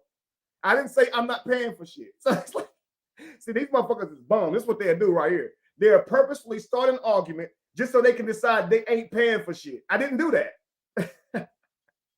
Let's continue. It's the oldest trick in the book. I know a lot of bum ass motherfuckers, women too, and men too. They do that when they supposed to be buying their girl a gift or anniversary, Christmas coming. They so broke, right? They are so broke. Right. They will literally make it seem like they finna go. Oh, we gonna do this. Or I'm gonna take you there when it's time to take you to the restaurant, or when it's time to pay the bill. They'll start an argument and then use that as the excuse why they're not. Okay, so if a guy move in with a single mother, he a bum. That's what Neo did. She moved in with a single mother. Ain't she a bum? I mean, she want to be a boy. Let's judge her by boy standards. Pinocchio definitely wants to be a boy, right? So you don't treat these single mothers right. Stop mooching off of them. Get a crib and let them move in with you and be a man. And quit trying to judge men and worry about how you treat your damn girl. You don't treat her right. You start shit with all these different people online. So when they start talking shit about her ass, all of a sudden, okay, this is what you're bringing towards her now. So it's like she got a whole child out here, but you on the internet playing video games, starting shit with people. So when they start saying your name and her name, because you saying theirs and their spouse's names, all of a sudden it's like, damn. So your girl got to be talked about online, be disrespected online because you starting shit online. You a horrible ass boyfriend, Neo. You're not protecting this woman at all. You are a bum. You a Jody, a butch Jody. Let's continue. Not paying. Right. Mad. But that nigga was broke, girl. He ain't had no money to pay. He was hoping that your friends was going. They was gonna cover the whole thing. So we see what they did was they turned this all around on him when it was actually the toxicity of everyone else. Everyone else. Everyone is aware of where they stand about this man without his knowing. So everyone has a judgment about how things are going, and they're not making him aware of how they feel. He's not on the same page. So all of your assumptions are one-sided and not fair. What are we doing? You guys, and it's like a sneak attack or something where y'all just came together and talked about this man. So now from this point on, everything that he does or says is problematic. When you're the one that's the problem, you created a situation that he was unaware of and made him the problem of it. That's exactly what you did. The next morning, they, rolled out. He said he was going to take me. He said he didn't want to be with me anymore. That day, the day of my birthday. Your birthday. This is the part she don't get. I find out that your friends is talking shit about me behind my back. She don't say shit about Callie doing that at all. I find that you right there talking shit with him because I can see your whole attitude change towards me and shit. You didn't check on me when my stomach was fucked up. I get it, your friends are there, but you didn't check on me at all. So now I'm to the point where I'm like, yo, let's just end this shit. It's my birthday. You can't break up with me on my birthday. I don't care if it's Ramadan. I don't care if it's Hanukkah.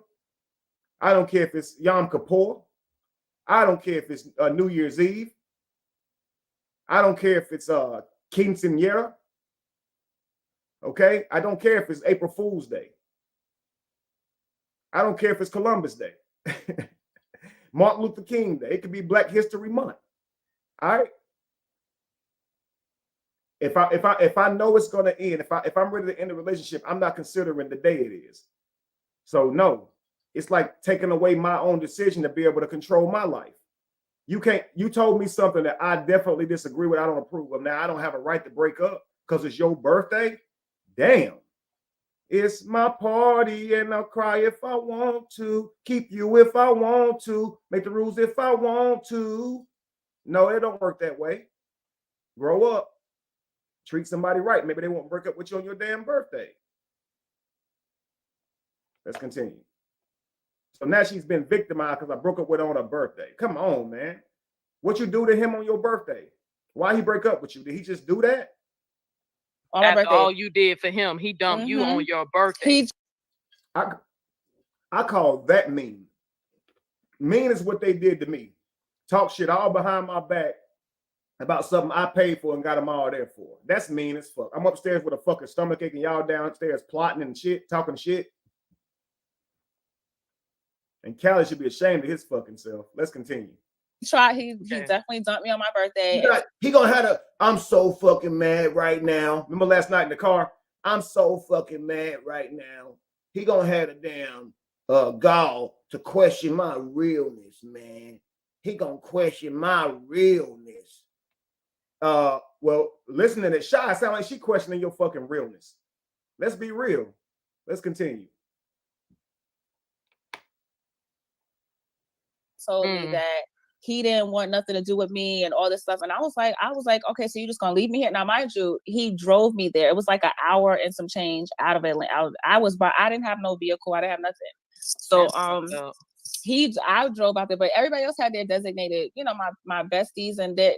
Look at Neo just there for the ride. That's so fucked up. That's like as if it's true. Let's continue. Everybody came in their vehicles and they left. So I literally was there with him. I mean, he arguing with me, it was just so nasty. I mean, he looked like the damn. More narrating. She's not saying what happened or what was said. Like, I know we can't really say what a devil looks like, but I'm gonna say he just looked like pure evil. Like, how could you treat someone like that? It's the same shit that Royce was saying about Dwight. They talk about what you look like when you was mad. He looked like pure evil when he was upset with me. This becomes one of the things they use to victimize themselves. What was you looking like when you was mad? They sit there and do that shit till you look like you was just evil. You looked intimidating. You was looking something too. Let's continue. The devil? I look like the devil? I mean, come on now. You exaggerate much. Go gadget imagination. Now, I look like the devil that day, but one day she said I drugged and I look like the damn devil. So I could just be mad and look like the devil too. Damn. It's all my fault. Let's continue. On their day. And he kept telling me, like, your day, it's a fucking another day. It's another fucking day. No, bitch, it's my day. Just like it was. He's right. It is another day. And what you did leading up to the situation, how did you get him out of pocket? Like, why were you mistreating him? Let's talk about what you did to make him so upset and so aggravated to the point where he wanted to leave. You felt so entitled because of what you was holding over his head unknowingly to him, the things you did for his birthday, and turned around and said, oh, for my birthday, and in your head, you're automatically assuming that this is what he's going to do for you because of what you did for him. Everybody's coming to you and telling you things about him. You're adding that to the situation. Now, once you have this type of perception in your mind, you're already treating him in a light.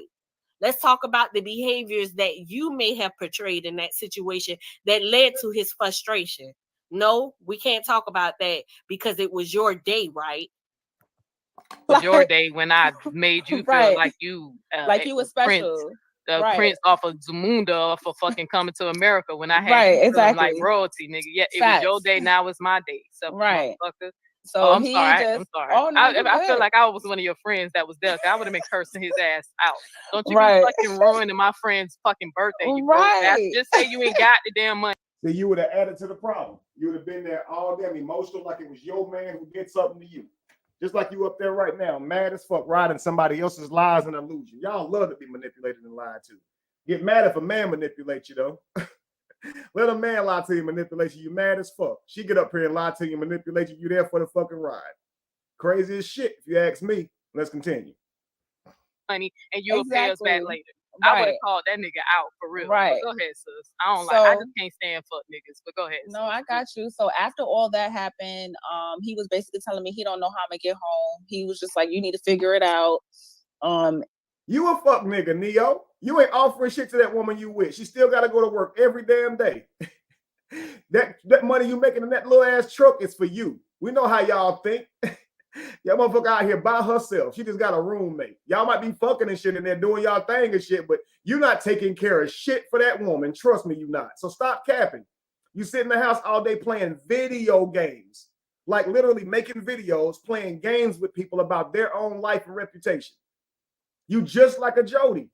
So I'm a fuck nigga. I take care of the women in my life. I take care of them. They don't go to work. I bet money your woman work. I bet money she does. I bet money you ain't about to pay for everything. So stop with the cap. Okay, so if she's with a woman, they can go half and half. But if a woman's with a man, oh, he a fuck nigga if he don't take care of everything. I see how you think. Let's continue.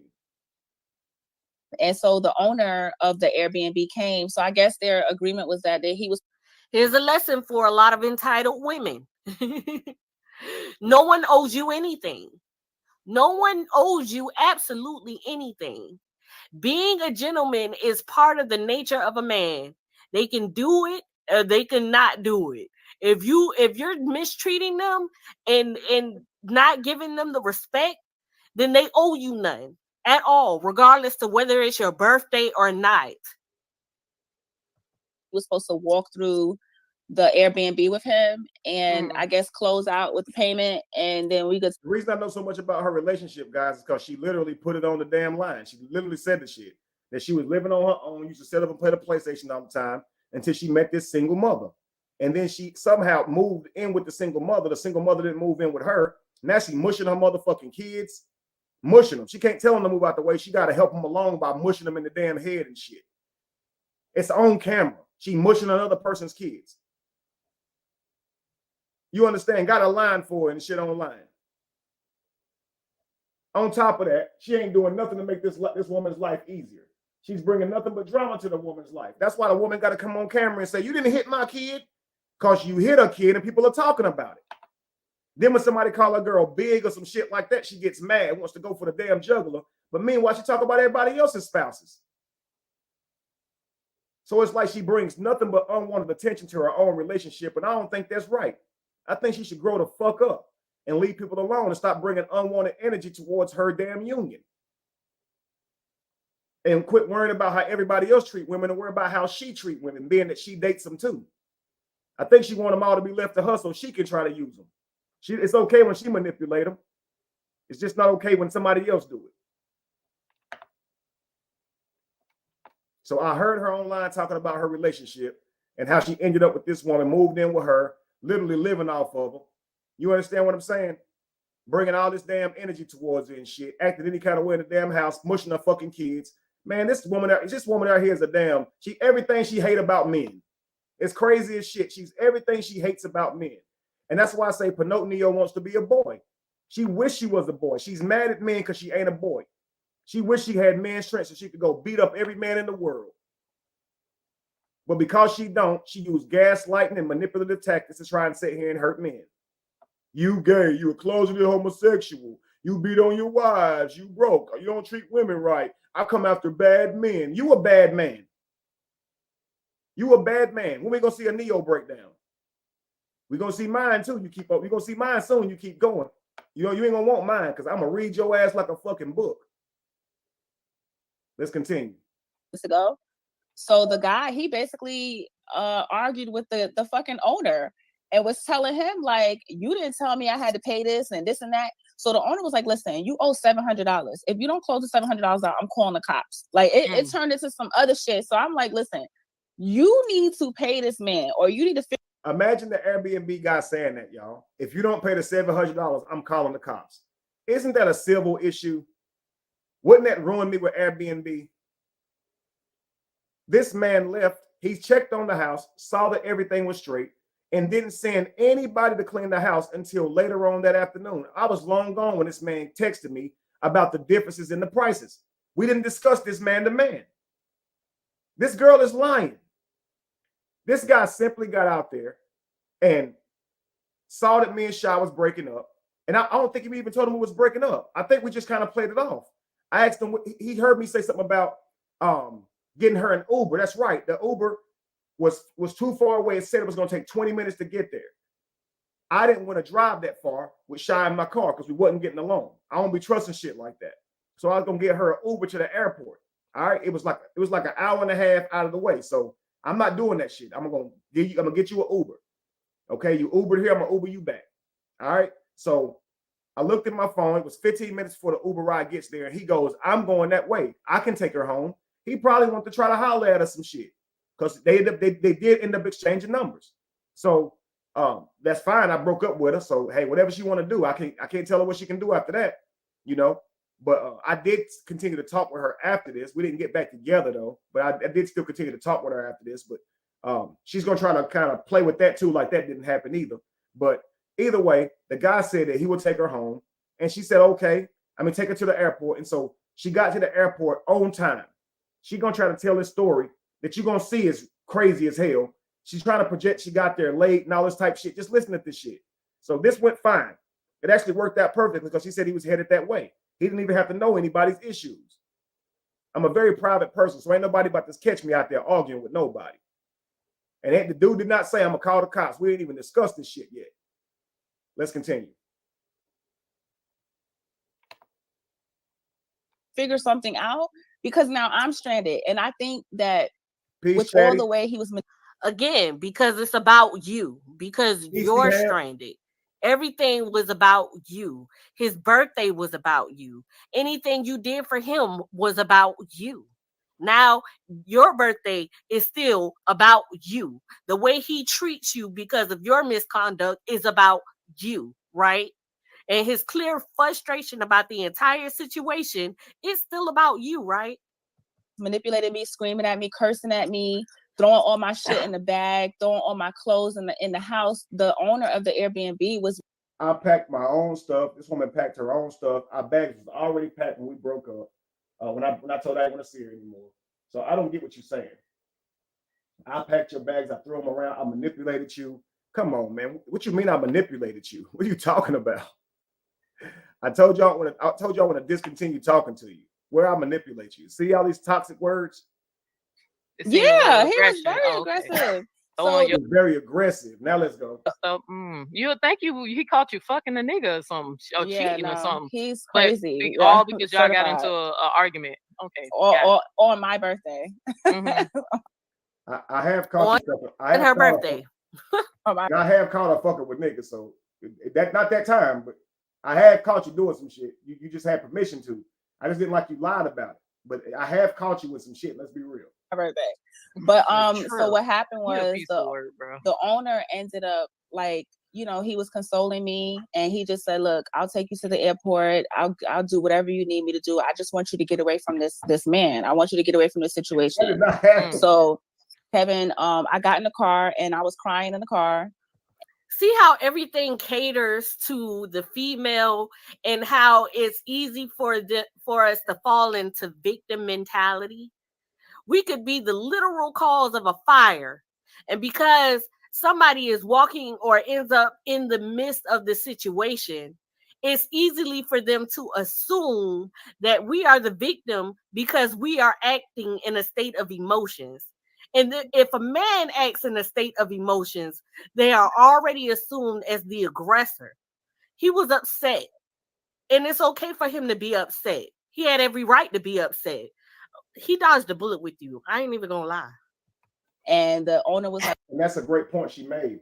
Now, when Shy got in the car, she seemed fine. She may have cried in the car and played on this man's sympathy. And that is manipulation. That's manipulation right there. And he probably was a simp for it too. But let's continue. Don't worry, I'm gonna make sure you're safe. And you gotta think about it. Another thing that was crazy too is if you've been rocking with me for 2.5 years and you're just gonna leave me in a car with a stranger. I understand well, I guess I left Angie out there with a stranger. I guess I guess I'll leave motherfuckers with strangers here. I guess I'm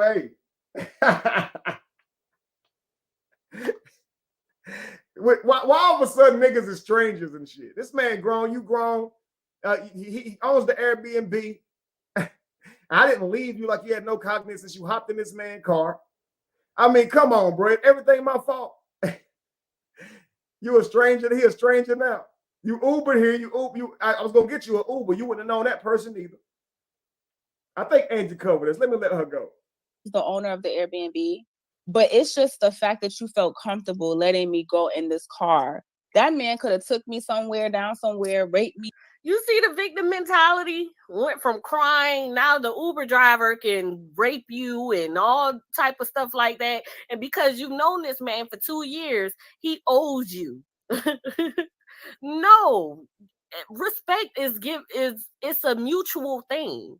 You had lack of respect for him, and it's never a good time for a woman in a victim mentality for a man to be able to say, I'm done, enough is enough, whatever. You get what I'm saying? The relationship was clearly toxic, and it's a lot of people in this world who can bring out the worst in somebody. Clearly, evidently, this is what we're seeing right here. Me and discarded my body, nowhere to be found. I'm not saying that the guy was like that. No, I get it. He was a stranger. I get what you're saying. He was a stranger. So when you're single, do you get in these Uber cars and have the same mindset? When you're single and you walk down the street somewhere, do you have this same mindset? Great. And you felt okay with that. You were just like, okay, well, listen, I'm sorry this didn't work out and we're not together. So well, I'll see you later. And just basically walked off. I thought I was aggressive. Sorry this didn't work out. You know, man got to do what he got to do. I'll see you around. How's that aggressive? That sounds like this motherfucker was nonchalant. He was the definition of unbothered. Got his car. And then walked off like a cool motherfucker. Like Horatio Kane and put on some damn sunglasses in the Miami Heat and shit. You can hear the theme music. Well, I just solved the crime. Get this motherfucking criminal out my face. Let's go. I drove away and I'm in this car driving an hour to, the airport in Atlanta. You ain't driving. So, and then the shit was crazy. You're not driving. You're being driven. You're just riding. I'm in the car driving. I stop. Because when I got to the airport, it was so much shit going on. I missed my flight, my connecting flight that was supposed to. What actually happened, guys, is when she got there, the flight had gotten canceled. So they put her up in a hotel room until the next day. That's what happened. Watch how she tried to skew this into being more of the victim. And you need somebody to blame because he wasn't the only one in the situation. He wasn't the only one there. You were there too. You were a participant in how everything went out and went about. Let's highlight some of the things that we could have done wrong in this situation to make someone feel so upset. The fact that you weren't properly communicating, and I don't know if he was properly communicating, but in his defense, he was clearly upset, and it wasn't for no reason. So we can't sit here and play, or I was just being an angel, just sitting on my hands and doing nothing, and he was just acting crazy. No, that's not how that works.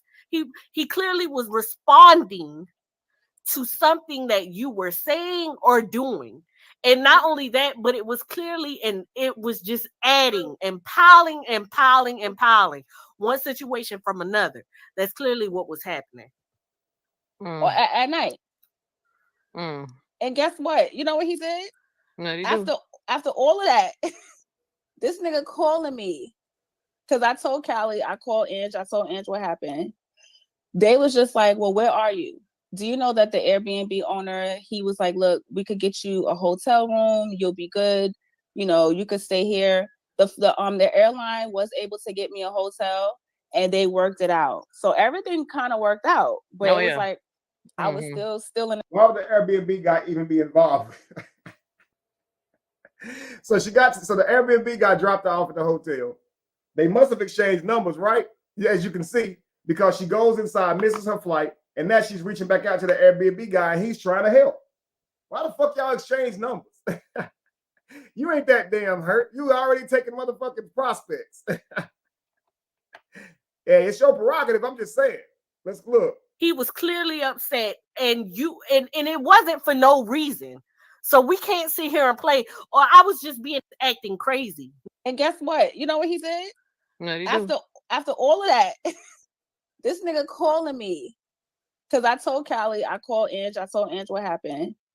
They was just like, well, where are you? Do you know that the Airbnb owner, he was like, look, we could get you a hotel room. You'll be good. So the Airbnb owner was like, look, we'll get you a hotel room. You'll be good. He's just going to spend money on Shy or put her up. But watch this. You know, you could stay here. The airline was able to get me a hotel. Why didn't the Airbnb guy say, look, you know, I got the Airbnb that you just left. You know, you can go back to that Airbnb and then we can float you back tomorrow. You'll be fine. You see what I'm saying? He didn't want in his damn crib, I guess. Nah, I'm just playing. He's probably making more money a night than the hotel would have cost him. But either way, okay. The airplane place, the airlines got her a damn plane. Let's go. So, and they worked it out. So everything kind of worked out. But the airline got the hotel, y'all. It was at the damn, you know how you got the airline, the hotel at the airlines, right? They put her in one of those. I know because I went back over there. I felt bad for dumping her, and I went back over there and brought her some food. She don't tell that part either. Now, I know that's pretty dumb of me, but this is what I mean by you get what you deserve. If you allow it to continue, you deserve it. What are you saying to the universe that you won't if you keep going back to this person, if you keep this person around? So in the end, as you can see, it cost my ass. Let's continue. Like I was still in Atlanta by myself, you know, and then he gonna call me and say, oh, I'm sorry about everything. The enablement of our society that caters to our thought process. This is why it's hard for a lot of females to rethink and reevaluate. And I want to say this real quick.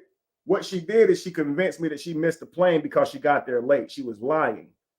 When I got there and saw her actual ticket, she was there at least 2 hours early. So nothing happened with that. Then she later confirmed that, of course, the airlines canceled the flight, and that's why she got a different room. But she called me and said, I missed my flight because you could have just took me back and blamed it on me. I felt bad. She's like, I'm not going to be able to get back home today. I got to pay extra money for my sitter and all this type of shit. I even offered to compensate that. She said, no, you good. I don't want nothing from you. All right, well, I can at least bring you some food. You want me to come bring you some food? Yeah. And I went back over there, whatever, at the airport, and I kicked it with her that night. Let's continue. Certain situations because it's so. Her plane flight was, I think, like 5 or 6 the next morning, so I didn't stay long, but it was throughout the night. But I left before her. Of course, she had to go back and get her plane. But let's go. Easy to get things done with a victim mentality. They felt sorry for you, so they got this done. They did this for you. You know, where are you staying at? I'm gonna come to the hotel and bring you dinner. But didn't you just break up with me? Dump me, nigga? You fucking bipolar ass nigga. And then on my birthday, ain't no dinner gonna fix this nigga. You like he was given a moment to make amends, and now you feel. I'm telling let him tell it. Even after y'all broke up, you were trying to do everything you can to get back with him. Like it was you wanted him bad. Let him tell it. No, I actually showed that in the other live because I think with the original live, the original video I came out with, that video really came more so from a place. It wasn't about me being scorned or upset that we weren't together. It was the fact of the matter is that I did so much and I didn't get an apology. Yeah. You felt like he owed you something. What was the point in you doing it in the first place if you were just gonna hold it over his head? It didn't come from a pure place. Like, stop doing that. Stop going all out, quote unquote, for somebody just so you could turn around and say, oh, I did this and I did that. And in a moment of me mistreating him, how dare he respond angrily? If he would have just came to me and said, you know what, I'm sorry. But if I offer to come bring you some food, apologize for making you late for your flight because I am convinced that I made you late for your flight, that ain't an apology, right? For what I feel like I done wrong. I don't feel like I did anything wrong for breaking up with you. I don't want to date you anymore, but I'm apologetic for this For the what's the name, I'll come by the crib, I'll come up there and see you, whatever the case may be. You know, but it's just wild, man. It's your fault for everything. You did this stuff to me. I wanted an apology. Like Angie said, you felt like this man owed you something. And look, guys, here's what's crazy is women's logic is actually this. You see a man do a whole lot of things for a woman. If she's not interested in that man after that, she'll say, you wanted to do that stuff. I don't owe you nothing. So it's like, how you gonna sit here and try to use a philosophy that's different whenever you feel the other way on the other side of that? And it wasn't after you did something great for me. I just threw you a party and then broke up with you after the party. She tried to say you wanted to break up with me anyway. Then why the hell did I throw you a party? Let's continue. You know, I did all this to you. I'm sorry you lost your friends. I'm sorry that you lost your you know, things, money. I'm sorry all this occurred. What can I do to fix it? Like, nobody wanted to be with you. It wasn't at that point. I don't want to be with somebody like that. Like, why would I want to be with somebody like that? I literally kept telling that nigga, what you did was you ran on the internet and just said, I dumped. He pride himself too, girl. You should see him when he be making videos about you and his other exes. He poke his little chest out. I dumped them. I dumped them. He just so proud of himself. I would be proud too. Honestly and truthfully, I would. Facts. But when I say that I broke up with them, it's because they're out lying on me, spreading rumors, saying I gave them STDs and all kind of shit. So of course I'm saying, yo, they trying to project me to be this horrible person who gave them STDs and shit. But I broke up with them. Not a single one of them said, Kevin, I don't want to talk to you no more. It was me who said that to them. But I gave them STDs and shit. Like, make it make sense, y'all. It doesn't make any sense. This is not saying I broke up with them. Ha, toot my own horn. Let's continue. Will be proud too, because in the moment of getting to know somebody, let's think about this from the time frame of his birthday, where she went all out and spent all this money and everything, and they had matching outfits and this expensive cake and the bottles.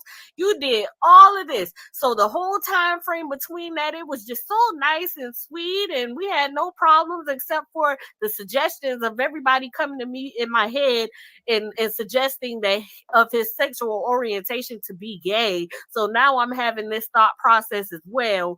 And so everything he does, I speculate he gets offended, and I'm questioning why he's offended, because that seems gay to me too now. And then now on my birthday, it doesn't go as I intended, and I had nothing to do with it. I didn't even give him any insight on what I wanted per se. So it went completely wrong of what I had in my own head, even though I didn't suggest anything. And I mistreated him and acted a complete emotional fool. And I got upset with him because he responded with it, because that's crazy for you to respond because you owe me, because it's my day.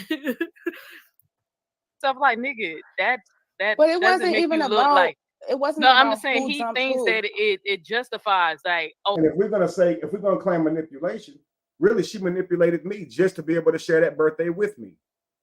She tried to convince me there was going to be a threesome just to try and secure that date with me, because I had other women I was dating. I'm not saying I chose to celebrate with her simply because of a threesome, but I'm saying that was her intent, because she never met with nobody about no threesome. It was just a lie.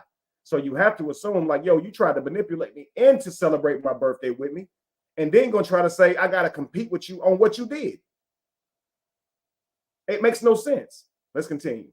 oh, I dumped them. I didn't want them. No, you're literally showing us that you're an asshole. Yeah. I see no asshole here. It was completely justified.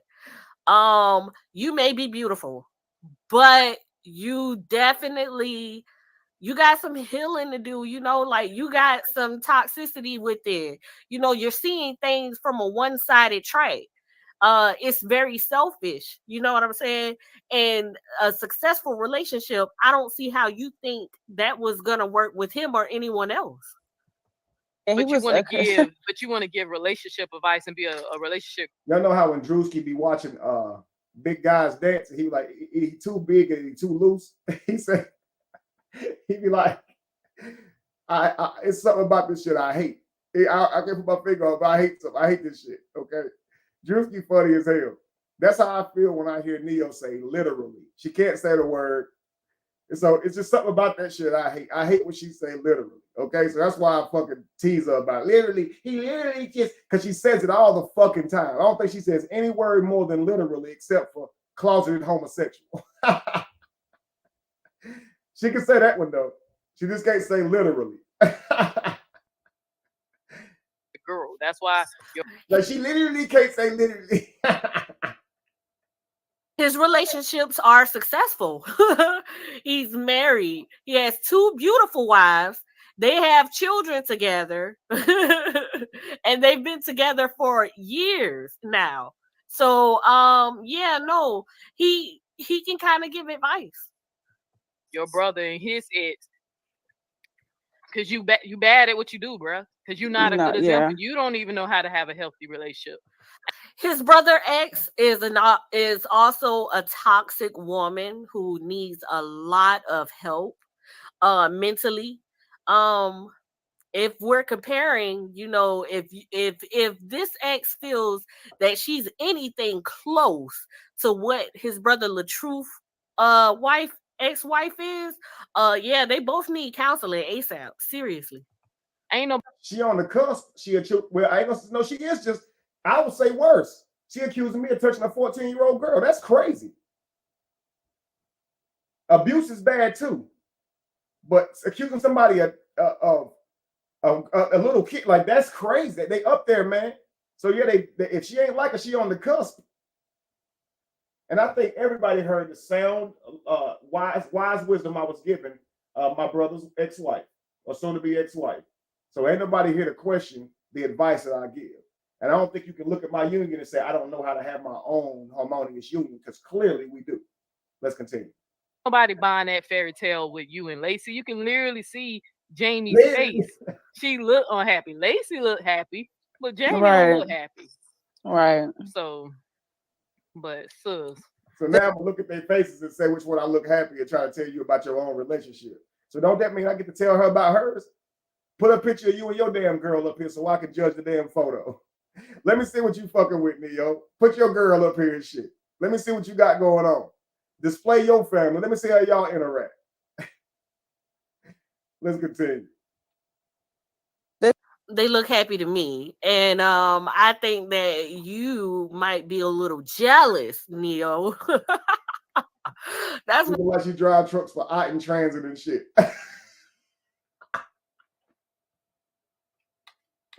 I'm not gonna explain that joke. You gotta get it.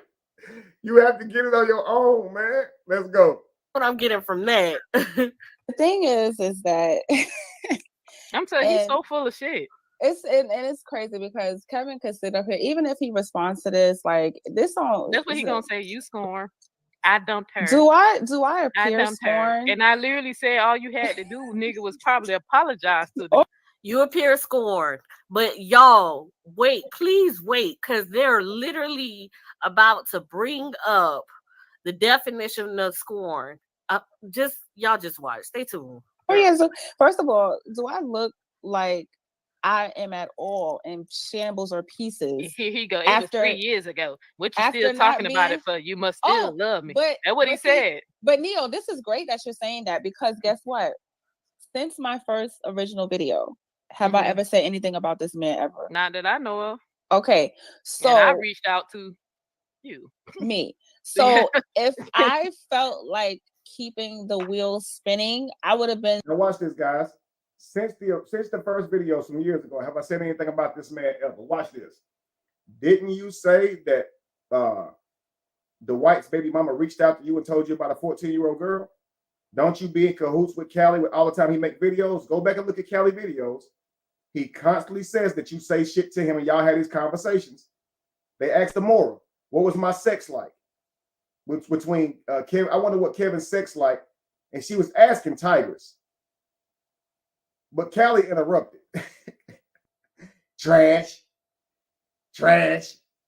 Yeah, I shot his girl. His ex told me it was trash. So you sitting around. Now, guys, fellas on here right now.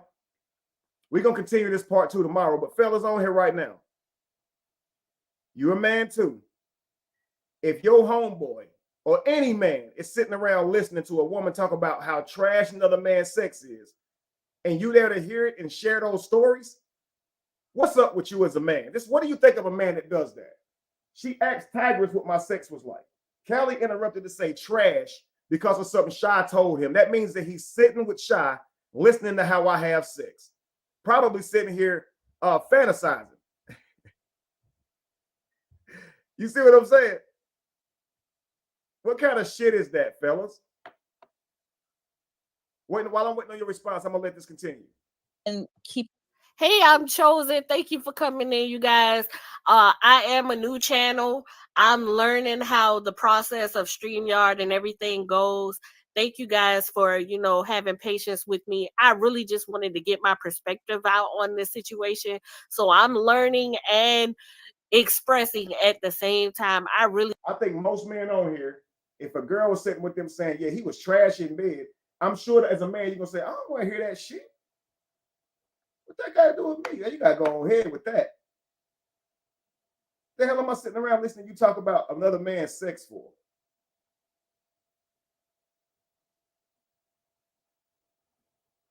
Yeah, he definitely playing on both sides. He said my sex was trash. He tried to repeat her. He said trash, trash. And some men be on that type of time. That's wild, bro. You a wild boy. You a wild boy. Martin voice. Really appreciate everyone for tuning in. Keeping the wheel spinning from 2019, 2020, 21, 22, 23. We would have been. only hear Kevin because I. But mind you, Callie say, I'm the one that can't sleep at night. I'm fighting demons. You sitting around listening to women talk about how I have sex, bro. You're consumed with me. Let's continue. Asked her to. She ain't called me and said, can I jump on your show and talk shit about? I said, girl, let's talk, sis. Yeah, and it's really really on some like clearing this up, because what he will not do, which what he tried to do last time was make it seem like I was emotionally, upset and I was scorned and all. You came back with a whole video without me coming on the platform and said everything you wanted to say and chose to get off on your own. And then Callie came there trying to fucking act like you was dropping some truth bombs and shit. Let's continue. That's fine. He could say whatever he want to say, but the proof is in the pudding. So if you see in my life and you see how I'm flourishing, there's nothing that you could do to say that I have focused about anything on your life, or that I'm even involved in any type of ways to make you feel like you're this person that I want people to know that I was connected to you. I actually don't even want people to even know. I have people still hitting me up to this day. The hypocrisy in this statement. You didn't want anybody to know, but you're here. You're here. And Scorned.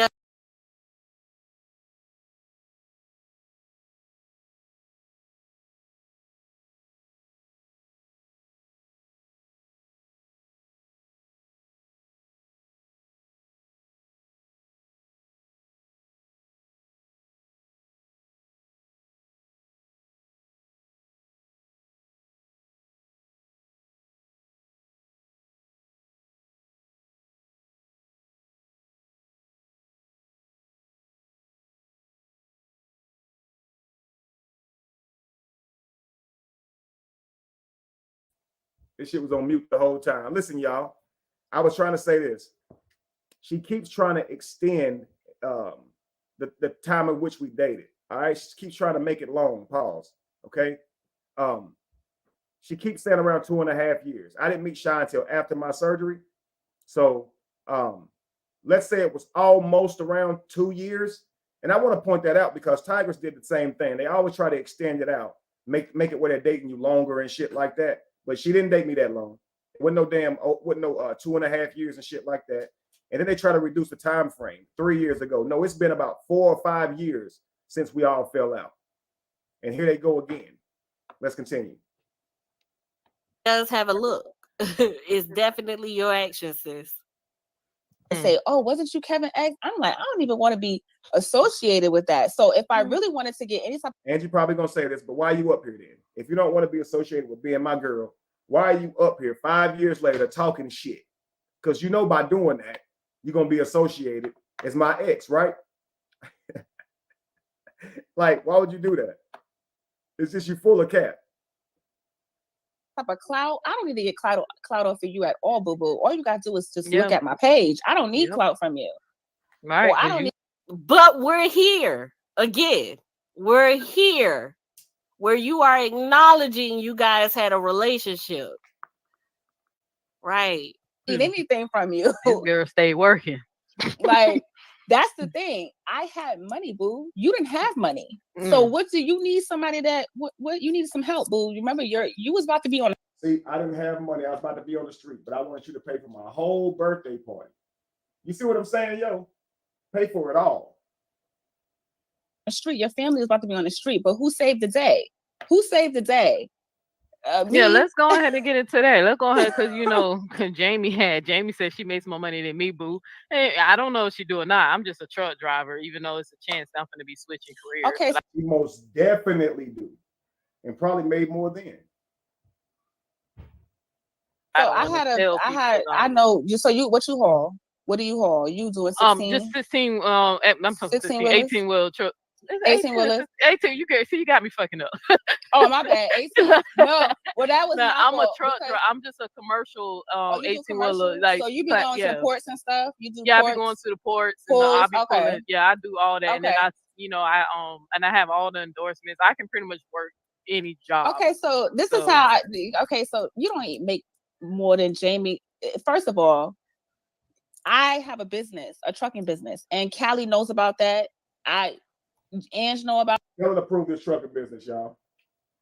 She married this guy in the army just to be able to try to get the loan for the shit, and she said the guy ran off with the company and the money. That's what she told me the whole time I knew her.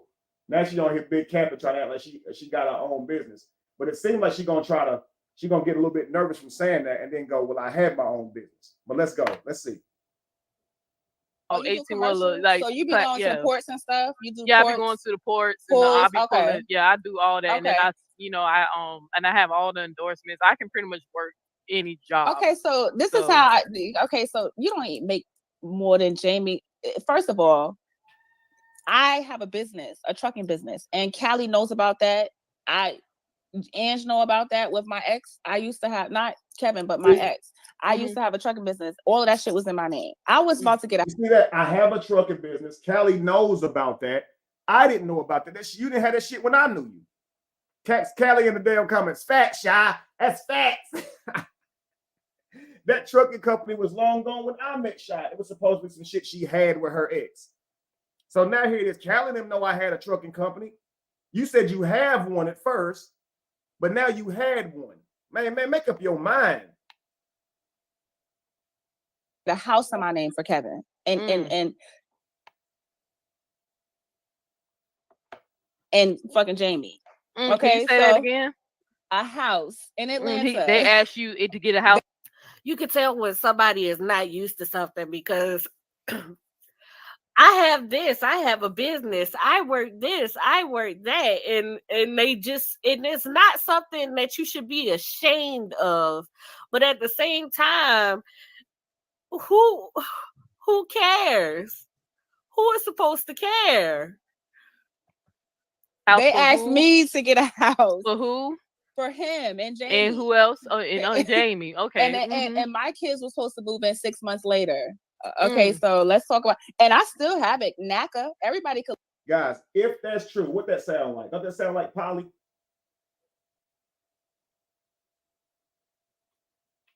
She did a house with me and Jamie, and then her and her kids move into it later. Does that sound like some Polly shit?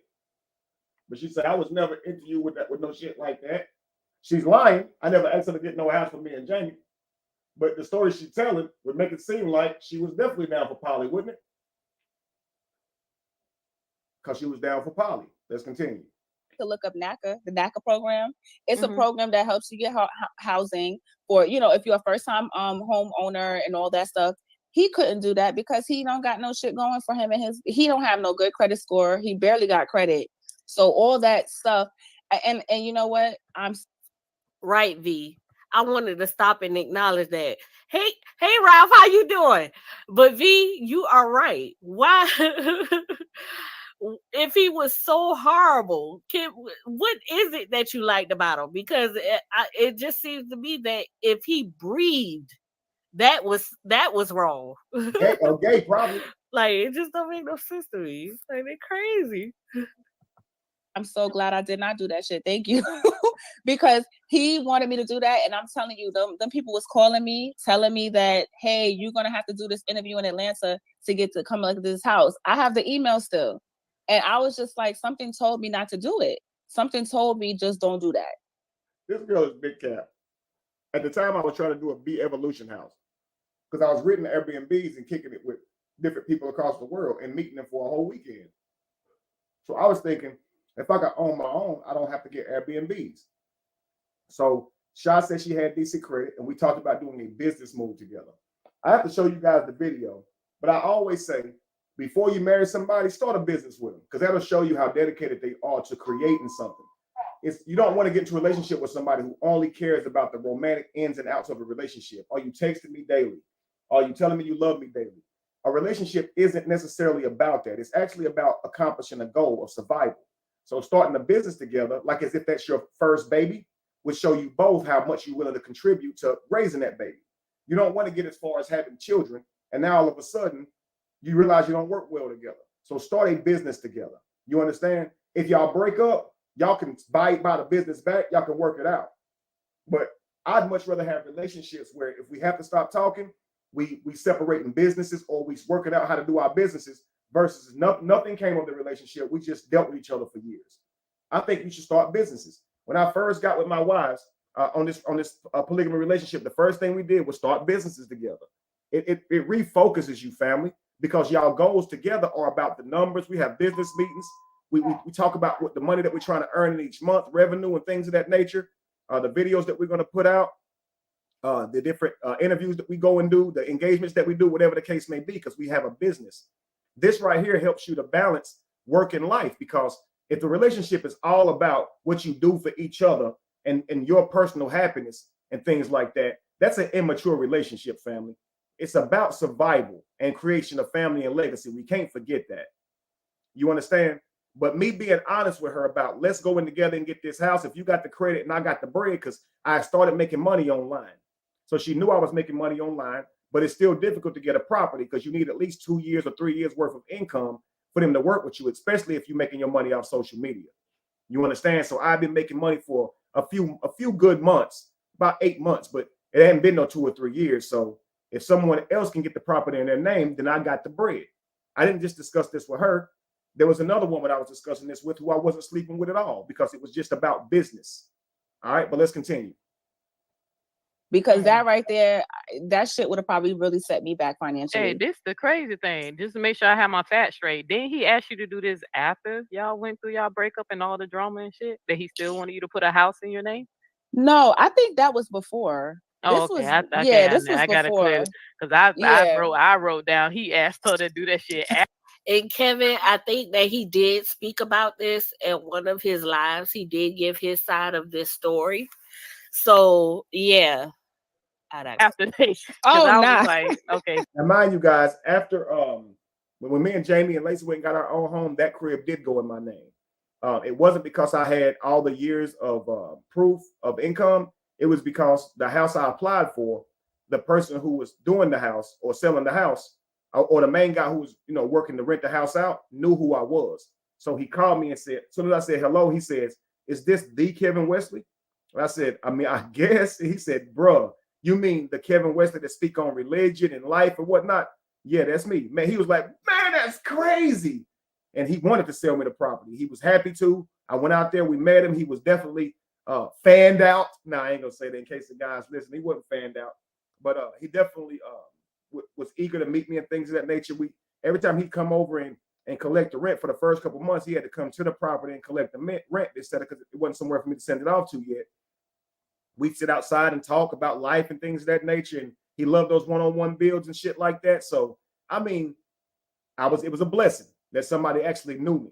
All right, but let's continue. Of course, I stayed in that house for, I think, about 3 years we stayed in that house. So, of course, now I have several years of income, my credit straight. I don't have those problems no more. But this is when you got to get it out the mud. And the ones who knew you whenever you were grinding and trying to come up, they tend to shame you for that and think your life don't change, like it's going to be that forever. Credit get better, your money get up, And that's why you fellas that don't ever let what they say take the life out of you. Keep on working towards your goals. Keep making yourself better, because one day you're going to prove their ass wrong. And they're going to be sitting there mad as fuck that they didn't keep on supporting and shit like that when they was with you.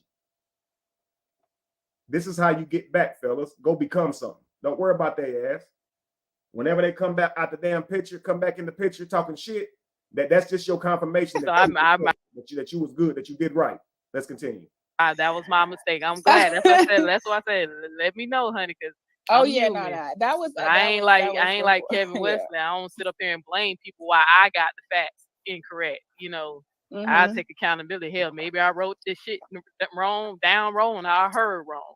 But I was like, I kept looking at my notes. I said, damn, did he ask her to do that after they broke up? So, that would have been crazy. I would have been looking. But I wrote that down because I kept looking at it. And I was like, did I? You know, but I thought that's what you said, but I must have misheard you because I damn sure wrote that shit because I had my pen when I was on the phone with you the first time, girl. I was like, right. I was ignoring my girlfriend and everything. Baby, yeah, right. 1 second. No, this nigga. Right. This is juicy. So if Neo wasn't such a liar, I would think that Shy actually told her that bullshit and is now trying to retract it. But it's just hard to tell because Neo a damn liar too. They know it's about to touch through the fucking internet. Let's continue. I had to put my girlfriend on hold just so I get you notes, honey. Right. But yeah, no, I already know what he gonna say, but I mean, he don't want to go toe to toe with me because I still got some shit under my belt that I've been keeping in a safe. Show whatever you got, girl. Show whatever you got. Because you know you're lying. Ain't no fear in my damn heart at all. Let's continue. So, you know, men, please be aware of toxic women. The ones that do things and keep notes of things just so they can throw it out in your face when you don't do something that they approve of. If you don't cater to their emotions or their toxicity, if you don't play in their favor, they want to hold these things to use as a weapon towards you. See how sick this is? But you want to say that you're not scorned. This is what a scorned person does. Facts. And to get on a platform and say things that would be detrimental to my character, such as touching a 14-year-old girl or interacting with a 14-year-old girl the way you felt uncomfortable, saying I watched gay porn, saying all these things that would hurt my character. And if I respond, then you'll punish me with this other thing that you've been saving. That shit don't make no sense. That's crazy. And what's crazy is you've been saving something. Like, that's crazy. But that exposes a lot. That's what I mean. But you ain't got shit on me. Yeah, you keep it just because he tried to try some shit. You keep it. I've always, and that's the thing, I've always had the receipts. And I didn't keep those things because I felt like I was going to, because he told me, well, he told his people that follow him, that I went live to ruin him or something like that. Yeah. And I said, that's his favorite go-to. I'm all of a sudden trying to ruin him too. Right. But there's no reason, sir. There's nobody trying to ruin you. You ruin yourself. Okay. Now, at the end of the day, I didn't go on dates with you and take videos and say, oh, one day I'm going to use this against you. I didn't throw you a birthday party and say, oh, one day I'm going to use this against you. Sir, you was my man and I was your girl. So that's it. But that's literally what you just said. How he doesn't want to go against you because you still got this and you still got that. That's literally what you just said. So what are you talking about? See, this is the problem. A lot of females do not think about what they are saying out of their mouths. You literally threaten this man not to say or have a stance contrary to what you are spewing out because you have things to hold against him and you're willing to just throw out here. That's exactly what you just stated. It's nothing more, nothing less. If you want to live in this fantasy that you had me as an option, that's fine. You could do that. But receipts. So I have dealt with men that say, hey, this ain't nothing more than you were an option. You guys were dating. That's what an option is. A little one night stand or a fling thing. And I have that understanding. And guess what? I don't have fucking pictures with them. Like we boo-booed up. Well, he definitely acknowledged that y'all were in a relationship. He acknowledged it, but he tried to make it seem like he didn't cheat on you, just like the woman in the chat. Like even with her story, I heard that she didn't really. In the chat? There's a person in the chat that I believe had a relationship. She's been saying, I think, I don't want to say her name wrong. I don't want to make sure I'm getting them mixed up, but there's a lady in the chat. I think her. I think she had a relationship with Kevin. Oh, If I'm not mistaken. If I'm wrong, Tigress, correct me, because it's a lot. It's a lot of names to keep track of. And Dwight Howard got a lot of big mamas, so even I be fucking up the names. But I'm not mistaken. I believe that she was probably in a relationship with Kevin at one point. So, but the way he does acknowledge that he was in a relationship with you, but he makes it seem like he was free to roam, though. That that y'all wasn't exclusive. It was more like we gonna be friends. It's like a what's the shit that entanglement? It was more like an entanglement. Like with y'all, I don't think he used that word, but we all know what entanglement means now because of Jada Pinkett Smith, right? Right. So he was trying to make it seem like it was a relationship, but it was like open. He can still It was a relationship where they were dating, where he was capable to date other people. There's nothing wrong with that. It's not an entanglement. See the ignorance in that statement? It was nothing of the sort at all. They were dating. He could date others, and there is nothing wrong. That's literally what dating is, and it is a form of a relationship. But in her mind, she thinks because they held hands in public or they walked or they took pictures, it was just them. No, if this man stated to you that he wanted to have a dating relationship with you and he wanted to be able to possibly date other people, and he stated this up front to you, and the fact that in your mind, because he's doing specific things, that means it's only me, so now I have a right to be offended if somebody says otherwise. No, get out of la la land, love. No, that's not how that works. He was up front with you just like the other men were up front with you. You just refuse to listen. He let you know that he is dating and entertaining other women, which in my mind, I'm looking like, ain't no fucking way she knew that if she spent all that money on you on your fucking birthday, nigga. She thought you was my man. No, she didn't. And like she stated, she's even slept with men that told her straight up, hey, it ain't nothing serious. I don't want nothing more than just your box, your intimacy, and that's it. And she's even done that before. So trust me, I told her straight up what it was, and she was down with it. And my man, her man, right. Hopefully. Ain't no woman gonna be spending money knowing that you can get up and leave at the end of that party and go fuck another bitch. Exactly. You know what I'm saying? Yeah, so like right. ain't nobody buying that, but that's how he tried to put it. Ralph, from what they describe, of course, it sounds just like that. But this is the thing. And see, that's why it's so good to get you guys a man's perspective on things or their side of the story, because the way women are portrayed, they will make men just seem like they are the worst people in the world. And what honestly happened was that he was separated from his wife for some years. They were not together.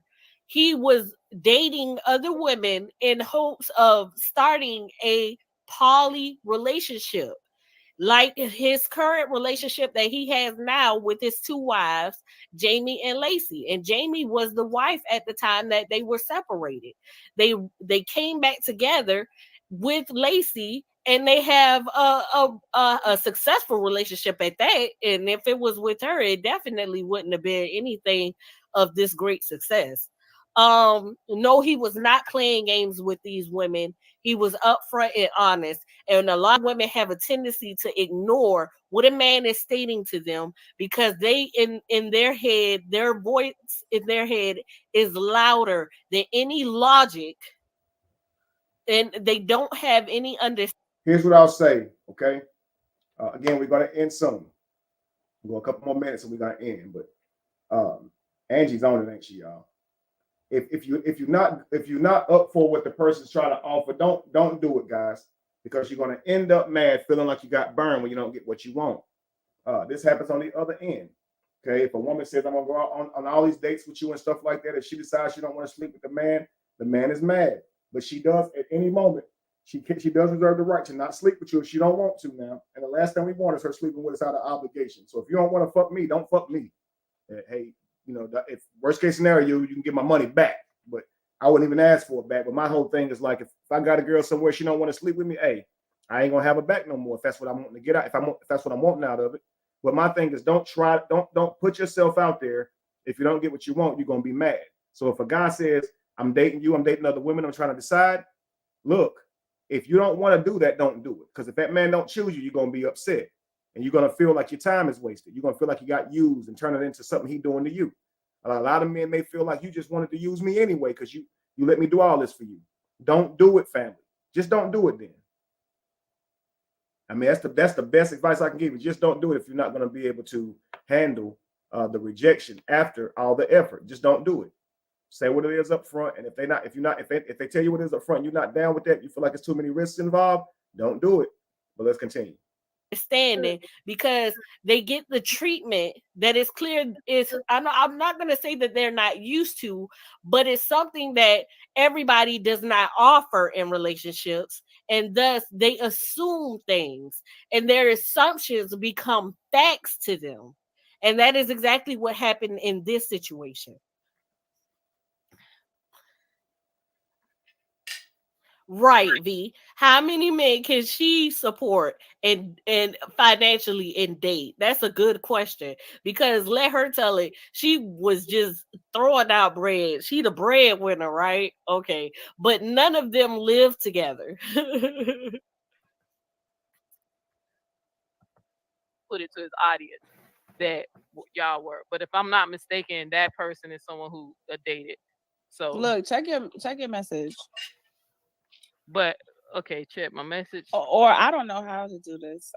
This is my first time. This is how I don't know who that is. Oh, okay, because but that's not who I'm talking about though. But if you scroll up, yeah, I know it's not her, but if you scroll up and see underneath when a breakdown, I know you see that comment. You talking about, yeah. She said you talking about her? Yeah, I know she's been supporting my channel, but I've also seen her challenge Kevin on her page. She said that I think she donated some money. Like she donated, I only gave him like $30 or $40. But she gave him, I think she said 500 or something. But it was like but yeah, that's not who I'm talking about. But whoever this comment, please break wrong, hit me up, my friend. Hadn't talked to you in a while. Thank you for joining in. Unfortunately, I ain't gonna be up much longer though. But if you're just coming in, it's just me reviewing a video of these shenanigans. Is she saying something about me lying because I'm using my hands? Or am I confused? Am I not misunderstanding her comment? See how she keeps looking off, talking to her hand. Oh, I don't know. I wasn't reading her comments. No, because that stood out to me. And then I'm like, what are you talking about? Please. I don't know. It could be fucking Jamie. Who the fuck knows? But I remember this person. I've seen the name Cream Royal challenge. And I've been using my hands too, so I don't know, but I haven't. But that's how I talk. I'm from New York. Yeah, so I'm gonna say I don't know. That's definitely not a dead giveaway. Somebody's lying. Yeah, it is that for y'all, because y'all ain't gonna right over that map. Both of y'all doing it. Let's be real. Right. We know a dead giveaway. Somebody lying is when they won't let you talk. They overtalk you. Yeah, they overtalk. Or they run and tell everybody you're crazy and don't show no receipts and shit. Ain't that what you do, Neo? So, but I don't know. That's literally what Neo X does. Oh, okay, right. Kevin went on her panel to have a discussion about these things, and she literally was muting his mic, over talking him. Literally, y'all. She literally was doing this. Literally. You know, the same thing that she's saying right now, but she's holding what he did to her because he was only giving her the treatment just so that she can see how it feels. But in this scenario, you can't show them how it feels because it's so easy to be the victim. They forget what they do I think she might even acknowledge it, but she's not gonna give it the same respect and say, you know what, you right. I did do that to him. And so in turn, he turned around and gave me the same treatment. You know what I'm saying? That's not acknowledging that in that light. She's saying that that's what Kevin is gonna say. And she's absolutely okay. right. So that's why I'm saying, like, yes. because I seen her. If this the profile that I can remember, I seen her challenge. Right, because he was saying that to me in the video that he interrupted me in. He was telling everybody, like, when he went to go dissect my video or something like that, where he was saying that. But that's just how I talk. I always talk with my hands. That's just, that's just how I talk. You can't, there's other indicators. You always move the phone away when somebody's saying something that's key. Come on, man. Many signs showing that you were lying that day. And the fact that I showed receipts that showed you was lying. I mean, you were lying. Let's continue. There's of things that you could say somebody's lying. Like, okay, but if you want to say that, then we could just pull up the receipts. I mean, if you really want to go there. He's always saying that. But if Tigress, you always, if you ever want to come and tell your story, sis, I've been trying. I can't see every comment, y'all, because they do go. I have to look at her, look at my notes or whatever. But I believe that she said, I think I seen her comment say, based off the timeline, she wasn't with him around the time you were there. So Tigress? This Tigress girl? Yeah. Okay. He even asked me to help them get. He said he ain't never asked me to help them get a house. I don't even know. I didn't even know he was married, because if I did, I wouldn't have been. No, so they've been divorced though. So Jamie and him, from what he told me, have been divorced for some years. Now, I know he's gonna say I can't remember what he told me, and I'm not gonna try to remember. Separated, guys. We never got an official divorce. Never even looked into it. I never planned on being married again. Let's continue. I just know it was prior to 2016. I just know they had been divorced for a while. But he told me that Jamie wasn't in the picture as far as him being, sexually involved with her. He just said that she don't do it for him. Like, and it's not something that, I mean, and shit, if he was just saying that just. So let's throw shade, sis, because that's what we do on top of all of the yeah, all the hate, all the lies. That's what Callie was like. He don't love Jamie. Trust me, he don't love her. Both of them be on that same shit. Look, y'all, I typed it in here in the comments. Literally. That's how Neo says that shit. Literally. Let's continue. Exception. All of what I've said. Let's throw shade. Let's do that. To make me feel better, which some men do that. Then he was, I'm not saying that's how he really felt about Jamie. Like, maybe he didn't feel like that, but maybe he was playing both sides of the fence. That's the only thing I could think of. I just know. That's the comment. No, that's a comment. She said, "Yeah, I'm the one with the $500 though." Yeah, I remember she challenged his ass. Because with the whole thing with the donating stuff. Now, around the time that me and him, when he was flying me out, because he was definitely flying me out. I hate to respond to this, but I'll make it quick. The girl who said she had a $500 donation was just a fake page capping. She said, I sent you $500 years ago. I said, show me the receipt. She said, the receipt is not in this name. It's not in this YouTube name. Okay, tell me the name. I mean, all you got to do is tell me the name, but with the receipt. She never comes back, never came back since. You see? And if she tried to say some shit like she blocked, put it in Neo X's live. Put the real name in Neo X's live and what I should look up. Post it on your community board and tag me in it. Post the receipt. I gave you $500. Lying ass. Let's continue. And he was definitely, can you going address places. that? Because he called himself trying to challenge me on that, and I'm like, nigga, I'm just telling you what she said. You, around the time you was asking him for money for tube food, you told, because you remember I send you money, and you sitting up here trying to make it seem like I'm some damn scammer, and I literally keep telling you to be patient. I have to go find the email, which PayPal, because it was not the same account. I didn't. Guys, now look, she just yapping. She's not gonna send me that money back. She's a scammer. I knew she was scamming. That's why I sent the money. Now she's trying to say I used it to bribe her. She has a whole live tonight called Kevin thinks Neo X is a $60 hole. Now saying she gave me $40 instead of $30. She's just gonna keep on moving the numbers, but she ain't moving the needle on her not being a scammer at all. until she sent me my damn money back. Neo X is a scammer. She has $100 from someone that she knows she didn't send no damn money to, and she's not going to send it back. She's a scammer because she tried to convince me that she gave me money when she didn't. Okay? If you don't have the receipt, send it back. And that was the whole stipulation. It was in the Cash App. Send the receipt. Okay? She still has yet to send that receipt or the money. She even got another video where she said, if I can't find that receipt in a couple of days, I'm going to send it back. Then she changed it to, I ain't sending it back at all because he was trying to bribe me. They get to come up with their own mind movie, act like it's real, and then react to it. Let's continue. Wasn't even using Cash App at the time. I gotta find it, and I literally told your ass it was only like $30 or $40. You the one who chose to send me $100. Right. Now, maybe you was trying to shut me up, bribe me, or flatter me. That wasn't gonna do it. I'm just gonna use the money to get a camera, update my camera. Right. But you chose to send. No, actually, you said it should be with interest. So I flattered you by saying, I'm gonna send you this damn interest too. And watch you not send me no fucking receipt. And I was right. Let's continue. Me $100, nigga. So I took it as a $70 donation for all these videos I've been making about your ass. So I got paid. Right. But I told you should have only sent about 30 minimal. You know what I'm saying? But he sent it, but she still ain't showed me the receipt. Nigga, you ain't asked me to send it when you sent the money. You going now you held this over his head. I'm gonna hang on. I'm gonna Angie, watch this. You about to get her, but watch this.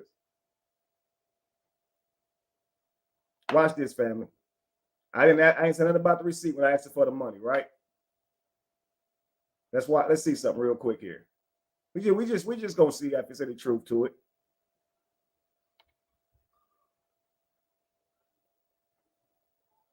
Because they be saying kid be super capping. Let's see here.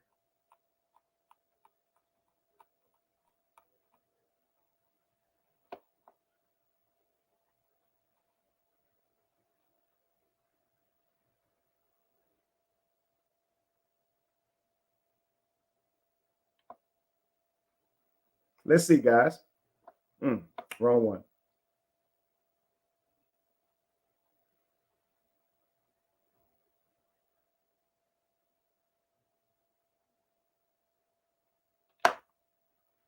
If y'all can see that, this is Tanisha M. Payment to Leo Neo X, right? For $100. I'd also like a receipt and proof that you ever messaged me. Because she says she messaged me several times and shit, and I never responded. But then when she shows up with the Cali shit, here I go. I don't believe she ever even messaged me. So I said, show me a proof of that too. Show me proof you messaged me. And I'd also like a receipt. You see this with the message. I told her, look at your phone and look at the message with it when I sent her the money. Do you understand? She said I'm broke as fuck. She just don't have it. That's all it is. She said, if you ain't got it, just say you ain't got it, Kevin. No, you don't have it, Neo. So just say it. Just say you don't have the money that you scammed me out of. Just say it. Say I need more time. Bet money you won't send that shit back. Because you don't have it. I could put her on the spot and say, send me 100 right now and I'll send you 2 back. I bet she'll still say no because she could get 2 back, but she ain't got it.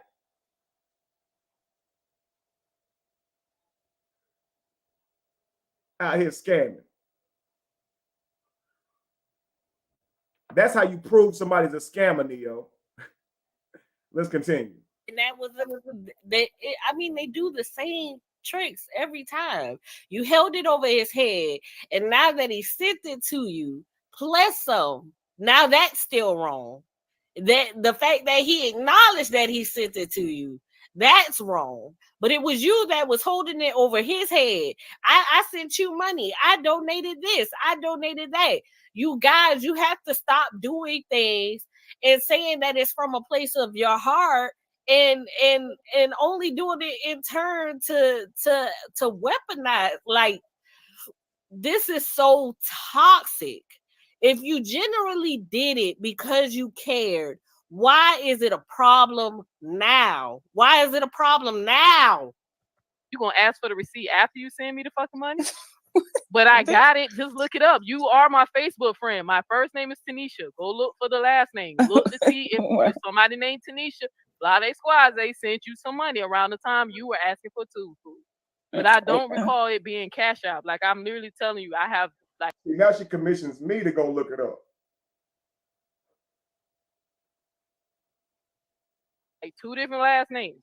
One of my emails I can't get into, but I'm working on it, buddy.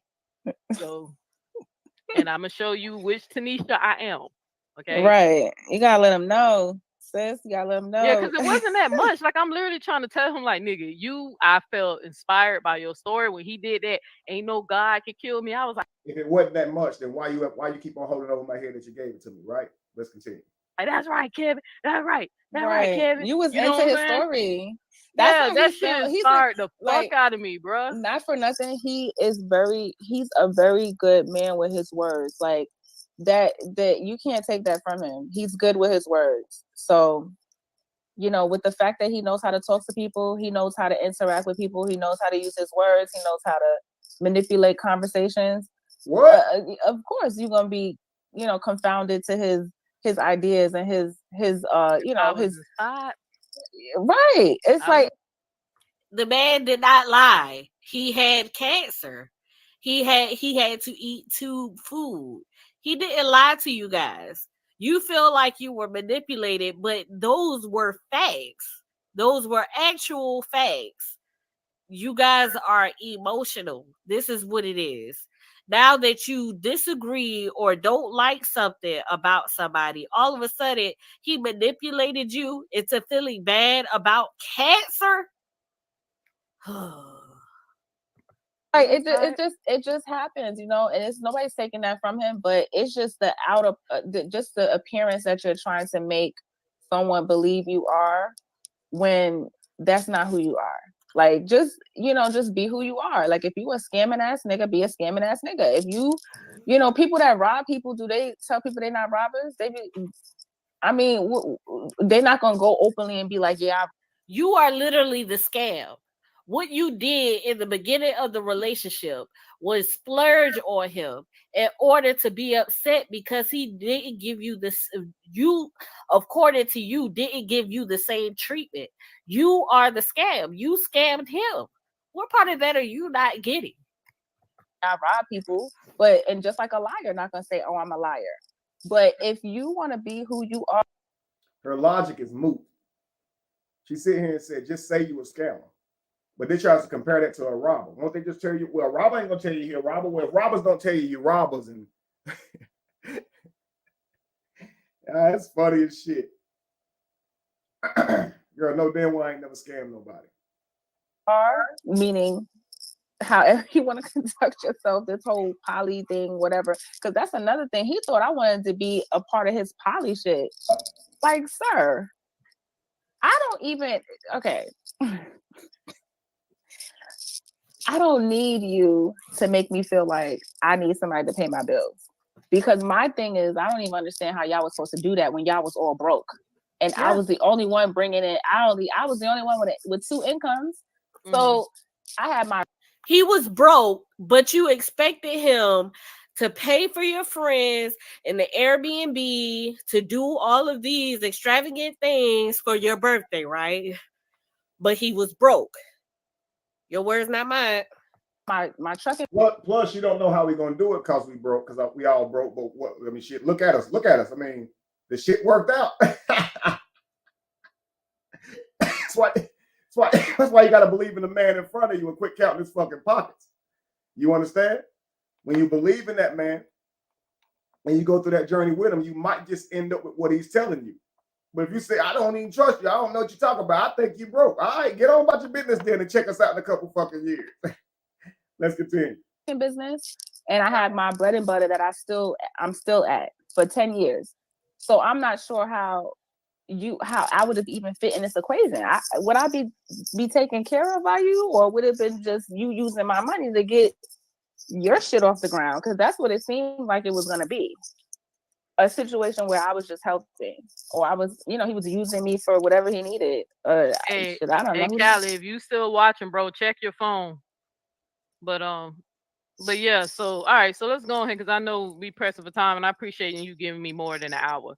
So I know this will be agreed upon, but I appreciate you giving me more. And you're good. we in the thick of things. So Yeah, we because he good. literally, like, when you kept asking me, I was like, sis, I ain't take no Really? notes, but I can give you a gist of what he's making it seem like you're just scorned.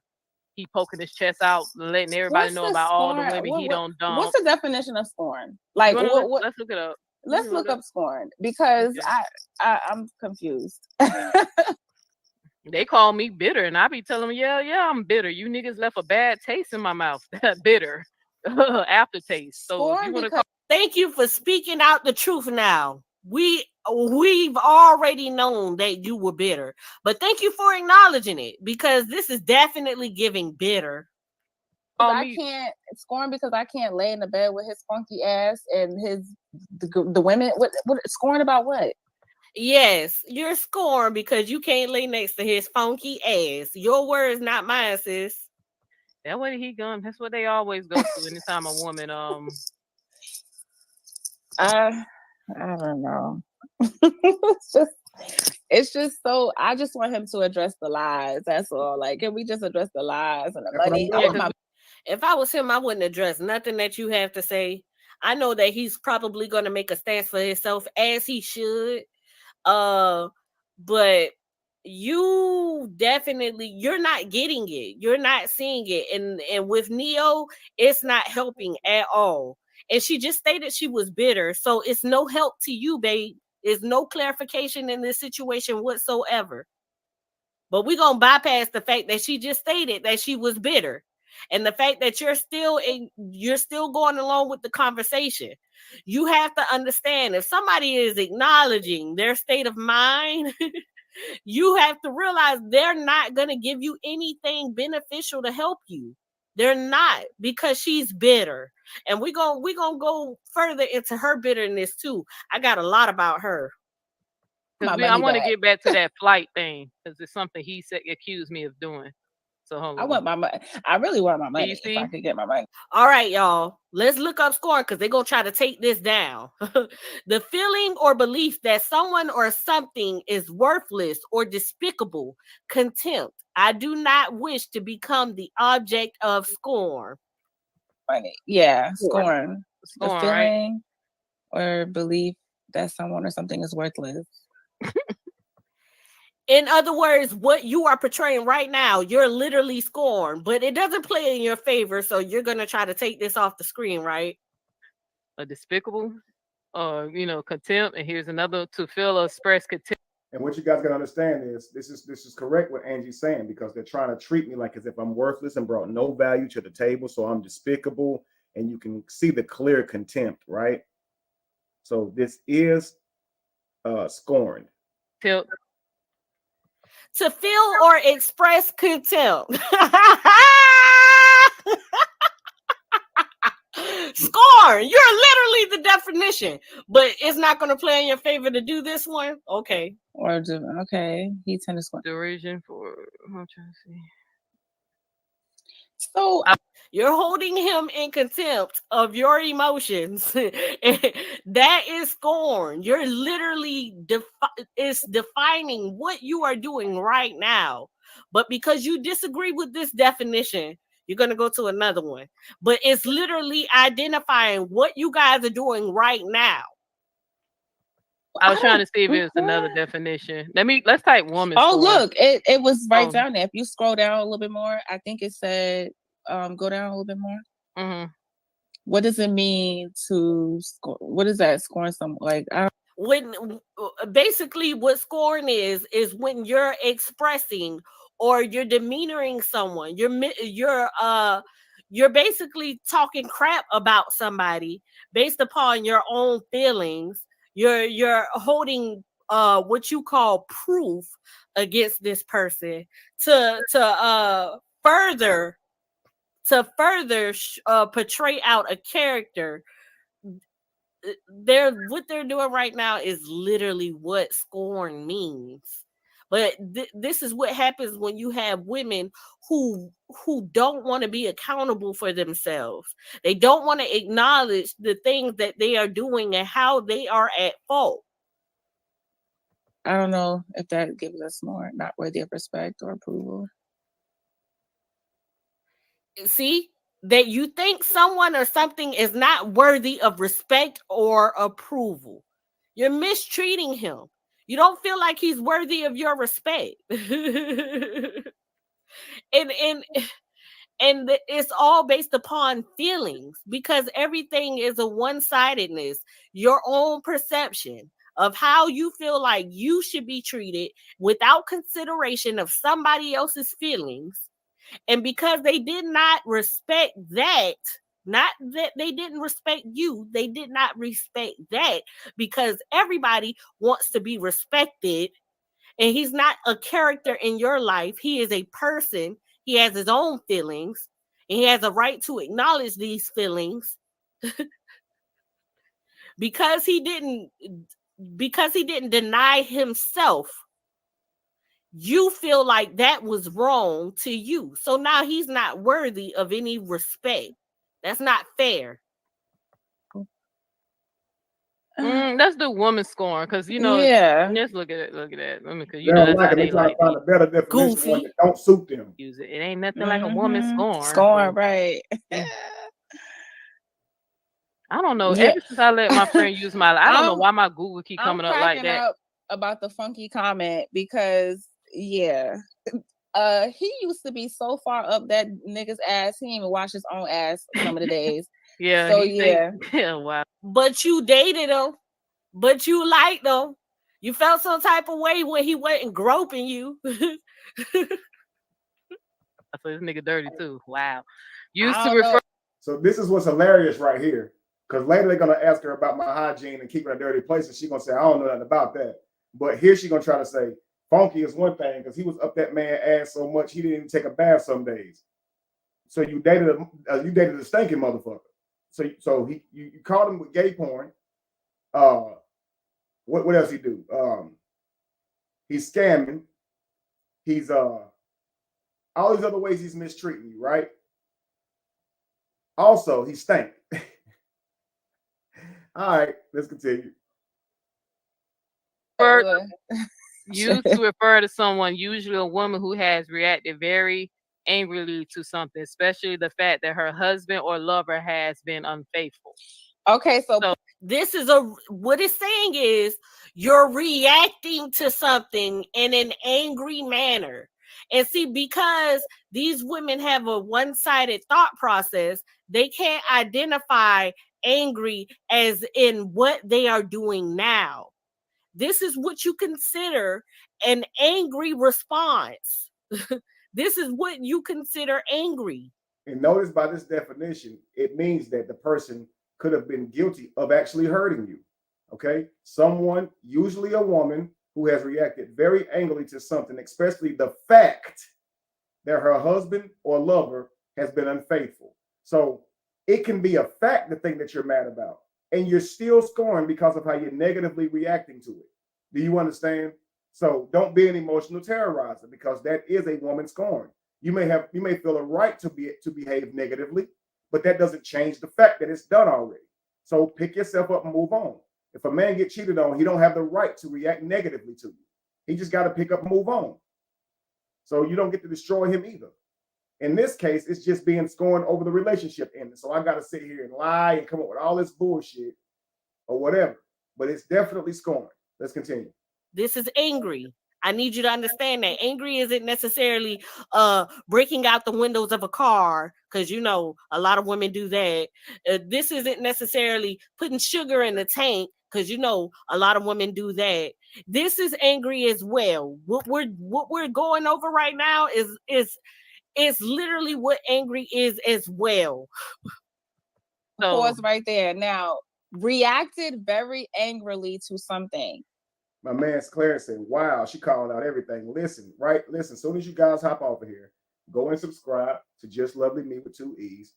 You can go right in my description and see the links to the other videos that she's reviewed on this subject. And you can see she is very good at breaking these things down. This woman is on point. I'm very grateful. Like I said, I'm grateful to Ashley D as well. They actually have some content together as well. So I'll be posting those things as well, guys. They're doing an amazing job. Let's continue. So me just going on Facebook, speaking my truth, Was I acting angrily? It was your truth and not necessarily the truth.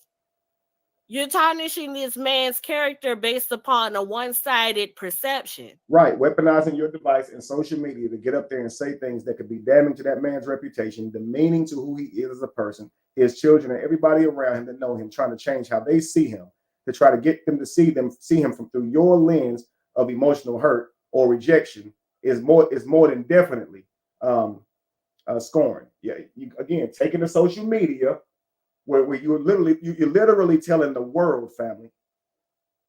You're giving access to the world to hear this, what you're saying. And you don't think that that's a problem. That's crazy. Somebody did that to your son, you wouldn't like it. But let's carry on. Or your father or your brother. I'm sure you wouldn't like that. But let's continue. Yes, that's angry. That is an action of anger. In that video? Oh, I don't recall. I seen 2 videos and it seemed like you were just wanted to drop the receipts and let people know that he was a user. You got receipts to drop on someone. That is the behavior of a scorned person. Did I come to his house? Because to me, examples of a woman scorned is somebody rolling up to his place of residence, busting the windows out of his car, flattening his tires. I mean, angrily, we're talking about an emotion that is uncontrollable, something that is outrageous, something that yes, you lack discipline to let go and move on. That is exactly what it is. Angry is most definitely an emotion that you're responding to in this instance. This is what you are doing. This is the response of anger, literally scorn. That you're doing that is just out of this world. And I haven't done none of those things.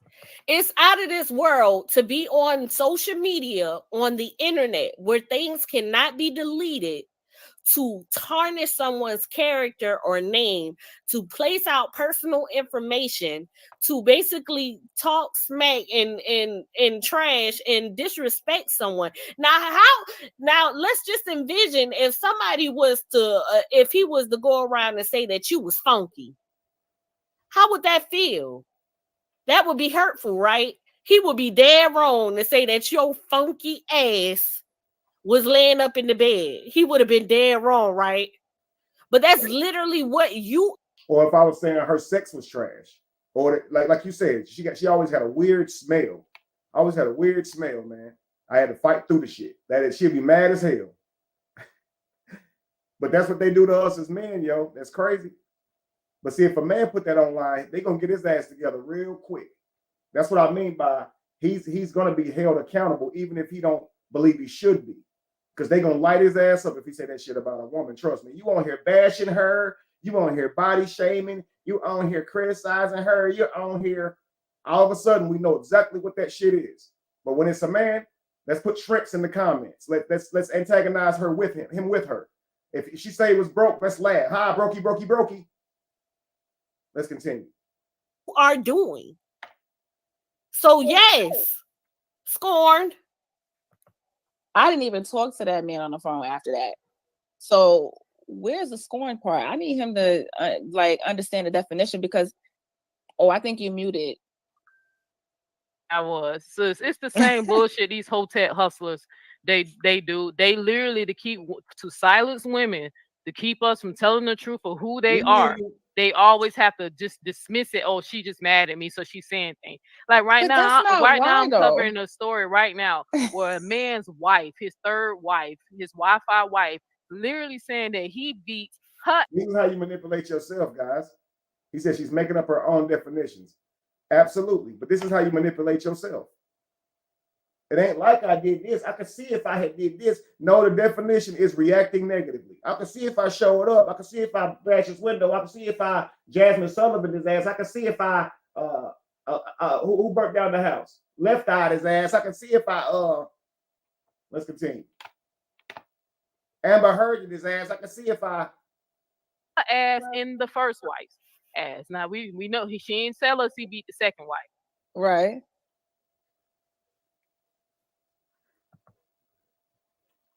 her husband literally got on there and said, well, you know how women get when when they upset. And the girl was like, nah, I didn't lie though. You know what I'm saying? But it's the thing, they just wanted to hilarious what she about to say. Well, it's not even really hilarious, but I'll let it play. And I'm like, no, I got plenty of male black friends that love me.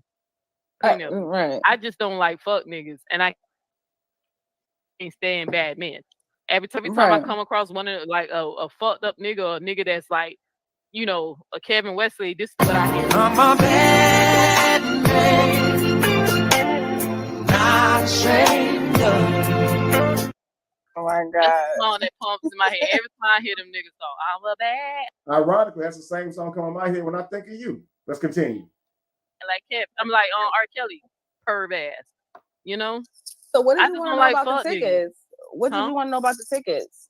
Oh yeah, so he keep trying to explain because I'm like, nigga, you asked for food money, and I remember I don't think I seen the second video. The one I saw, and I might let me know because it was in 2019, like it was a while ago. Yeah, but the one I recall seeing is I could have sworn he was like still in the hospital saying he can't eat solid food, so he has to eat this certain food designed for him. He called it tube food. Now there's another.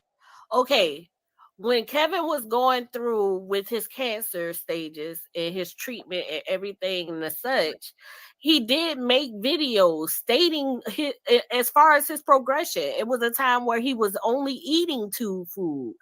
And then there was a time where he was eating tube food and regular foods. Now, you can't get any type of logic from these two females because both of them stated earlier how they felt that he wasn't supposed to be eating at all because he doesn't have a stomach. But let's progress. There's another video of clips I seen recently of him saying it in a car. But I swore the one I saw, that nigga was like still in the hospital saying he's gonna need what he's gonna need. Because he can't afford the food. He said the food was expensive. So that's what motivated me because after I seen the infamous. Yo, this girl is done. What the fuck is swole? Swore? I'm trying to let this play until they get to the 14-year-old girl thing for continuing tomorrow. If it's not in the next 5 minutes, guys, we're going to continue to tomorrow anyway. All right, let's continue. Y'all, on an average, I did look it up, and what I got was the minimum was about $33 a day of eating tube food. If you calculate that for 31 days out of a month, that's over $1,000. So yes, that is an expense. And to me, it was great that he would request a donation for that from his followers than for anything else. At least he wasn't using the money to mishandle it, to do other things as such. But of course, these women, they're going to try to portray that in that lighting. But trust me, I got y'all. I got you. Keep watching. The infamous, God, there can't no God kill me video. I was inspired. So, right. But he keeps saying that he never told his audience that he couldn't eat. he definitely did. I know look at me. I heard him say that. There's a video of him saying it. He keeps saying that he did. Couldn't eat. You hear that? It's a video of me saying that. Where's the video of me saying I can't eat? Come on now. The video says I can eat. Let's continue. More than one video. If this is that chick, Tigress, if it's you, I need you. You don't have to cut on your camera. But before I let you up, I have to make sure you're not porn bombing me or whatever. So cut on your camera. They can't see you. Cut on your camera and wave at me, so I know that you are a real person. So before you ain't even a real person. I just want to make sure somebody's a real person. Pinocchio, wow, boy. I let you up. Oh, thank you, Tigress. I see you. You can turn it off. Thank you. Okay, yeah, you see her. Okay, so you can keep it off. She had made a comment. I'm just not reading it. I'm trying to get used to looking here and looking at the comments. No, you good. I just want to make sure she's a real person before I let her. Because girl, somebody showed me they dick before, honey. So what? Yeah, sick motherfuckers, niggas. It was niggas. It was a nigga. She said somebody showed them they dick before, and then she has to let her know it was a dude. What the? It was a dude. Okay, I mean, obviously, right? It's given. What you mean? It was a dude. It's like, yeah, it was a nigga. Trust me, because niggas is on some bullshit. Men are bad. If somebody showed you their penis, we don't have to ask, was it a man? Okay, let's continue. Good. I know Sis, look at me. I heard him say that. There's a video of him saying it. He keeps saying that he did more than one video. If this is that chick, Tigress, if it's you, I need you. You don't have to cut on your camera, but before I let you up, I have to make sure you're not porn bombing me or whatever. So cut on your camera. They can't see you. Cut on your camera and wave at me, so I know that you are a real person. So before I let you up. Oh, thank you, Okay, I see. Tigress. You can turn it off. Thank you. Okay, yeah, you see her. Okay, so you can keep it off. She had made a comment. I'm just not reading it. I'm trying to get used to looking here and looking at the comments. No, you good. I just want to make sure she's a real person before I let her. Because girl, somebody showed me they dick before, honey. So what? Yeah, sick motherfuckers, niggas. It was niggas. It was a nigga. Oh my god. So, but So you wanted to know about the plane tickets because of. Yeah, because he kept saying around. I'm gonna put you on the mute for a quick second. I just want to get this part straight. When he was asking for the food or whatever, I know. I swear, I thought I heard in one of your original videos that he flew you out around the time he was still asking for donation, and that he paid for your ticket. You did. No, it's in my video. Hey, Andrea, thank you for coming through. I really appreciate V Bennett. Shout out to the V Bennett channel. Everybody, please go show this brother some love. His people, I felt so welcome. I felt like family. I really appreciate y'all for having me on yesterday. You guys are amazing. Ralph, Aldrea, JTV, Brother Maya, amazing people. That Neo X also tried to tear and tarnish these men down. And I'm coming to show you guys that this is a pattern, but with her. It's a pattern. Video. I have the receipts from the video from me like flying out. I paid for my own shit. Oh, so I heard wrong. Okay, then damn. I could have sworn you said he flew you out. So okay. Oh no. Did you hear this shit? So years later, she said she paid for her own shit. So I had to prove this yesterday. But years later, she forgot, she lied and said I flew her out. Look. To food or whatever. I know. I swear I thought I heard in one of your original videos that he flew you out around the time he was still asking for donation, and that he paid for your ticket. You did. So he flew you out. You heard he flew you out around the time he was asking for donations for tube food, and he paid for your ticket. That's exactly what Shy said. But let's see. No, it's in my video. Hey, Andrea, thank you for coming through. I really appreciate V Bennett. Shout out to the V Bennett channel. Everybody, please go show this brother some love. His people, I felt so welcome. I felt like family. I really appreciate y'all for having me on yesterday. You guys are amazing. Ralph, Aldrea, JTV, Brother Maya, amazing people. That Neo X also tried to tear and tarnish these men down. And I'm coming to show you guys that this is a pattern, but with her. It's a pattern. Video. I have the receipts from the video from me like flying out. What? I thought the receipts was for me flying you out, Shy. Paid for my own shit.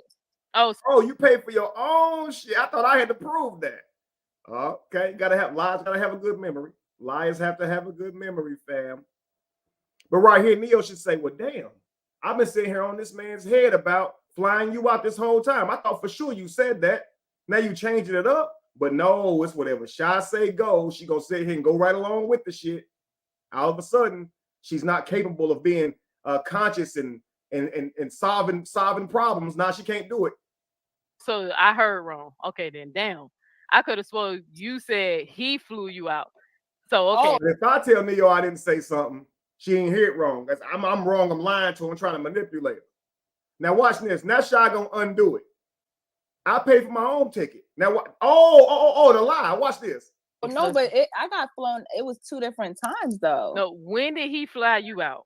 He flew me out all the time. It was just one. Okay, it was 2 times you got flew out. When did he fly you out though? He flew me out all the time. You flew out 2 times, but I also flew you out all the time. I mean, you can't make this shit up. Simple questions can't be answered. Because of because he kept saying around. I'm gonna put you on the mute for a quick second. I just want to get this part straight. When he was asking for the food or whatever, I know, I swear I thought I heard in one of your original videos that he flew you out around the time he was still asking for donation and that he paid for your ticket. You did. No, it's in my video. Hey, Andrea, thank you for coming through. I really appreciate V Bennett. Shout out to the V Bennett channel. Everybody, please go show this brother some love. His people, I felt so welcome. I felt like family. I really appreciate y'all for having me on yesterday. You guys are amazing. Ralph, Aldrea, JTV, Brother Maya, amazing people. That Neo X also tried to tear and tarnish these men down. And I'm coming to show you guys that this is a pattern, but with her. It's a pattern. Video. I have the receipts from the video from me like flying out. I paid for my own shit. Oh, so I heard wrong. Okay, then damn. I could have sworn you said he flew you out. So okay. Oh no, but I got flown. It was 2 different times though. No, when did he fly you out? He flew me out all the time. It was just one time that I actually flew myself out. He flew you out all the time, but he was broke, right? Which one is it? Can't make this up. There. What time is the one he flew you out? Is that around the time he was asking for the soup? Yeah. Okay, I was because I was like, damn, Neil, you slipping, bro. You fucking. She just asked you that. Oh yeah, I gotta keep this live going. Let me just right in the moment go do this like this shit ain't recorded, and we can't just go back and listen. No, what you're talking about is the time right when we went out to eat at the place in South Carolina. We're kind of trying to make it up. Well, North Carolina, because he wasn't in Atlanta yet. Would it have been better if he asked her for the donations of the 2? The flight thing couldn't show her flying to Atlanta.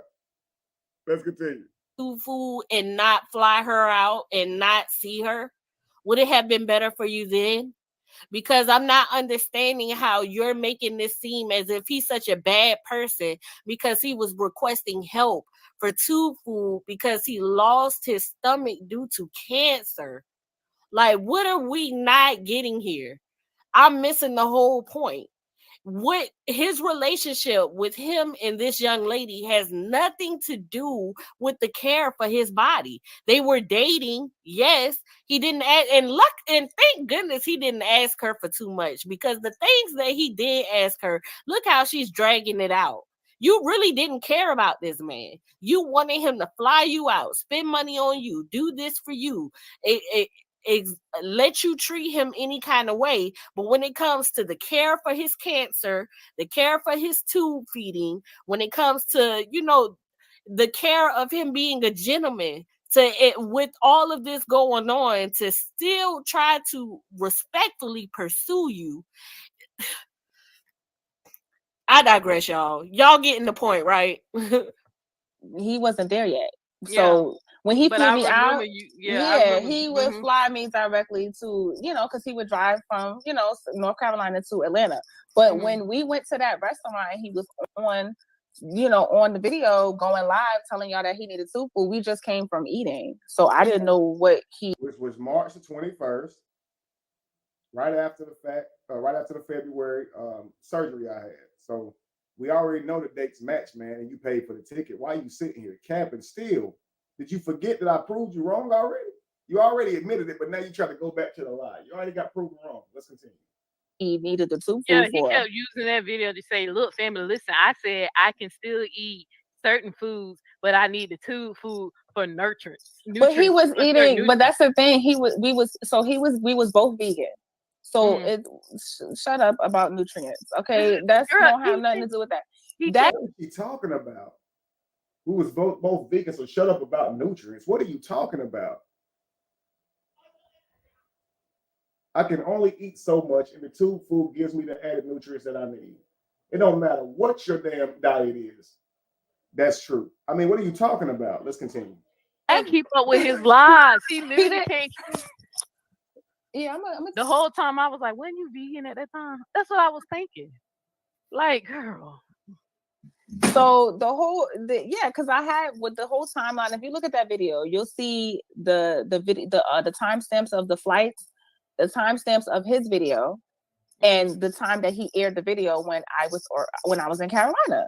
So it's right there. Nobody's finagling nothing like that. Yeah, because I was like, I thought I there. was tripping. Like, I could have swore you let us know that nigga paid No, for your he flight flew. before. Yeah, They're gonna sit there and let you believe this shit. I done literally showed it, y'all. I even said on the video, surgery was around February the 14th, around 2 days ago. Shy says, look at us together on March the 24th. He eating chips. You can see her, she flew out on March the 21st. That was the date. It's all shown. But let's continue.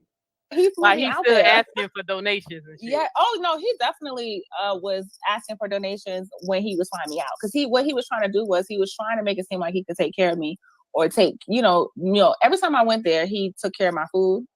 He paid he paid for us to go out to eat. Like, he was trying to make it seem like he could take care of you, but he was actually showing effort and actually doing.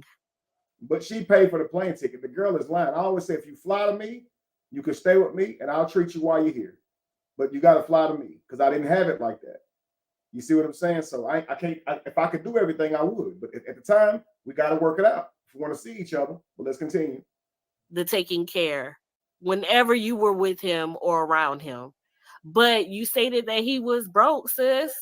So which one is it again?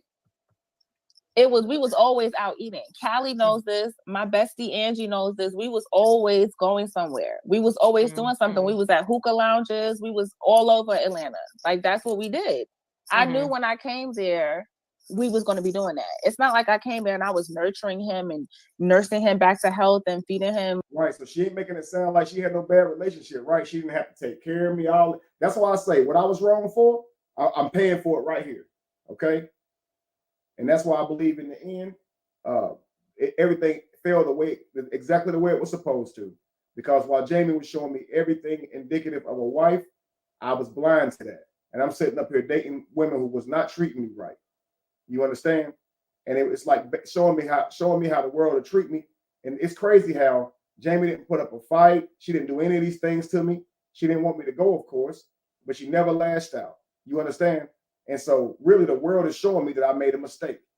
You see what I'm saying? That's why they say if it's really right for you, it'll come back and they'll see more value in you than ever. You understand? Because Jamie nurtured me back to health. I was on bed rest. Me and Jamie were separated and she still nurtured me back to health. And here my ass is out here dating somebody who don't even care about me. It's crazy as hell, but that's how we do too. We be wrong too. Let's continue. There was nothing like that. He was up and at him, getting dressed, moving like he ain't never had no surgery. So in my mind, I just didn't understand. I don't know. It just was weird to me. Yeah, that nigga was saying he kept saying how expensive the goddamn food was. So, the woman who they claim hate black men so much, I was trying to make sure we help him out, because he inspired. You're lying, Neo. You never sent no money. Stop lying. Damn, your nose just grew again. Let's continue. But I'm just gonna pause for just give me like one, because Callie just texted me something. So I just want to ask, you wanted to say something real quick, Tigress, just real quick. Then I want to get back to the interview with Shy. This is going to take a while, so I know that I'm going to go ahead and show you guys, because some of you guys may not make it tomorrow. We're at 2 minutes and 49 or 2:50. Let me go ahead and show you guys where they start talking about the little girl, because I want you guys to see this. And I'm going to also start back at this part tomorrow, and we'll hear this again. But I definitely want you guys to hear it. Yeah, I was right to speed up a little bit. I think they start mentioning it in here. Let me see. To think that they are in a position that they're not necessarily said so many horrific things about you and nobody knows you. So, like, okay, you So that basically contradicts what you were saying. That's smart, intelligent. Yeah. Like that's the concept of it. I'm telling you, with everything that was going on, it didn't come across as any type of shade. I just really hate the fact that it seems like you all, I've already been interviewed. Bill send that lady her $2,000 right now. And just why like he don't send me my money? Like I've been waiting for this Yeah, money. I'm sorry, ladies. I got my on with that. And not only that, but he stated how some of his Right. following would contribute to these shirts just for the shirts to go to the homeless. I feel like it's right after Ligers hopped off. Let me see. I have no problem with it. I'm definitely available. A lot of questions too, don't you? I don't know what was going on. I just felt like something was going on. Something was all, and then. So what is the problem with this? How did this turn into a gay moment for men to close the door during a, and it was locked? So I just know that from that. Thank you, partner. And I could have did it out here. So bathrooms with female. You tell me that? No, I never said he molested any kids. Okay. Nobody said that. Okay, no, yeah. Justifying it. There. Here we go, guys. When this person ready to say, let Callie, I'm gonna let Callie handle it. But I know what I justifying it. There you go. The hair, not wanting to get everywhere. That's a valid point. That is a valid point. So we were, he was, yeah. No more locked doors. Yeah, I made a note of that. All right, so let's go ahead and address this part. All right, so with the teenage girl thing, all right, so I know we talked, me and you and Callie talked, and we don't have to, because Kevin is trying hard to find out who it is that said it. We don't have to say the name. So let's protect this person. Let's not say who didn't do anything to help this little girl, right? Let's keep their name silent so Kevin can't know who out here lying on it, right? Callie already said it was Christine and showed a little fake ass text message. Like Christine sent them a message. So but they gonna say here in cap. Let's continue. Callie bitch ass deleted the video, but let's continue. When this person ready to, but I do have it because I reviewed it. But let's continue. I'll go back and find it. Let's continue though. Say let Callie. I'm gonna let Callie handle it. But I know what I heard Callie say, and when I talked to you, and it was brought up again. Now, can you please clarify? Did you tell me that you saw Kevin molest a child or any type of molestation? Did you tell me that? No, I never said he molested any kids. Okay. Nobody said that. Okay, no, yeah, nobody said that. Okay, all right, good. Yeah, so I didn't say that. So yeah, you did not tell me you thought Kevin was a pedophile. Callie said I was tickling or doing something with a 14-year-old girl that had Melissa Rios feeling uncomfortable. First, it was the mother of the girl who died. Then it changed it to Melissa Rios. But Callie said it was likened to grooming and definitely trying to put out like I was molesting somebody. That I was connected with other pedophiles, and I'm one like them, birds of a feather. So it definitely was put out there like that. But as soon as I have a problem with it, I'm the one that's tripping. They just telling us that somebody saw me tickle a little girl. They ain't trying to say nothing negative, but they're just online saying I tickled a little girl and made somebody uncomfortable. But it ain't to say nothing crazy, right? It's all in my head, trying to gaslight me, right? But let's continue. You didn't tell me that. No, right? I didn't. Okay. No, I did not. All right. So, but can you tell me, the audience, is there a 14-year-old girl that you're aware of that was around? Well, she would have been 14. She ain't 14 no more. But do you remember a young girl being around? Mm-hmm. Yeah, I remember her. All right. So there is a her. She does it. Now, I want you guys to understand this. NeoX spoke of a 14-year-old girl who had a mother who had recently passed. And Kevin stated that he never met this girl or her mother. And not only that, but Callie was making these statements about this woman, and she had already passed away 2 or 3 months before Callie spoke about the situation about him having the mushroom moment. So there was no possible way that this lady could even speak to Callie to give this information. Now, what she's about to go into is about how all of a sudden there was a person that said it, and not that actual person. It was a different person.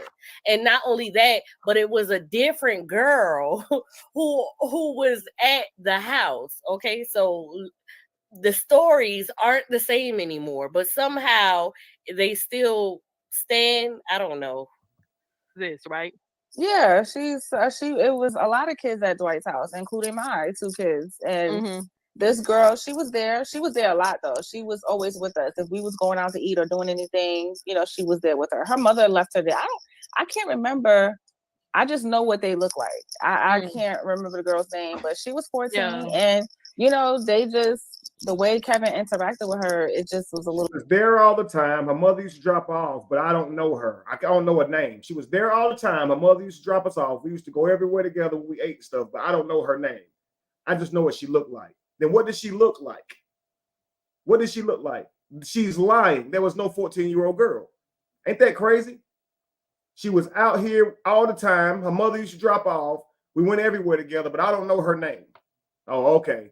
Makes sense. A little weird. Like I didn't understand the interaction between them, but you know, again, narration. The way he interacted, not he touched her here. He said this to her.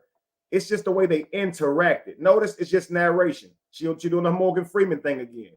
She's not saying what happened. You would think she would say exactly what happened, right? Name the location, who all was standing around, how they were standing. You would think she would even say what we were wearing, and exactly what happened in the interaction, right?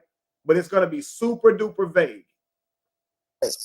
You know, I can't stay because I wasn't there, you know, all the time, every day or nothing like that. But when I was there, it was very playful, very touchy. Like, I'm not saying he was touching the girl. I'm not saying that. I'm just saying. You just said that. Very playful, very touchy. Not saying he was touching the girl. See this? It wasn't like you can't. Because if you would have, don't you? Touching the girl, like she's just an object, like she's not real. It's almost like she's not real. What about her name? Who is she? You don't sound like you're even talking about a real person. It's not like I'm not saying he was touching the girl. I think you probably would have called the police if you would have saw him. Oh yeah, I would have said something. If you felt uncomfortable, wouldn't you have left me alone? Your kid's out there, so I didn't touch the kid in front of you, made you feel uncomfortable. I'm looking at gay porn. I'm doing all types of other fruity shit you said. I'm scamming. I mean, damn, you still dating me? Let's continue. I just want to make sure it's on record that I did not say that. Because he's trying to paint his audience that I'm trying to say that someone told me that she physically saw him molest a fucking child. Like, I mean, I did not. I never said that. Let's continue. Your fucking ass. If you, You're trying to paint me out to be a molester. Let's continue. Yeah. You saw when you brought it up, when it was brought up, it was, oh, he's a pedophile as well. Because on your live, you were hurt by it, and you said birds of a feather flock together. This is how you linked him to Sinetta and Brother Polite. Remember? So now it's, oh, I didn't accuse you of. I was just saying that they felt like. No, you were accusing this man of being a pedophile, of giving a sexual harassment touch to a minor. That's exactly what you were stating. So now you're backing it, right? So now you're retracting that statement, right? But we have no acknowledgement of that where you go on the live and say, I was wrong. You didn't clarify that. So you need to go to jail. You know, no, that if I just want to make sure that was clarified that you told me it was weird. There any no, it was just weird. It's just and are you aware that you're not the only one who felt that way? Watch this, guys. Who felt like that? Who felt like that? So she said that a baby mama hit her up and told her to tell Callie, right? But now she's like, who felt like that? I thought it was a group of girls that witnessed this. Why you don't know who felt like that? Let's continue. Are you gonna say tonight? Are you aware that you're not the only one who was peeping this interaction between him? Was that discussed? No. Okay, all right. No, I'm not aware that anybody else was peeping this interaction. Neo don't like this because that's what she's been saying. It's in front of a group of girls and shit like that, and then some baby mama reached out to so because if Sha was there to see it, that means she was there when the baby mother saw it, right? So the baby mother wouldn't need to reach out to Shy and tell her. It's just a whole bunch of bullshit, but let's continue. Oh, all right. Kelly said the baby mother reached out to him, Melissa Rios. First, he said the woman's dead mother reached out to him before she died. Then it turned into Melissa Rios reached out to him before she died. So they reached out to him, he said. And he was very specific to say, after we fell out, after me and Kevin fell out and it was public, people would reach out to me because they knew I didn't like him. So that's why he said Melissa Rios reached out to him. After he had the wrong baby mama, that baby mama didn't reach out to him. They reached out to Shy. But why would they need to reach out to Shy if she was there with Shy to see it? And why don't Shy know that the baby mother reached out to her yet? Why she forgot? Callie said that Shy's the one who said no, it was the other baby mama. But now Shy don't remember that. Let's continue. All right, so then you and she's upset because Kevin has been going on her panel and also on his panel to defend his name against these accusations. And then you say, well, if it's not true, then why say anything? Because why would anybody be okay with somebody stating that they're a pedophile and they're not? If he's stating that he's not, if he's giving explanation as to why these accusations are from of a deceit, why not want to hear his perspective? Why not want to consider that maybe it's of a deceit and it still possibly is? You want to know why? Because you have no substantial evidence. You must don't know who told Callie. She should know because she's the one who told Callie, right? No, Callie, you got the wrong baby mama. That's what Shy said to him, right? No. Right? Like, you don't know? Like, ain't that shit crazy?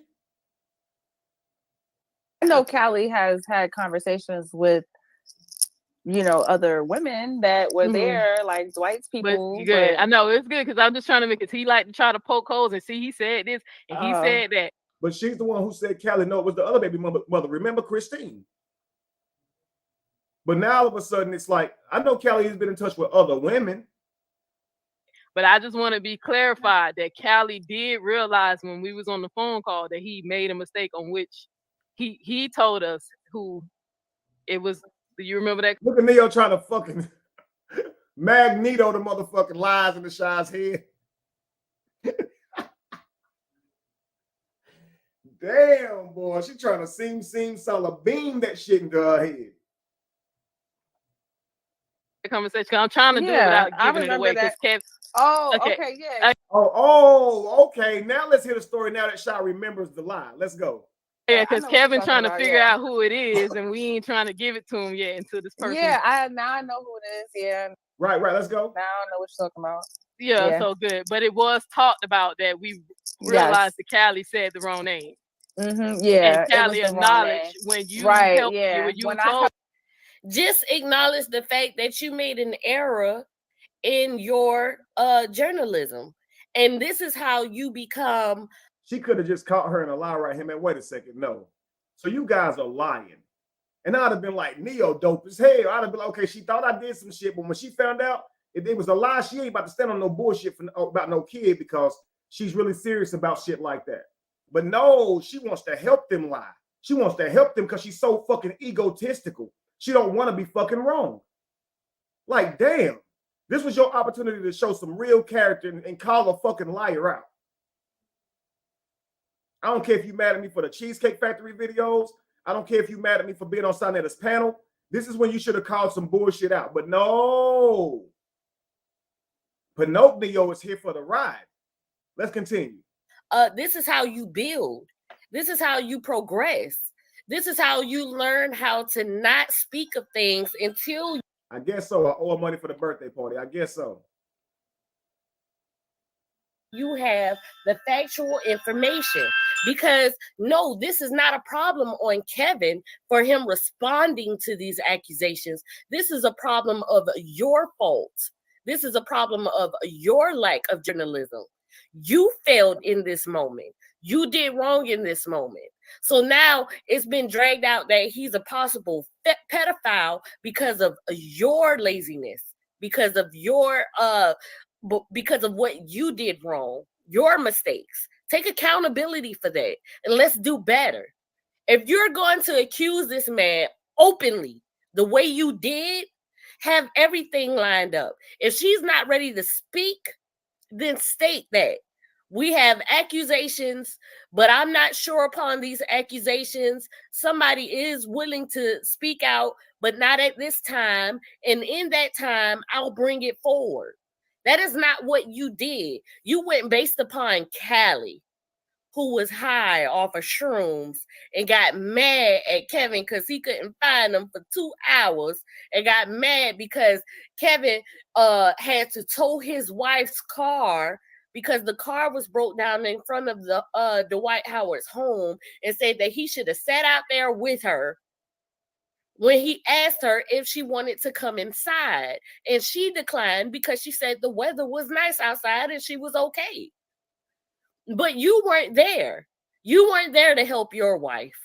Nobody's holding you accountable for your actions. Nobody's saying that if this man made homosexual suggestions toward you, why was you looking for him for 2 hours in his house? Go home. I helped him figure it out. It wasn't her, it was someone else. Yeah, but you, I say, so okay, good. So we got Callie, I got you. Remember I told you we're gonna get that part clear. Right. He literally kept saying the name. Literally, what did you get clear?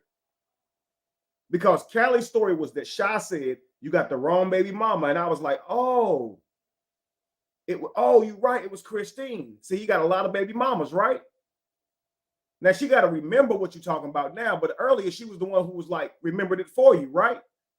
We got to clear this up. No, the lie just got exposed. It's crazy. Was saying. She got all the way up on this live and forgot what she was up here to say, because the whole reason she's supposed to be getting her was because of those accusations about the 14-year-old girl. So she's went to Shy and got her to get up here, and she's so consumed with me, she forgot what she's supposed to be lying about. Shit crazy. Let's continue. Thank you for forgetting you lied, Shy. Thank you for being a terrible liar and setting me free. Thank you. The phone, and you was like, no, that's not right. So, all right. This is Leo trying to tell her, you the one that picked up the phone and said, nah, Callie, you got the wrong baby mama, right? But Shy don't remember. She don't know nobody else who could have saw that. Do that, but then turn around and get mad at for somebody else for doing the same thing for themselves. The interaction with this girl who you're acknowledging that you know was always around them. That it was just weird. Yeah, they, just him, and Dwight even said in a nobody's holding you accountable for your thing. It's not true. It may do that, but then turn, how far I would take it or where I would go with the situations, because I was there. I mean, we spent quarantine there, me and my kids, like we was there. It's not like I was just popping in and out like randomly, or it wasn't like that. So I saw Callie, I got you. At first, you wasn't there every day to see it, right? Shy told me I had the wrong name, but the story ain't changed. So Shy told me I had to thank you, Callie. Shy don't seem to remember that though. Let's continue. I just wanted to make sure that he won't say we be lying and trying to cover a story. You do be lying and trying to cover up stories. I was on the phone when she literally corrected him. Yeah. And was like, and he was Shy, yeah. Was like, oh shit, you right. Yeah. He had this, and then she kept telling him, you remember this girl was around all the time. And Callie was trying to figure it out. But I was on the phone when it was corrected, and we got someone who actually said it. Right. So, look at this shit, yo. How come Shy don't remember this? Yeah, that's true. That's true. Just a second ago, who else knew that? No, I don't know nobody who knew that. So I just wanted to make sure when Callie said the story still stand, bruh, but she ain't the only one who feel that way, bruh. The story does not stand. The man is not a pedophile. And even with your words, you said that he wasn't. You said that it made them feel uncomfortable, but it wasn't a sexual thing. It was just weird. Okay, so how? They even sit here and be antagonizing me, Angie. They still stand, bruh. It makes me really want to go into all the shit I heard about her. Because you see what I mean? It's like, let me keep on antagonizing you about something that's very serious that you've already stated this girl didn't exist. I'm seeing right in front of me that this shit ain't true. Because it's supposed to be a serious thing and they can't even fucking remember what's going on. right? It ain't the wrong baby mother. It ain't because there's too many baby mothers. It's because she can't even remember the fucking story. You can see this. And she's still going to sit here and look in this camera and try to antagonize me and say the story still stands. I got every right to fucking say all the shit that's alleged against her. But then she'll be totally hurt by that shit. Let's continue. I like that.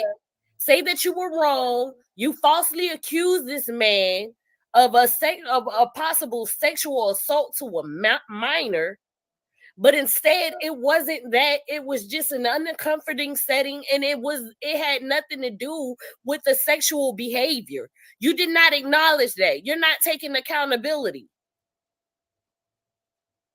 And y'all drag men's name, and then you minimize how you treat these men. How dare you? That's wrong. You cannot do this to people and think that it's okay. And you want to talk about morals. Talk about morals, Kevin. No, you talk about morals, Neil. And where is that okay? That's not okay. It is not okay to have these accusations out here floating in the air and then turn around and say, oh, it's small because we had a little oops in the whole story. No, it's not small. It's a serious situation. And the fact that Kevin was upset about it shows a lot. That's a lot of concern. And it should be respected. She ain't the only one. Nah, but I just want to make sure it's said that she didn't tell me you molested the child. So you can stop lying to your audience and saying that your ex-girlfriend is going around telling people that you inappropriately touched a little girl and you molested her. She did not tell me that. And I never even said that. Right. I never even fucking said it. I never said that. I don't know nothing about that. I just know that the interaction was it's just a little bit too. It's just too much for me. Like it was enough to make a group of y'all look at him. Like, okay. Hear Neil telling her the story. It's enough to make a group of y'all look at him. So Shy said that she don't know nobody else who saw this, but it's enough to make a group of them look at him, right? See how I appreciate you saying that, Neil. We gonna keep an eye on Kev. And Shy said, I'm gonna stay with Kev. We're gonna keep an eye on Kev. So we're all keeping an eye on Kev to make sure he's not a pedophile, but I'm gonna keep dating him. Bringing my kids around, even though I think he's gay. Come on, man. All right, so let me see. You anything else What? that you? So in this situation, since we keeping eyes on Kev, where was the justice for this little girl? Where was her justice?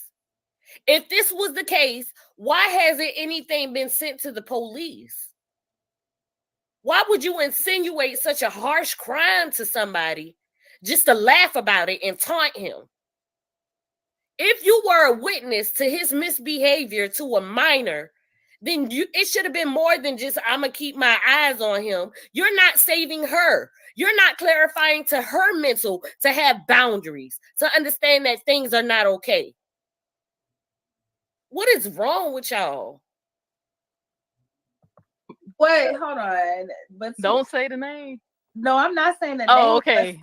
But Queen, she's saying, but he said Lacey and Jamie was there during quarantine. What? Wait, they was there doing what quarantine?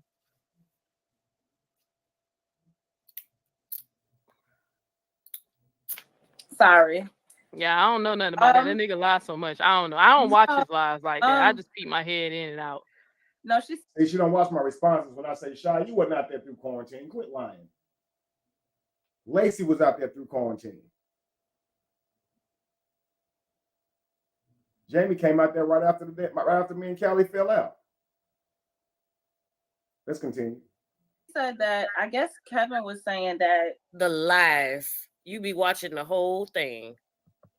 Lacey and Jamie was there during quarantine also. So was y'all together? I don't know. Yeah. I don't know. So I know only time I ever heard him mention about Jamie and Lacey, I guess somebody said that he's not very clean. Shy has never met any of the White's baby mothers, from what I recall. Lacey was there to meet the baby mothers. And I think, Royce was there when Jamie came. Jamie came up there to check on me after Callie did that bullshit. Yup, a couple weeks later, I was calling Jamie to ask if she wanted to do poly with me. because she showed me support through that. But let's continue. Like his house is dirty or some shit, and he was saying that his house is never dirty, and we can ask Lacey. Watch this, y'all. She's about to try to find out if my house was dirty through Shy. Now, Shy knows she was there, right? She was there when she was there. She wasn't there the whole quarantine. She's lying. But when she was there, was the place dirty is the question, right? Look at this.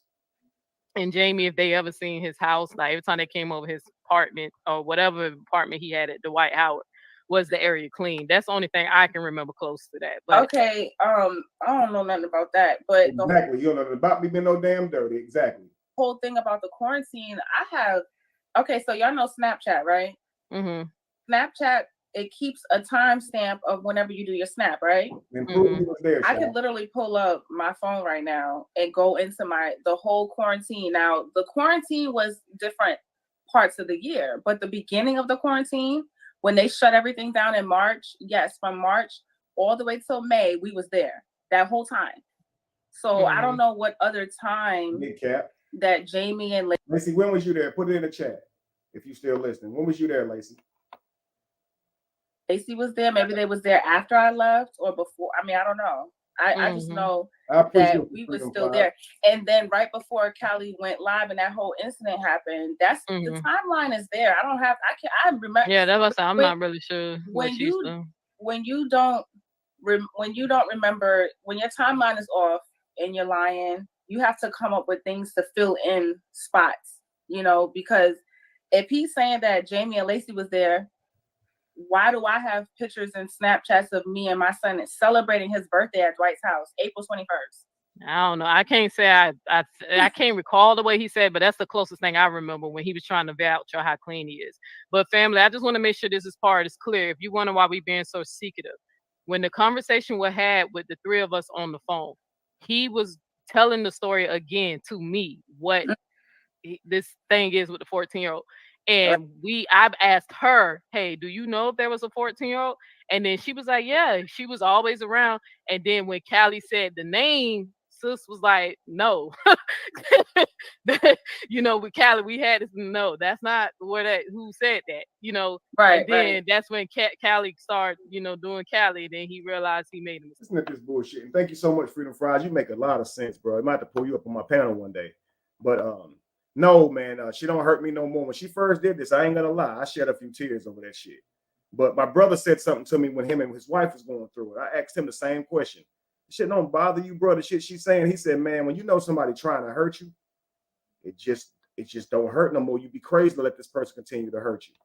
And I know exactly what he means now because I know how it felt years ago when she first did this. But this time, it didn't bother me at all. It didn't bother me at all. Because, I mean, I'm obviously with two women that I love and love me. And they know this shit ain't true. And again, I know it's to hurt me. So it's just, this time it didn't bother me at all. But the last time, that shit did. So let's hear this bullshit again. Then we're going to get off, guys. I just want to get through this child part. Was telling the story again to me what this thing is with the 14-year-old. So notice when they get ready to tell this story, it's always chopped up and discombobulated. It don't ever sound right. Why?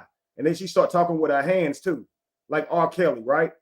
I'm an older man that like younger women or some shit. Remember that shit when he was like, I like all women or some shit. I like all women, right? Watch this shit. And we was still there. And then right before Callie went live and that whole incident happened, that's the timeline is there. I remember. Yeah, that was. I'm not really sure when you don't remember, when your timeline is off and you're lying, you have to come up with things to fill in spots, because if he's saying that Jamie and Lacey was there, so Lacey's out. Why do I have pictures and Snapchats of me and my son celebrating his birthday at Dwight's house, April 21st? I don't know. I can't say I can't recall the way he said, but that's the closest thing I remember when he was trying to vouch on how clean he is. But family, I just want to make sure this part is clear. If you wonder why we being so secretive, when the conversation we had with the three of us on, guys, watch how all of a sudden she begins to start talking with her hands. Watch how this is not coherent. Watch how it's all over the place and vague. Watch this shit. This is not truth. This is lies. Watch. On the phone, he was telling the story again to me what this thing is with the 14-year-old. And I've asked her, hey, do you know if there was a 14-year-old? And then she was like, yeah, she was always around. And then when Callie said the name, sis was like, no. You know, with Callie, we had this, no, that's not where that. Look at Shy. Look at Shy. Why ain't Shy telling this story? So Neo is actually helping these motherfuckers lie on a 14-year-old girl and lie on my name. So I think you should bring your brother up, Neo, and have him say that you didn't fondle him with a toy when he was underage. I think she should have to do that because we're making up a 14-year-old. Well, your brother is actually a real person. Bring him up, yo. You got a week, or I'm gonna share everything I fucking know about you on my panel, you evil bitch. That shit crazy as hell. Let's continue. Who said that, you know? Right. And then that's when Callie started, you know, doing Callie. Then he realized he made a mistake, and that's when you see him making a video saying, "I gave y'all the wrong baby mama name." But look at Shy. I got you. So she's learning this story with you. Look at this fake ass shit, y'all. Look at Shy's behavior. This is so embarrassing for them. Oh my God. And that's when Callie started, you know, doing Callie. Then he realized he was telling the story again to me what this thing is with the 14-year-old.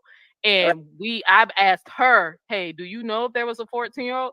And then she was like, yeah, she was always around. And then when Callie said the name, sis was like, no. You know, with Callie, we had you see Shy? Shy like, oh, what the fuck? Look, listen at this shit. Look at her face. That's the closest thing I remember when he was trying to vouch on how clean he is. But family, I just want to make sure this part is clear. If you wonder why we being so secretive, when the conversation was had with the three of us on the phone, he was telling the story again to me what this thing is with the 14-year-old. And I've asked her, hey, do you know if there was a 14-year-old? And then she watch our face right here. Look, she was like, yeah, she was always around. And then when Callie said the name, sis was like, no. You know, with Callie, you see her face? Ain't no fucking confidence in that shit. We had this, no, that's not where that. Look at that's not where that. Who said that, you know? Right. And then that's when Callie started, you know, doing Callie. Then he realized he made a mistake. Callie started doing Callie and then realized that he made a mistake. And then look at Shy. She's gonna be like, watch this. Look, watch Shy. And that's when you see him making a video saying, gotcha. Gotcha. So who what? Shy like, oh, gotcha. Not, you're absolutely right. Look at this bullshit.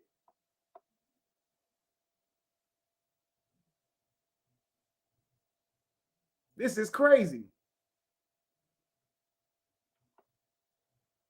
And I gave y'all the wrong baby mama name, but it was still said, and somebody else is aware of this same 14-year-old who was around. So I just want to make sure. So I don't want y'all to think we covering each other lies and shit like that. No, I'm telling you, I know what I heard, and I know it's not making any eye contact with this camera at all, yo. She is not liking it. She is so uncomfortable right now. But she there for it. She don't want to try to get up there and say she saw the 14-year-old girl. So, hey, you get what you get, little lying motherfuckers. Let's continue. Was telling the story again to me what this thing is with the 14-year-old. And I've asked her, hey, do you know if there was a 14-year-old? And then she was like, yeah, she was always around. And then when Callie said the name, sis was like, no. You know, with Callie, we had this, no, that's not where that, who said that, you know? Right. And then that's when Callie started, you know, doing Callie. Then he realized he made a mistake. And that's when you see him making a video saying, Gotcha. You know you done fucked up, don't you? You know you fucked up, don't you? You know you done fucked up, don't you? Right? You remember that movie, right? And I gave y'all the wrong baby mama name, but it was still said. This child does not make any contact with the eye contact with the camera. Look. And somebody else is aware of this same 14-year-old who was around. Look at her eyes. She's stretching it like I'm over here. I don't know what the fuck. I'm trying to disappear right now. So I just want to make sure. So I don't want y'all to think we covering each other lies and shit like that. No, I'm telling you, I know what I heard, and I know what Callie said, and I know what I said. So we don't know what Shy said, though, do you? Because she right up here. It is a careless act to witness or to have someone to say they have witnessed a mistreatment of a minor, and in that moment, not try to seek authorities or to seek help for this child, only to use this information to go on a public platform to speak about it, and you have made no efforts for the security of this child. None whatsoever. She walked away with no help. What is that? What is that? And this is a problem in our community where a lot of things are happening to our children. And they're not getting any justice because you think that it's better to get online and make fun of it. I'm telling you the truth. Like, I don't believe you. I don't believe you. There is no logic in anything that you guys are putting forth. I don't feel like Kevin is lying when he said that he's innocent of that. I believe him when he says that. And not only that, but his story has never changed. His story has never changed. It's your stories that have been changed. It's new characters that you are bringing into play to make these stories. And mind you, you guys are all friends. It's crazy. So y'all coming together as friends against this man, trying to make it seem as if he's some sort of pedophile. And that's not fair. That's not okay. It's not right. And mind you, all of them openly admit that they hate me. Because if all of you bore witness to where y'all can speak of these things, then all of you had an opportunity to save this child so that she can get some mental assurance, and you didn't. So now we have yet another traumatized mind growing up in this world, according to y'all. So she wanted to know, was we together? So during that time, Y'all trying to get off the subject of that. Look, she found a question to get out the damn subject. time frame, we was working on getting back together because we had already gotten back together. We're not working on getting back together. We were friends, Shy. You know that shit. I was saying you need to get some damn therapy, even if we're gonna continue friendships. After he left me in Atlanta. So once my birthday, I thought you said y'all didn't get back together. No, we did. Like, we ended up getting back together. So he broke up with me on the same day of my birthday, and then later on, that literally the next day, he sent me this whole. Literally the next day, I came to like I said, I brought that food to the hotel. Shots, just tell the truth. Then you went back home and didn't see my ass again for a long time until Angie's party, and you came to Angie's party at the White House for one day and left because you came to see Angie. Let's be real. Let's continue. It's in my. And that day was mad because I wouldn't take her over to the room or let her stay. Mad as hell. She saw then I was very serious about not dealing with her. Let's continue. Okay. It's in my video with the text messages where he was like, "I'm sorry. Let's be together. Let's work things out." So from that day, going all the way up past the quarter. You mean let's start over is what you're saying? Now it's let's be together. Let's work things out. You mean the text where I said let's start over? Stop the cap. Quarantine. All that whole time we was still together. So I guess she wants to know, was we together during the time of the quarantine, which we was. We was still we was together still. Yes. The only time that we officially stopped being together was once Callie went live and I jumped on his live. And that was the final straw. Okay, cool. Yeah. Because Lacey was out there. So we stopped. Big girl, please. In fact, I remember one time you called me over and over, and Lacey heard me answer the phone, and I told you to quit bothering me. Like, come on now. I not saw your ass in a little while, Shy. You got to cut the cap. That's why I'm glad Lacey was there. That's why I'm glad other people was there who know the difference, who know what's up. I'm glad you even Callie wasn't there during that time, during the quarantine time. That's why he was getting mad and jealous, thinking, oh, I'm on the outside looking in now. That's why he kept making videos saying Kevin becoming a stranger. Hey, stranger, and shit like that, because he had not saw me in a little while because quarantine was locked down. So Callie didn't come out to the house to see Dwight's baby mothers or all the people that worked in the house. That's why Callie kept on trying to insinuate that just me and Dwight lived in the house. He didn't know what was up till he came out there that day and saw where I was staying. That's why he was so shocked to see it, because he had not been out there. So Shy knows when she came there, she went over to my apartment. Why has Callie, who's been over there several times, as he said, never seen my apartment? Because Callie had not been over during the time of quarantine. Me and Dwight been friends for years, y'all. So Callie came over there before I worked for Dwight. When I worked for Dwight, Callie had not been over there. He had not seen my side. That's why he was like, this nigga got his whole complex, because he had just saw it.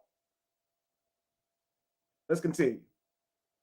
Clear that up, because I thought y'all was over during the birthday thing. No, I haven't. That's what the second video was for me to show y'all the timeline, because he was trying to say that we had already been done, and I'm like, how we done it? We was just having sex in April. Oh, I said we had a dope vibe. I would have liked to restore that, but we couldn't. The lies continued, the arguments continued. It wasn't working. I'm definitely not going to see you. Let's continue. Oh, okay. I get what you're saying. Because when he was responding, he was saying that he was official. You right. He did do a video when he said that he was done with you on when y'all broke up on your birthday. Yeah. And you proved that no, nigga, we was still doing. How are you placing the blame on him alone? You had an understanding that y'all were done and you had consensual sex as well. And so now in your mind, you feel like, oh, we're getting back together. Yet again, an assumption out of your own mind. Did you ask him? Did y'all have any clarity? No. So based upon your statement, which we have to go by right now, is that you guys were still together because you guys had sex? And mind you guys, doing our little thing. on that platform, it was in, dang, I feel like it might have been June or something like that, whenever this whole thing fell out with me and Callie. And here she is trying to act like me and her were dealing with each other, trying to make videos and shit. So that's why I said, Shy, I stopped talking to you in December, did I not? Yeah. And even when I was talking to Shy, I could still see who I wanted. So it's like, yo, stop sitting here trying to lie. I never knew she tried to sit here and say the time after that, I'm going to consider that like we was together, because it was her trying to get back with me and me saying, I don't want to deal with you like that no more. So I always made that clear. After her birthday, I never said, let's get back together, guys. That never happened. Let's continue. And then we're going to come back tomorrow. This is the Emotional Terrorizer Marathon, the experience that taught me the information that gave me the insight to the book that I wrote. Okay, tomorrow we're going to continue this marathon, guys. Let's go for a few more minutes and then we out of here. And that's why I was able to say that I was there during the quarantine, because that was after my birthday. Okay, so I got you. Yeah, he can't say that I wasn't there. Yeah, because at first I was sitting up here looking confused, like, damn, I thought y'all ended your birthday, but I get what you're saying. And he did say that, and you did respond by saying, no, nigga, I was definitely around after the birthday incident. I was definitely there, yes. So, and you proved that with your timestamp. Right, with the video. The second video is when I had all you ain't still no damn to be time. relevant is screaming right now. The information that I was putting up there. It's so much, y'all. Please forgive me, because it be all over the place. But you know, Kevin gonna weasel through the shit. So let him weasel. He gonna find one. See, this is what he like to do. He'll find one. This called discrepancy in the story. It can be one slight, and we'll have. Oh my God, there's so many, Neo. Cut the cap. There's so many. Have one part wrong, and then he'll try to dismiss the whole story. See, they lie. Not true at all. And I hope he does a breakdown of this video as well, because I know his dialogue is so awesome. And he definitely gonna read you to a T. So, hey. She said this, and then she said that. You said that. I'll be like, nigga, I don't give a fuck if Callie said the wrong baby mama name. It was still said, nigga. Do you give a fuck if Shy forgot that she ever saw? Look at Shy face again. She cannot stand her bringing up this shit. She switched the subject real quick a while ago by finding a question. Was we together? She don't want to talk about that shit. Look at her face now. But it don't bother you that Shy don't remember this. It don't bother you that Shy don't know nobody else who experienced this, even though it's supposed to be a group of girls. It don't bother you, even though Callie said a girl reached out to Shy, a baby mother reached out to Shy and told her now that he found out it wasn't Melissa Rios, now the whole way they got in contact was different. None of that bothers you, huh? It ain't just forgetting the baby mother's name. The whole fucking story changed. Because he didn't remember the baby mother's name, now the way the other baby mother contacted him was different. She contacted Shy now. So now if the baby mother changed, didn't the baby mother say they wanted to get their son out of a house? So did the other baby mother say that? Because their son wasn't in the house. To want him to get out. The whole story's different. And the reason the whole story is different is because he forgot a name. You forgot the narrative, the how y'all got connected on the phone. You forgot the nature of the conversation. You forgot how many girls was there, Shy. You thought you was the only one that witnessed this. You said she was there all the time, but you don't know her name. Her mother's drop off, but you don't know her name either. Like, all right, cool. Let's continue. Right. And somebody even verified that it was said, nigga. And that she knows who the fuck girl they're talking about, nigga. So it actually makes. You can go to Lacey's Instagram and see Lacey was taking pictures out there at the property and shit when she was out there. And the dates definitely prove you wrong, Shy. So it ain't even like, Lacey, you don't even have to prove receipts. You guys that's on here, go to Lacey's Instagram. Just type your Instagram in there, Lacey. Let them go back through your timeline through back then. They'll see your ass right there at the house. So Shy couldn't have been there because you ain't met her. Let's continue. He said worse because the person who we thought said ain't dead, nigga. She very much alive. Oh, so, yeah. Mm-hmm. Because I had she reached out to me. She found me. Oh, here we go. Yeah, but don't know. Now we remember, right? You didn't remember none of this earlier, right? I wanted y'all to see this shit. Now she found her. Found her. Because they don't know each other because Shy wasn't there. Let's continue. Don't give him too many clues because Kevin trying to figure out who it is. Oh, let me stop the story. Let me break you up from talking. Don't give him too many clues. Let's keep this from Kevin. What the fuck? Help this girl. Help this little girl. Because he tried to tell his audience that I said it was you. No, I didn't. See, she lying. Callie said it was Melissa Rios. Then he said it was Christine. You said a girl that I slept with told you. So I'm already knowing who you're talking about. And I was like, did I say it was her? It doesn't matter who it is. It's hearsay. If you look up confused and playing dumb in the dictionary, it should be this picture right here. Did I say it was her? You said it was somebody that I slept with. Look at this shit. This is very different. This should be a fucking meme. Let's continue. Look at Shy face too. Hey. Or did I say that? I mean, did I say it was her? Didn't Shy say she saw it? I mean, so if you said it was her, it wouldn't be a lie, right? Because she said it was her too. Now it's the baby mother. But Shy didn't know nobody else saw this. But now she's saying the baby mother definitely reached out to her. But if that's the case, you would know somebody else saw this. But let's continue. Somebody clarified that Callie said the wrong name. Yeah. But I never said that she the one who told us. Okay. That, So, but that's what he trying to figure out who it is. And I was like, no, the person on the phone told Callie, bro, that ain't who told you that, bro. Right. So, and then she said she knows who the hell this 14-year-old baby at the time. I want everybody to highlight that their story had to change. And whether they want to admit it or not, the story had to change. So bad. So guess what? It's some flaws in it. It's some flaws in it for the story to have to change. Because if it was the truth, you wouldn't have got the names mixed. Look, we're gonna continue this tomorrow, but I'm gonna show you guys real quickly how quickly their stories change. Okay, for those of you guys who didn't see this yesterday, and again, thank you guys for supporting. But for those of you guys who didn't see this yesterday, check this out.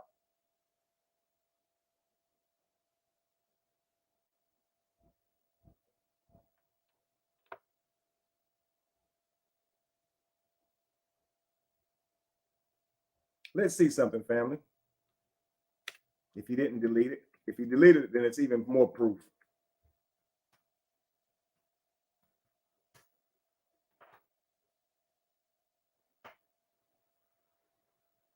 Let's see this, guys. He's been on here doing community board posts again, but look at this, guys.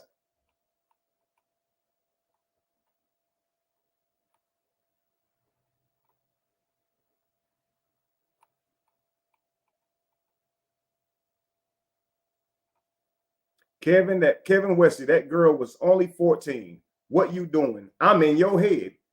Letting it be known that this is just to get in my head. Right? Now watch this. Down here in the comments, next he's gonna be saying, prove it with his bitch ass. Look at Callie. Tell him to prove that I'm a drug addict. like he's telling people to say about me. Fuck proof, right? We just throwing out allegations. Y'all see that? Since we just throwing out allegations. More proof that this motherfucker was lying. Just lying. It's crazy. But this is the emotional terrorizer. And Callie's a man, so I'm not just saying it's women, guys. They can be your friends, okay? They can be somebody you dating. It can be your parents, all right? Tomorrow we're going to finish up on this marathon, and we're going to go through all the makings of an emotional terrorizer, what likely creates them, what their parents were likely like, and ways they heal from being this way. So you guys can discover the red flags, okay? Go to Amazon and get the book. I'll put it in the description. But www.amazon.com and just type in The Emotional Terrorizer. It should pull it up. Get the book and we can read it together, family. All right? We're going to start doing a book club as well. I talked to you guys about that some weeks ago. It's the new year. Let's get started. Thank you all for supporting today. This is a very long video, but take the time to go through it. It may take you some time. Take notes so you guys can help prepare yourself for this. Because when this happens to you, it'd be better to know how to handle it, especially the mental toll and the emotional toll it can take on you. It's important that you're prepared for this, okay? Remember, you can be with someone and you can project on them that they'll never hurt you or do you dirty. And you need to understand that people are capable of a lot when they're hurting, when they're upset. So a lot of the years I spent, why would they do this to me? Knowing what I know now, I would never waste my time trying to figure out why somebody did something anymore. A lot of times they just say this. They're upset with you. They hate you. So they just get joy out of offending you and spitting on your name. This is why they can't seem to stop. This is why they avoid you at all costs, right? So like I said, to try to keep the misunderstandings going so they can keep their lying campaign. But they've been exposed. So I don't have to respond to any of the things that they do anymore. I'm simply just going to use the things that they have done as a teaching tool so people can understand out there when this happens to you, or if this happens to you, how to better handle it. All right. That's it, family. I'll see you guys tomorrow, okay? Have a great night. And tomorrow, I'll probably go live at around 12:01 at the same time. Super Bowl is tomorrow, though. So let me find out what time the Super Bowl is and figure this out, okay, family? All right. Peace to you guys. See you tomorrow. Thanks for watching. And again, get that book, Emotional Terrorizer. And I appreciate your support in advance. Thank you so much, Angie, for your great breakdown. Thank you so much, Ashley, for all that you have been doing in the process as well. You've made several videos on your page. You've had my back. So many of you have. Thank you, guys. And thanks to my beautiful wives for having my support and nurturing me here at the house while I fight these battles, okay, and believing in me. So, of course, they know the truth, so that helps. But just the support that they have been giving me is just second to none. So thank you, guys. All right, family. I'll see you guys tomorrow. Be here. All right. Peace.